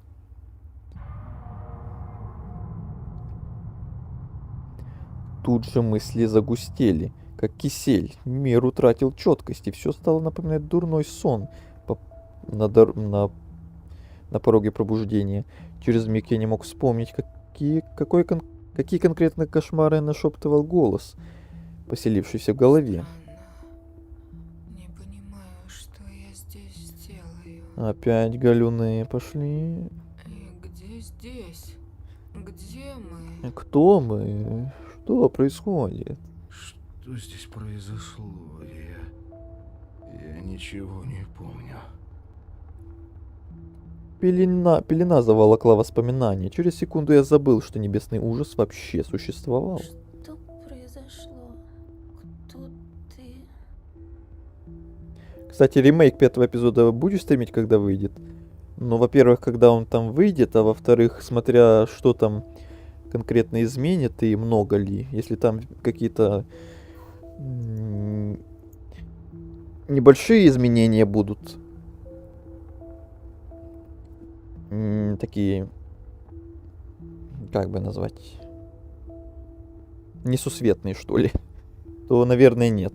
То я это сам для себя смогу просто быстренько просмотреть или видосик какой-то глянуть. А если прям нормально так что-то там переделают, как ты говоришь, прям ремейк, то, может, на один стримец глянем, что там изменится. Но, как я говорил в начале стрима, может, даже и моды какие-то глянем в каком-то будущем. Вряд ли сразу после этого оригинального зайчика, но, может быть, когда-нибудь, когда настроение будет. Я пытался собраться с мыслями, но меня ужасало, что я сам не знал ответ. Я не... Прежде чем кто-либо из незнакомцев ответил, мужчина за рулем потерял управление или просто забыл, как управлять машиной. Бум. Приехали. Черное дерево выскочило перед нами, и от удара сознание вспыхнуло яркой вспышкой, а затем сгинуло в темноте с оставшимися воспоминаниями. Стас, сколько стрим идет? Внизу в описании же написано. Но если прям точное число тебя интересует, то 4 часа 35 минут. Итак, наши дни. Девушка-ангел поражала мечом скрюченных у нее ног бесов. Это картина, если что. Крылья, похожие на паруса, белели за спиной небожительницы. Сияние нимба озаряло совершенное лицо. Критик писал, что А. Петрову особенно хорошо удается свет. Полотна, проникнутые свечением, виртуозность выделяет автора на общем фоне православных художников, вознося его до уровня великих предшественников Андрея Рублева или Василия Поленова или Паленова или Паленова, не знаю. Ой, опять это лицо пластилиновое. «Не возгордись», — учила Библия.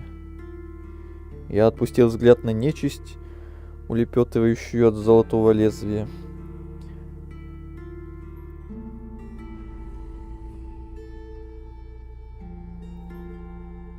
Откуда эти образы звереподобных тварей? Из снов? Я затруднялся ответить, ведь сны я тоже не помнил.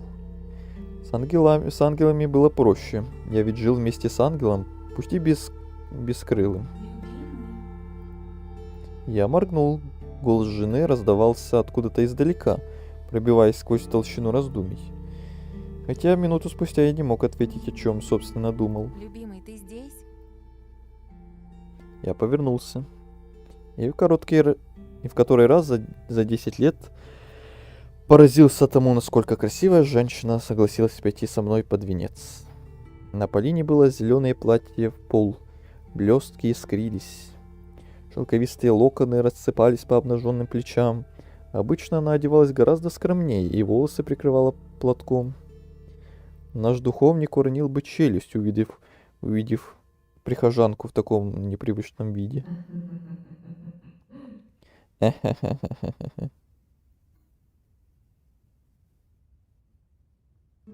Это умный человек в очках, скачать обои. Ян Топлес. Папа что-то буркнул на кухне и рассмеялась мама, окончательно возвращая меня в реальность. Я здесь. Слава богу, я здесь. А я думал, ты там или там, а ты здесь. Полина улыбалась. Не эта ли улыбка вдохновляла меня на написание ценимого критиками света?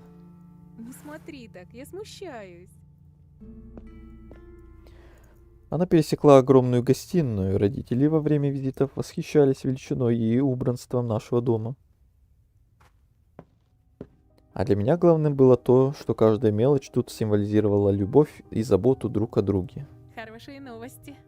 Папа научился управлять системой умного дома? Не настолько хорошие. Ну... Я обнял жену, положил ладонь на ее живот. Я отменила гастроли. Но ты же так хотела выступить в Пекине. Пекин никуда не денется. Существовал 1000 лет. Подождет, пока я выйду из декрета. И правильно. Ой. Туда этот Пекин. Под рукой, как бы соглашаясь с мамой, толкнулся наш будущий ребенок. Буду играть для вас и для Господа. Аминь. Аминь. Бог хранил наш брак. Он дал нам талант и помог реализоваться. А главное, за что мы были ему благодарны, за мглу, которой милосердный Господь окутал прошлое. Это какая-то религиозная концовка, я так понимаю, прям с небес на нас кинулся какой-то не пойми что, и все тут стали такими фанатиками. Моё и Полины. Включая образ девочки по имени Оля, младшей сестры, от которой не осталось никаких воспоминаний. Я лишь знал, что она погибла, пытался расспрашивать родителей, но видел, какую боль они испытывают, и оставлял попытки. Мы не помнили, что случилось в деревне на краю света, в черном лесу. Забвение было чудом. Так говорили мои родители, так говорил священник. Мало ли что блуждает тропками детства в темноте. Папа пока резал салат и 2 рюмки коньяка принял. Ох уж этот папа. Мама внесла торт, шерстяной кардиган с золотой цепочкой придали ей простую, но теплую элегантность. Но главным рецептом молодости, как она сама твердила, было счастье сына. Не 2 рюмки, а 3. И все во благо. Ох, нам еще его наконец в этот раз показали, постаревшего. То до этого мы только маму видели. Папа зашел вслед за мамой, огладил растущие брюшки и по-разбойничьи мне подмигнул. Посмотрите на эту красоту. С вишнями. Блин, мне самому захотелось есть. Кто знал, что многие спрайты в этой главе нейронка. делала, да, знал. И из-за этого многие были недовольны 5-м эпизодом. Некоторые прям вообще сильно отличаются от других своим качеством не очень. Давайте же скорее разрежем. Может, начнем с подарков? Истину говоришь, невестка. Подарки в студию. Уже на месте, ждут нас. Мы расселись на мохнатом ковре у елки, украшенной ангелами и серебристыми шарами. Папа схватил упаковку со своим именем. Давайте сперва помолимся.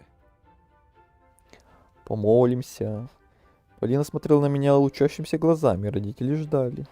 Господи, спасибо за пищу и дом. И этих чудесных людей рядом. Аминь. Отлично сказано. Ну, приступаем. Мама подала мне плоскую коробку, широко улыбаясь, я разорвал бумагу. Что там, пап? Ставлю на галстук. А это не от меня. Кто же еще так лепит скотч? Забыла сказать. Это принес почтальон утром. Так. С запиской, представляешь? И какой? 3 слова. От старого друга. Сейчас там будет какой-то сюрприз. Полина отвлеклась на вопрос мамы, а я открыл подарок.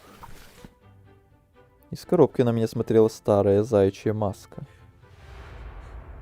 Мое горло резко сузилось, пульс участился, улыбка превратилась в оскал. В помещении сделалось нестерпимо жарко. Потом холод пробрал до костей. Я будто заглядывал в ящик Пандоры. Приотворил ворота ада, от которого прятался годами в церкви, спасался молитвой и желанной амнезией. Маска пульсировала, как стучание сердца. Мама что-то живо обсуждала с Полиной, папа примерял свитер.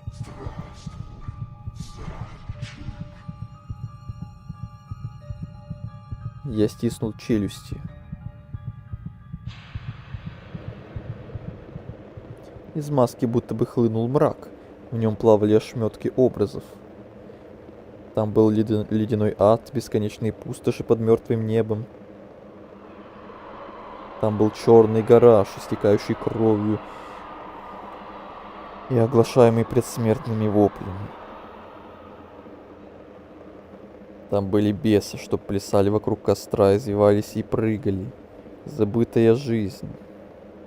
Мое настоящее. Что? Ты в порядке, милая? Да. Так странно себя почувствовала. Как сон наяву.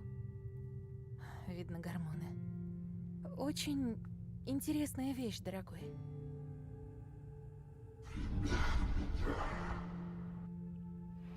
Череп прокрадывал дорогу в сером веществе, сгибался вместе с извилинами мозга. Блин, надо будет уже скоро закругляться, а то у меня уже и горло начинает болеть, и язык уже, и голова в целом за 4 часа стрима или почти 5 уже не варит. Уже час ночи у меня. Примирие. Не хочу, не. Красные губы жирные приоткрылись, и жемчужные зубы заблестели во рту. Съешь яблоко. Что? Что?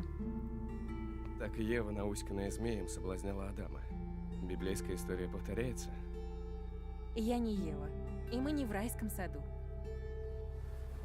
Жена наклонилась ко мне, и я плечом почувствовал, как бьется сердце в ее груди. Но как же Бог? Как же все то, что во что мы верили? Я уставился растерянно на картину с девушкой-ангелом, будто взывая о помощи.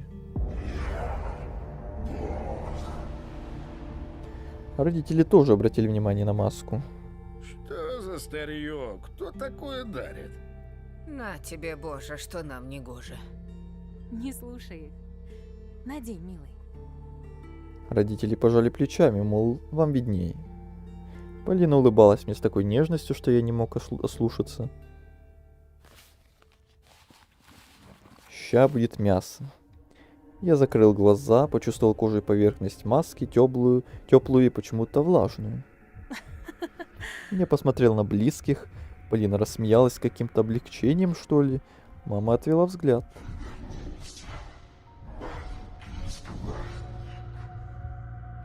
Папа поглядел на меня печально, но бодро сказал. Так, что там наш торт? Хозяин, приступай. Повторило эхо, которое услышал только я. Он сегодня задумчивый. Всегда таким был. Сына, до Нового года пара часов, а мы желаем сладкого. Конечно. Мы подошли к столу. Папа посмеивался, наполнял рюмки. Куда ты льешь? Они не пьют. Так я за них. Праздник же. Я взял нож и занес его над угощением. Праздник. День визжащего мяса. Для медведя и лисы. Шепотки рождались из злобной костью, и мое лицо онемело под маской, и рука дрогнула. Полина, ты устроишь для нас небольшой концерт? Если хотите. Всяко лучше дурацких голубых огоньков. Мой рот наполнился слюной. Я повернул нож так, чтобы в лезвии отражались родители и беременная Полина. Угощение для древнего леса, для старого голодного зайчика. Как там говорил поп, хлеб это плоть. Я сглотнул. Господи, спасибо за пищу и нору, и этих вкусных людей рядом. Пора вновь собрать стаю. Во имя холода, мрака и леса. Аминь.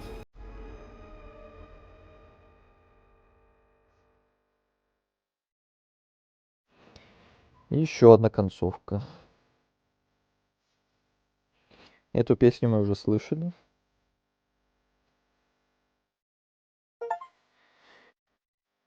Звезда Полынь. Вы воспользовались крестом. Достижение получено. В тихом омуте. Шокирующая новость потрясла наш город. Заслуженный художник, благотворитель, лауреат всевозможных премий Антон Петров оказался настоящим исчадием ада. В частном доме обнаружены изуродованные останки его родителей, а также беременной супруги. По предварительным данным, тела были частично съедены. Ходят слухи, будто художник сошел с ума на почве религиозного бреда. Якобы на его холстах нашли рисунки, напоминающие оккультные знаки. Односельчане в ужасе, тихий, вежливый, всегда с цветами для жены. А кто бы знал, что он творил за закрытыми дверями? Петров исчез. Полиция объявила всероссийский розыск.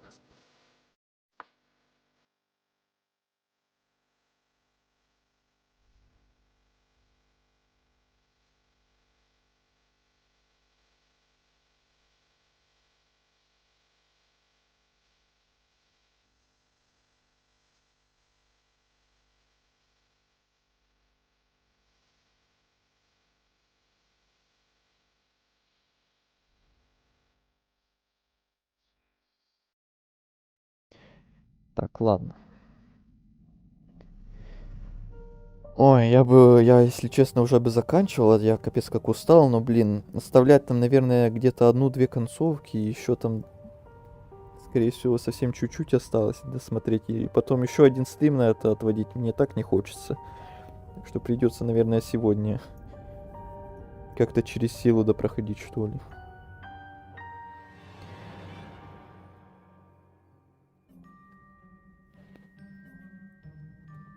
Так, давайте сначала проверим вот эти варианты, где просто можно было вариант бежать выбрать. Скорее всего, тут все везде одинаковое будет, потому что нам 3 раза предлагали бежать или молиться. Бросив бесполезный хлам, мы ринулись к лесу.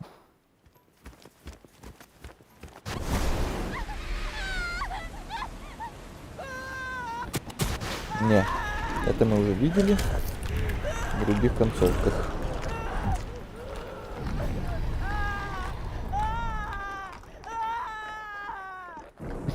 Это было быстро.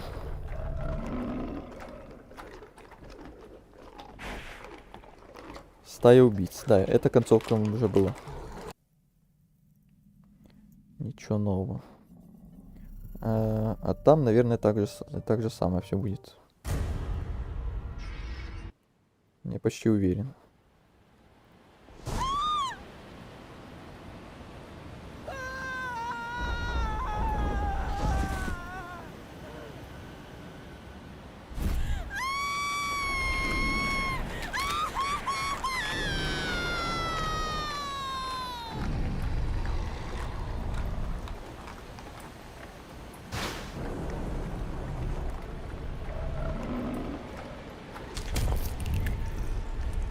Ну да. Коготь, да, коготь тоже глянем. Я хочу уточнить тут, что так же будет.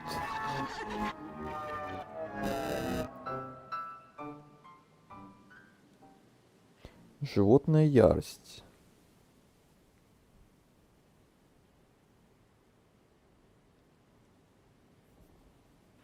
Да, вроде такое тоже было.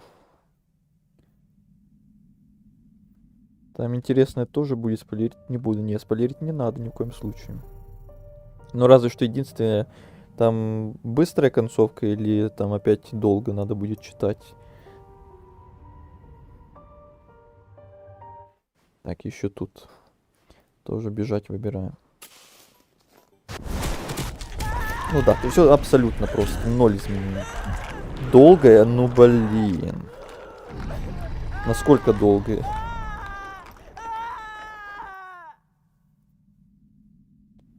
Это плохо, конечно. Так, все, с крестом разобрались. Еще хочу глянуть, если не впускать.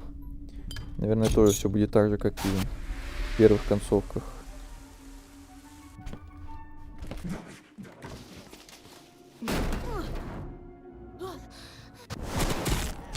Ну да. Но зато я удостоверился. Как с ангелом. А, ну, наверное, еще тогда нормально. Но в любом случае я не буду оставлять одну концовку на следующий стрим. Я лучше уж через силу ее допройду. И все, мы сегодня допройдем. Так, тут было. Перед тем, как коготь, наверное, надо опять...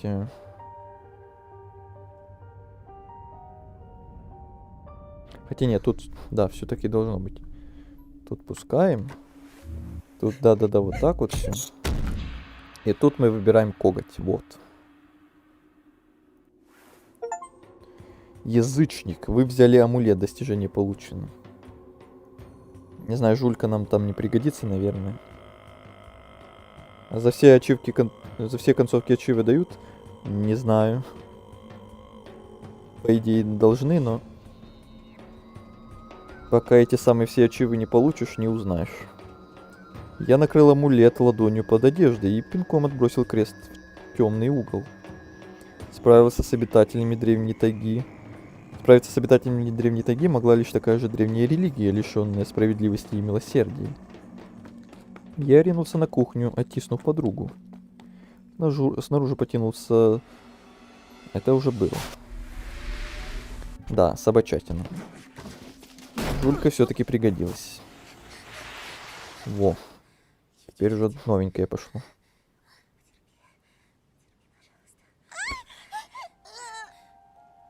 Что это? От внезапного торможения Оля врезалась в меня и шмякнулась о снег. Я завис в нескольких сантиметрах от земли. Скрюченная уродливая ветвь вздернула меня за веревку полиненного амулета, как повешенного. Топор вылетел из рук и ушел под снег. Или сам зловещий амулет устроил мне такую западню. Я пытался сорвать его, царапая до крови шею. Но, казалось, дерево наматывало меня все сильнее, заставляя вздыматься выше к кране. Я барахтался в воздухе, стараясь потянуться на петле, просунуть пальцы между шеей и веревкой. Но все было тщетно. Снег под ногами проваливался, из горла вырывался протяжной стон.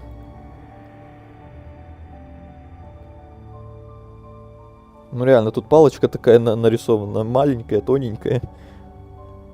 Как бы она выдержала его. Раскачиваясь, я с хрипом дернулся раз, другой, но ветка никак не поддавалась.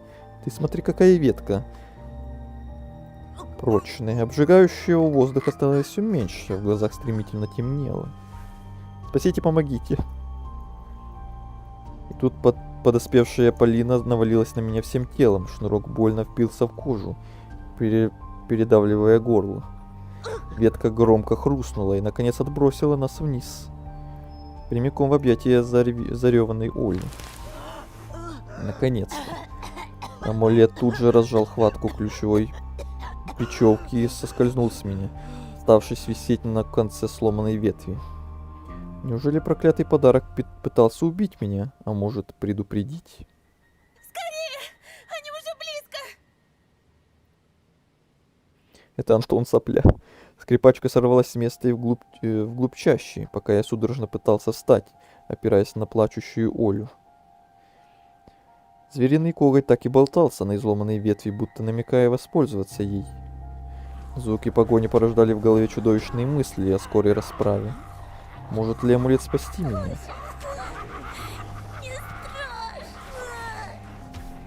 Может ли он спасти жизнь моей дорогой сестренки? Я обернулся. Загонщики оставались в нескольких метрах, медленно обступая нас и зловеще гагача. Было ясно, что ожившие кошмары могут настичь нас в один миг, если захотят. Но они не спешили, а словно игрались с нами в кошки-мышки. Их забавляли наши тщетные попытки спастись, нарастающей паникой и надвигающейся отчаяние. А может, они не тронут владельца амулета? Либо мы предпримем правила игры и бежим дальше, зная, что нас все равно догонят. Я вновь взглянул на качающийся на ветру зловещий талисман. Либо кому-то из нас стоит довериться древней шаманской побрякушке, а другому, возможно, умереть. Отдать Оле, забрать себе, не брать. Ух ты, тут аж 3 варианта.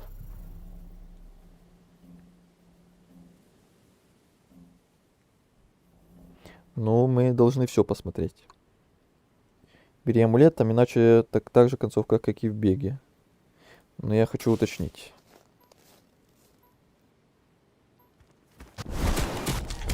Окей, хорошо. Это уточнили.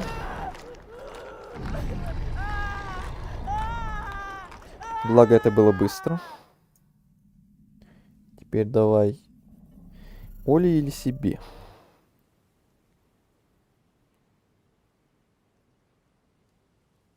Давай сначала Оле. Амулет уже спас меня однажды от неминуемой гибели. Надеюсь, не подведет и сейчас.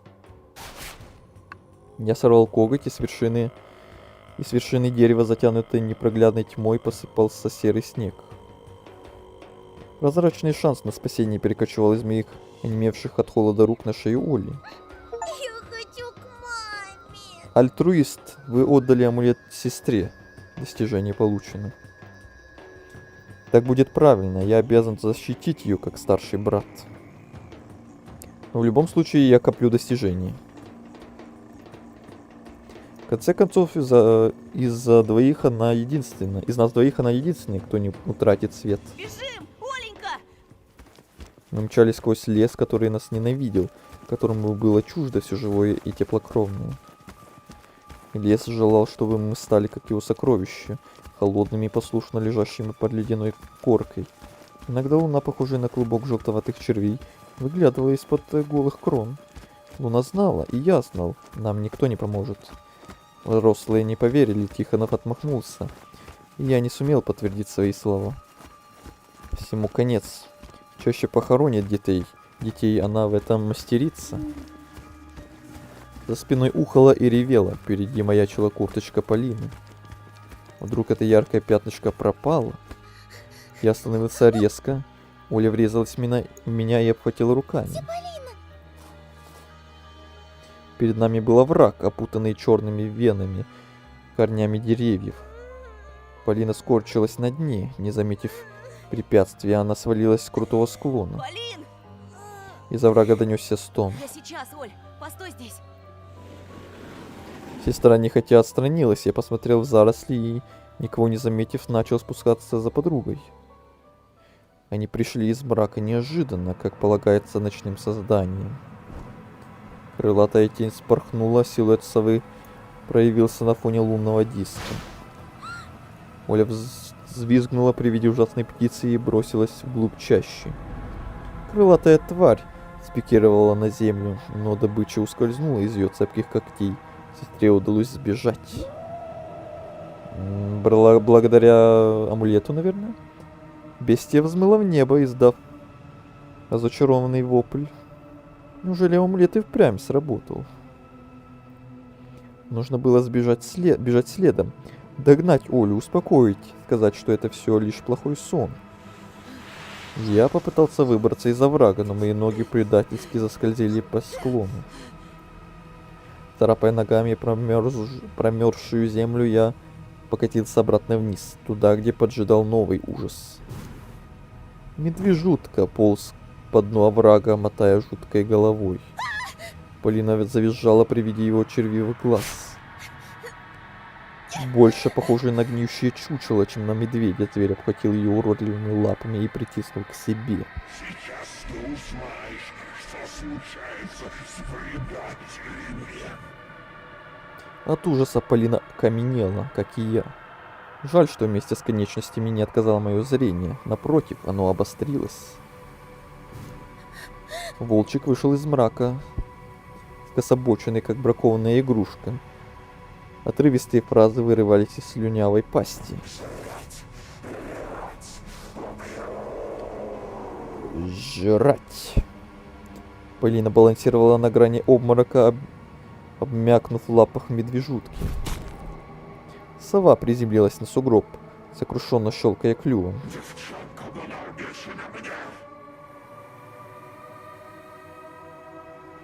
Амулет сеет от всего, кроме непобедимой ветки.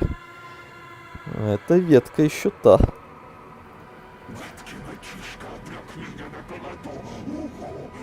Уху, уху. Уху-ху.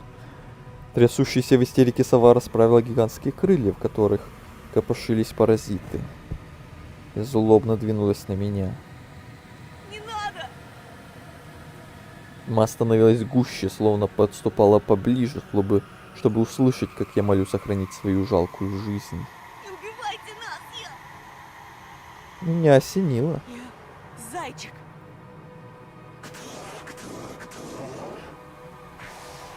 Волчик подавился слюной, обильно текущей из его клыков. Чучело, отдаленно напоминающее медведя, задышало тяжело, а затем разразилось хохотом.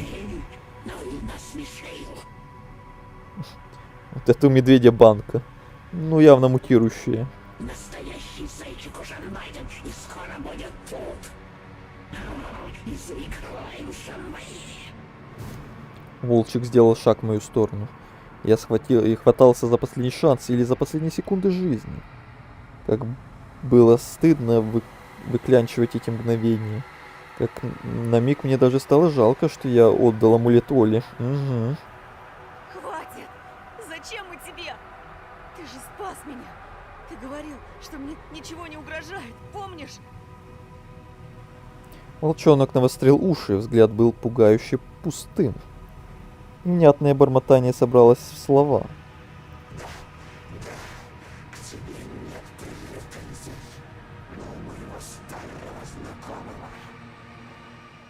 Звук флейты донесся до ушей, таинственный и пронзающий, и пронизывающий. Скалясь, волчик двинулся ко мне, но на полпути замер, будто его выключили. Ветер утих, а музыка сделалась громче. Зверёныш вздрогнул, как картинка, поставленной на паузу кассеты.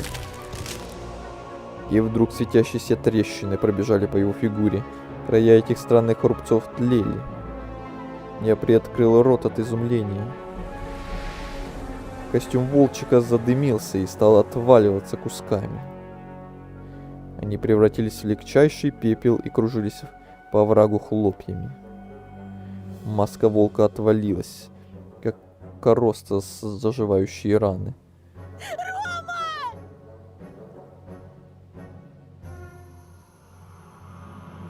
А ты аниме смотришь на стримах? Если да, то попробуй «Бойца Баки». Не смотрю. Бывали мысли, бывали идеи, но до дела так и не дошло. Ничего смотреть на стримах. Мертвенно-бледное лицо Ромки исказило ярость, вены вздулись на его лбу, губы растрескались. По-звериному задрав верхнюю губу, Рома впился в меня взглядом. Глаза безумно блестели. Ты был у нее дома, да? Ты был дома у моей Полины? Рисовал ее? Трогал? Ромочка! Заткнись, шлюха! Полина разрыдалась и беспомощно повисла в лапах уродливого мучителя. Я онемел от шока. Ромка повторял те же слова, что и при нашей встрече у дома Полины. Так вот, что случилось, пришла мысль. Все это время маска запечатлевала разум Ромки, но теперь мой абсолютно спятивший одноклассник освободился. Ромка, оглянись!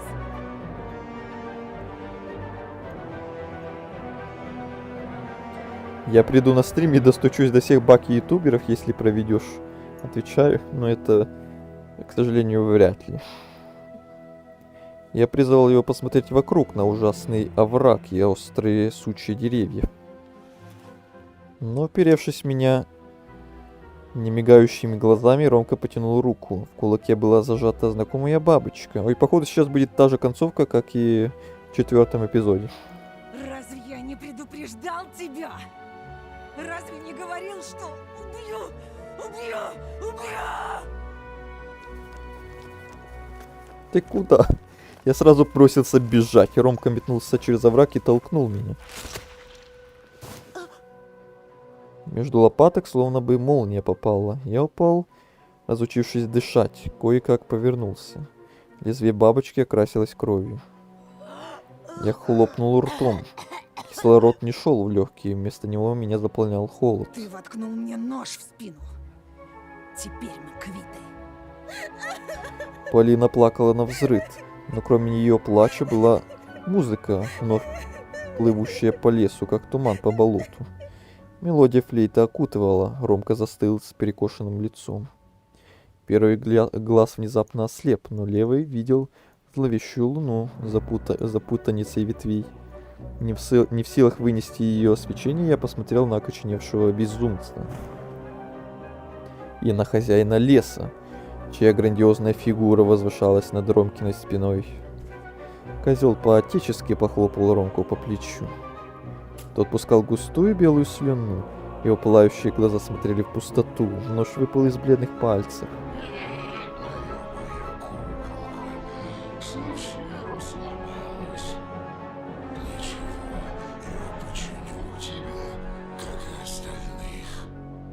Не хочешь как-нибудь ультракилл постримить? А что это такое?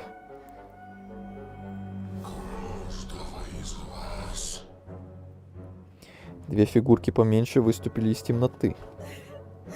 Насупившаяся совушка облизывала клюв фиолетовым языком.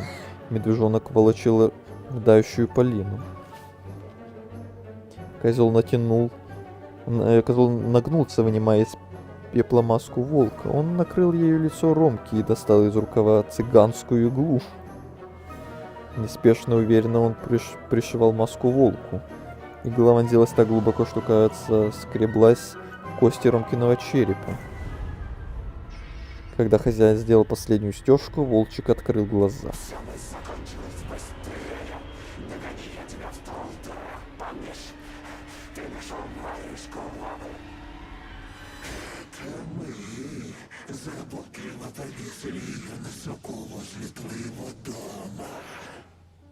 Игра как Doom, но динамичнее.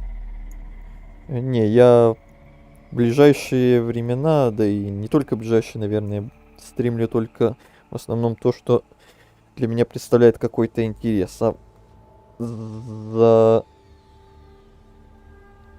таких случаях, когда мне кто-то предлагает что-то конкретное стримить, что я не планировал сам играть, или что мне прям вообще не нравится, например, то для таких случаев у меня только есть заказы.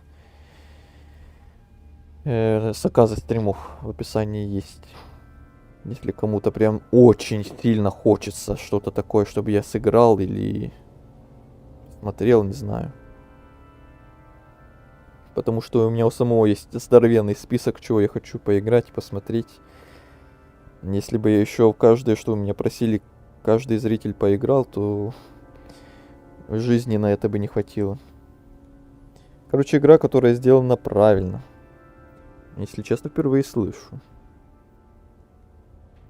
Ты должен был сдохнуть еще тогда. Все это дурень до леса. Наш зайчик.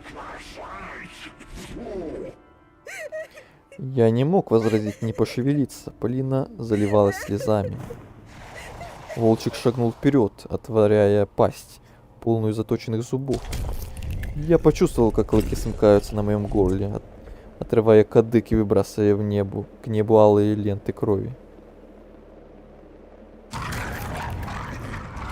Мгновение, и образ мальчика-оборотня, измазанного в крови, сменил чудовищный таежный волк. Другие монстры тоже обернулись животными. И хозяин леса оказался дед Полины. Высокая фигура хозяина леса сменилась стариком с густой бородой, сжимающий флейту, а затем снова вытянулась лесным гигантом. Мое больное сознание гремело кривыми зеркалами в калейдоскопе ужаса, перемешивая реальность и вымысел. Умирая, я был не в силах понять, что вижу на самом деле. Последнее, что я запомнил, кровь, вздымающая к луне, когда волк оторвал от меня очередной кусок. Кстати, какой был пиковый онлайн был на стриме? Сегодня? Не знаю. 4 или 5 я видел. А в принципе на канале не помню, если честно. Давно это было.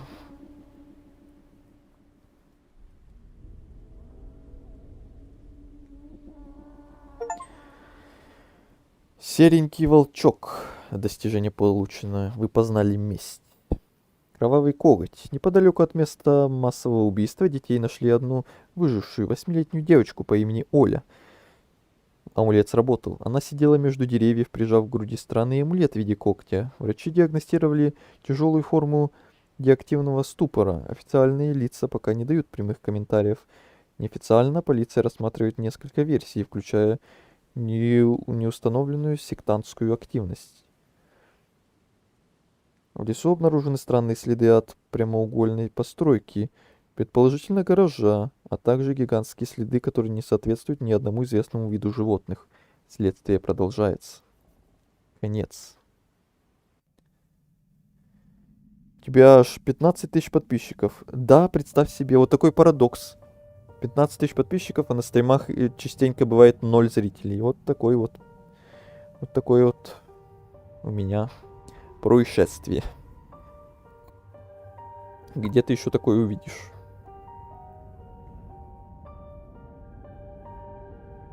Мало что да, и стримить-то интересно. Это комплимент? Надеюсь, да. Так, и теперь, наконец, забрать себе. Смотрим, что тут будет. Амулет всего лишь глупое суеверие. Небылица из темных времен, когда кровожадные племена приносили в жертву собственных детей. Как этот несуразный кусок прошлого сможет помочь мне или Оле? Его стоило сорвать лишь для того, чтобы выбросить прожорливую тьму. Но почему-то я решил оставить амулет себе. Бежим, Оленька! Эгоист. Вы воспользовались амулетом. Достижение получено.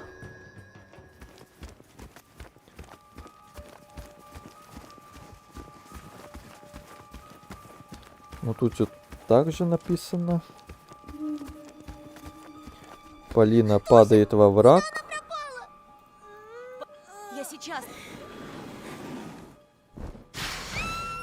Но Олю в этот раз схватывает.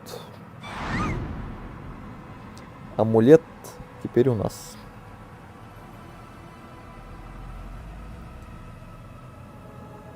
Вцепившись в Олю, тварь оторвала ее от земли и унесла в усыпанное звездами небо.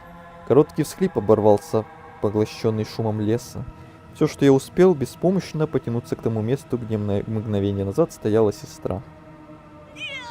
Нет! Вопль отчаянно вывернул меня наизнанку. Я попытался выбраться, но не получается, да. И тут гости.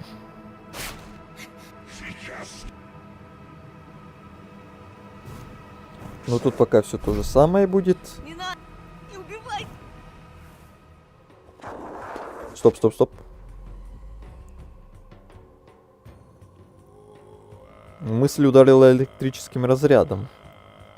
Я нашарил за воротником куртки толстый шнурок, рванул его и вытянул руку в сторону приближающегося врага. На нитке болтался амулет с когтем. Жжется! Волчонок отпрянул, схватившийся за грудь, а возле разразился лающим смехом. а после. Твой молочный зуб. Кто я, по-твоему, зубная фея? Бесполезный амулет отвертелся маятником.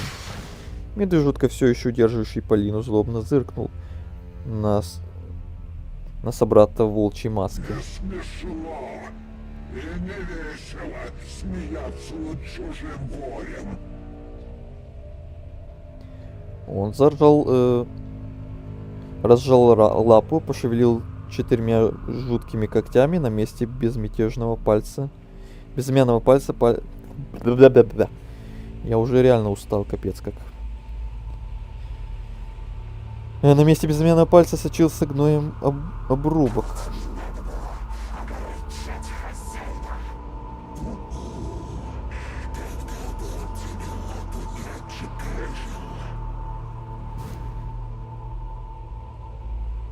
Волчонок снова дернулся ко мне, двинулся. Я врезался спиной в склон оврага, сверху посыпалась лавина сухого снега. Сухого снега? Снег бывает сухим? Полина сказала, амулет меня защитит. Сказала.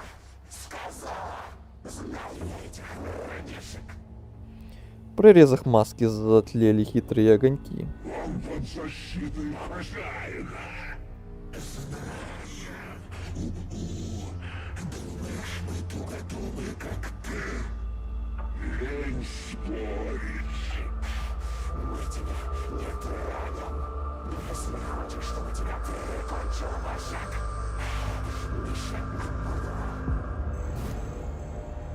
Неловко поклонившись, волчонок отошел, освобождая путь для рогатой тени, возникшей во враге.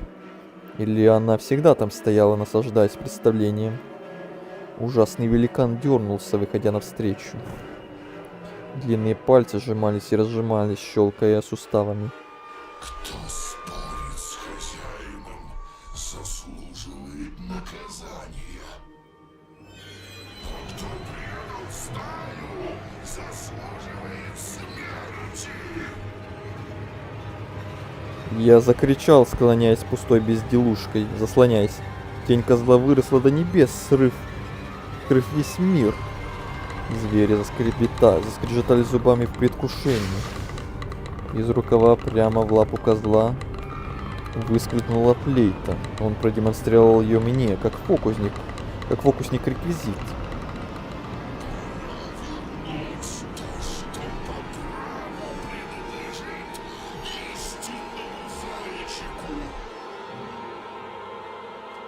Козел припал к флейте, как голодный пес к кости.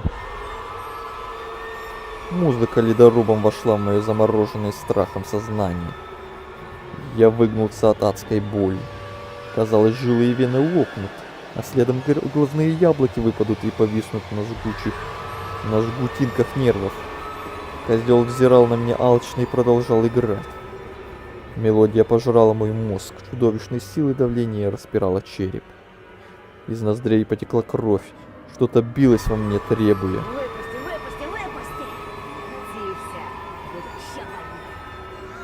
Я упал на колени, не понимая, кричу или нет. Полина смотрела на меня в ужасе. Сквозь музыку флейты донесся треск. Кровь хлынула фонтаном из моего лба. Череп взорвался, подбрасывая вверх кости и лоскутья кожи. И прежде чем мое сознание угасло, я почувствовал, как что-то мерзкое вылупилось из черепной коробки. Обезображенный мотылек вознесся к небу и полетел, прошивая крыльями морозный воздух. Ам?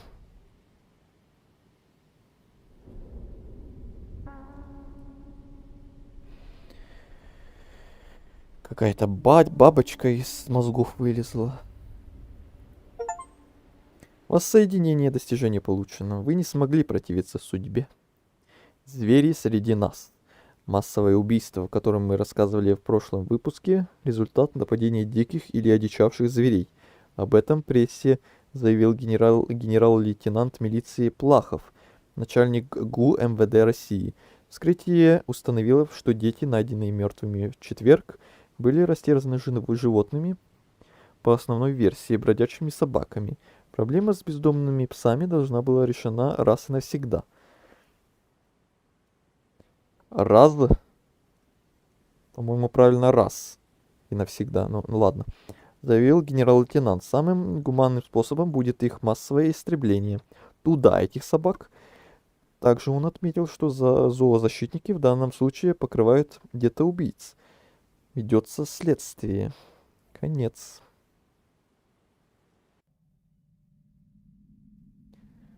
Сейчас, в то время, когда я обычно только встаю в школу, я смотрю прохождение всех концовок Зайчика, и да, я мелочь пузатая, которая до сих пор ходит в школу. Ой, если честно, у меня, наверное, сколько? Больше половины, в основном, зрителей такие, как ты. По крайней мере, из недавних. Не из тех, которые старички, которые уже давненько на канале. Те в основном все уже постарше. Концовка бред, но при этом поворотов больше, чем во всей сюжетке. Согласен. И что, у нас осталась всего одна последняя концовка. А именно вот этот выбор, где надо принять таблетки.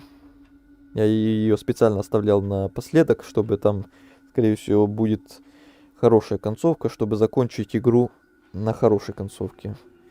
Потому что кроме этой концовки я уже больше ничего не знаю. Где что еще можно выбрать по-другому. Тут мы с крестами все посмотрели, с амулетом все посмотрели. Тут все посмотрела я, там все одинаково заканчивается. Ну и да, остается только это. Принять. Я готов был поверить в привидение, но ведь Оля не умерла. Полчаса назад я говорил по телефону с мамой. В этом нет смысла. Красная таблетка. Вы приняли таблетки у Полины. Достижение получено. Я бросил на язык таблетки. Перед моим лицом всплыла рука со стаканом воды. Полина глядела на меня заботливо, и мое сердце наполнилось благодарностью. Я выпил воду. Ну как?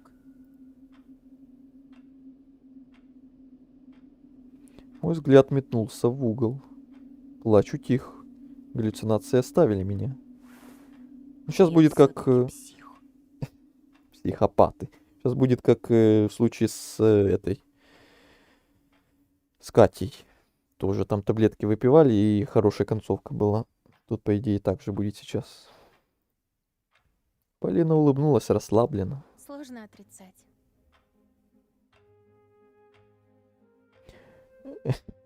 Не тренди, обычно люди, которые смотрят такие стримы, чаще всего студенты, барыжащие травкой и задротящие в Hearthstone.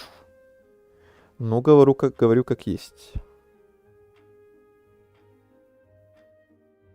Ты именно про стримы по Зайчику или про все мои стримы? На личном опыте узнал.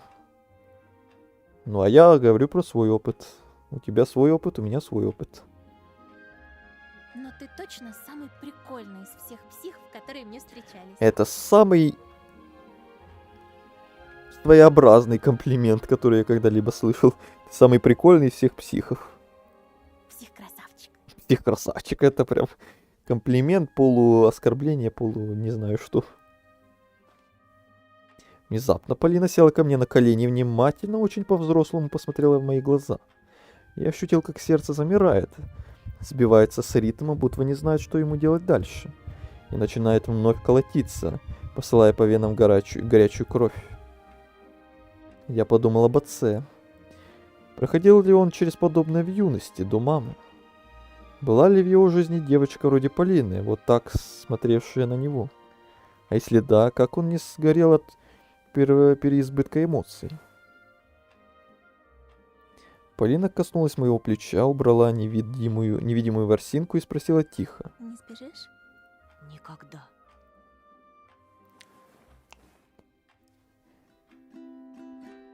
И концовка. Свечи погасли. И финальная концовка на сегодняшнем стриме, и финальная песня. Засыпай на моих Это и комплимент, и суровая правда, да? И с этой суровой правдой мы заканчиваем и сегодняшний стрим, и в целом всю игру. До момента, когда ее там наконец-то переделают, если переделают, конечно. Если я захочу делать стрим по ней еще один, то до тех времен мы пока что прощаемся с этой игрой.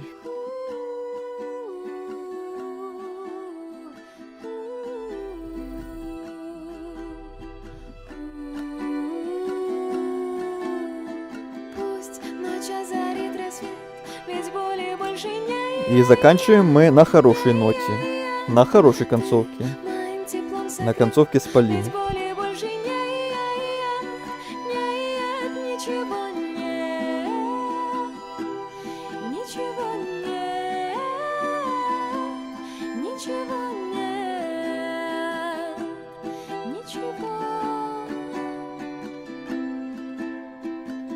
Ну все, что ли? Ну ладно, пока. Всего хорошего. Да.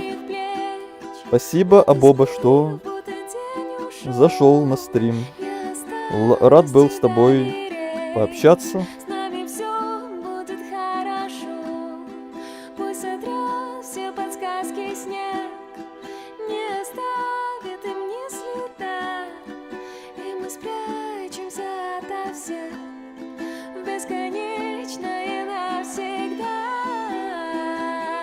Рад был пообщаться, рад был видеть тебя в чате. Подписан, следующий стрим не пропущу. Заметано, буду тебя ждать тогда. На других играх, на других стримах. Захаживай еще.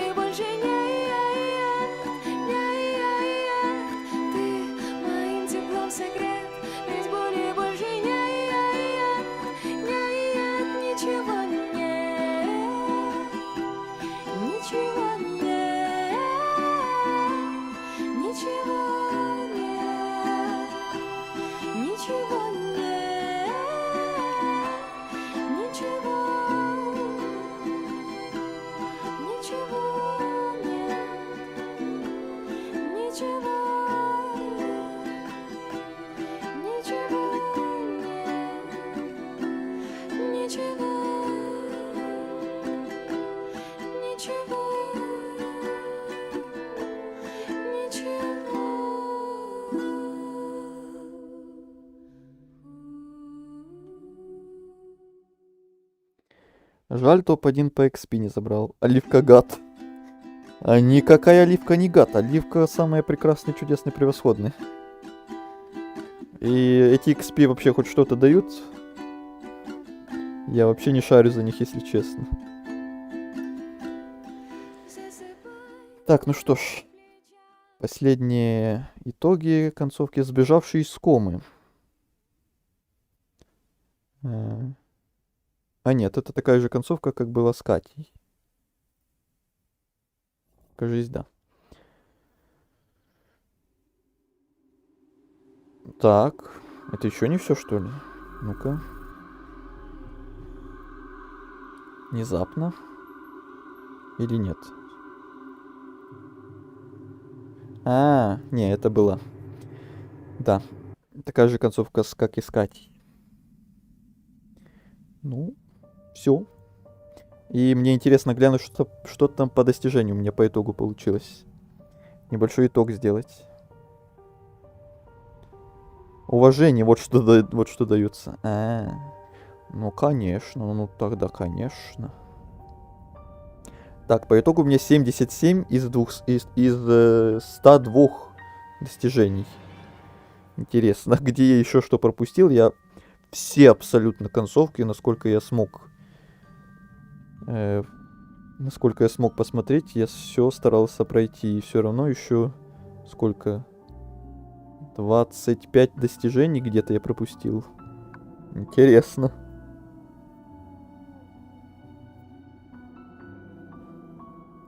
Ну-ка, что именно я пропустил? Вы обрадовали сестру, я пропустил. Возможно, это где мы с ней играли в игру в утки. Я ее постоянно пропускал. Скорее всего, достижение было связано одно какое-то с той игрой на гитаре с Полиной, которую я тоже пропустил. Достижение Разява. Вы прозевали лекцию милиционера. Такое достижение было. Беги, беги, спасайся, вы сбежали. Еще какое-то достижение. Настоящий детектив. Вы изучили все объекты 4-го эпизода. 3-го эпизода. Дементий, вы поймали свинью. Что? Что это за достижение? Где я их еще мог пропустить? Школяр-убийца, вы открыли концовку номер 1. Я все-таки какую-то концовку еще пропустил.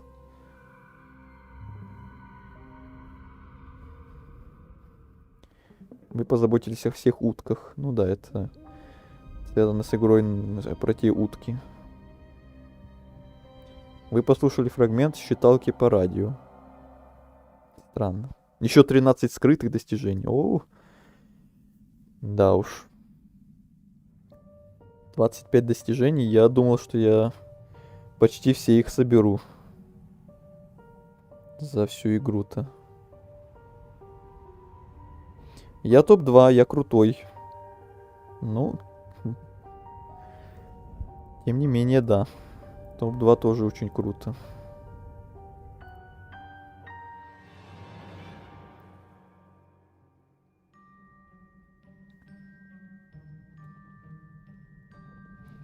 Ну, тогда все на этом.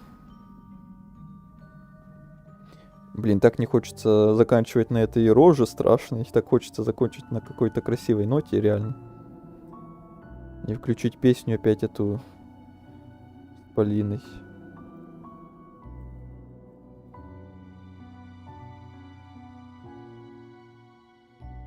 Ну-ка я, если получится, так и сделаю. Угу.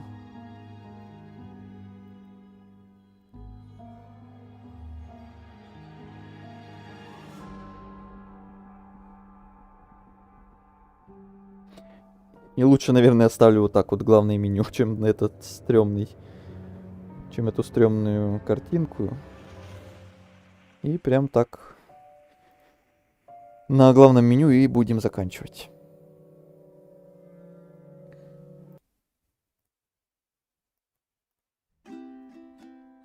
Снова под эту прикольную музыку буду прощаться с вами. С теми, кто вдруг может в записи будет смотреть этот стрим, или кто может вдруг сейчас еще сидит молча в чате, мало ли.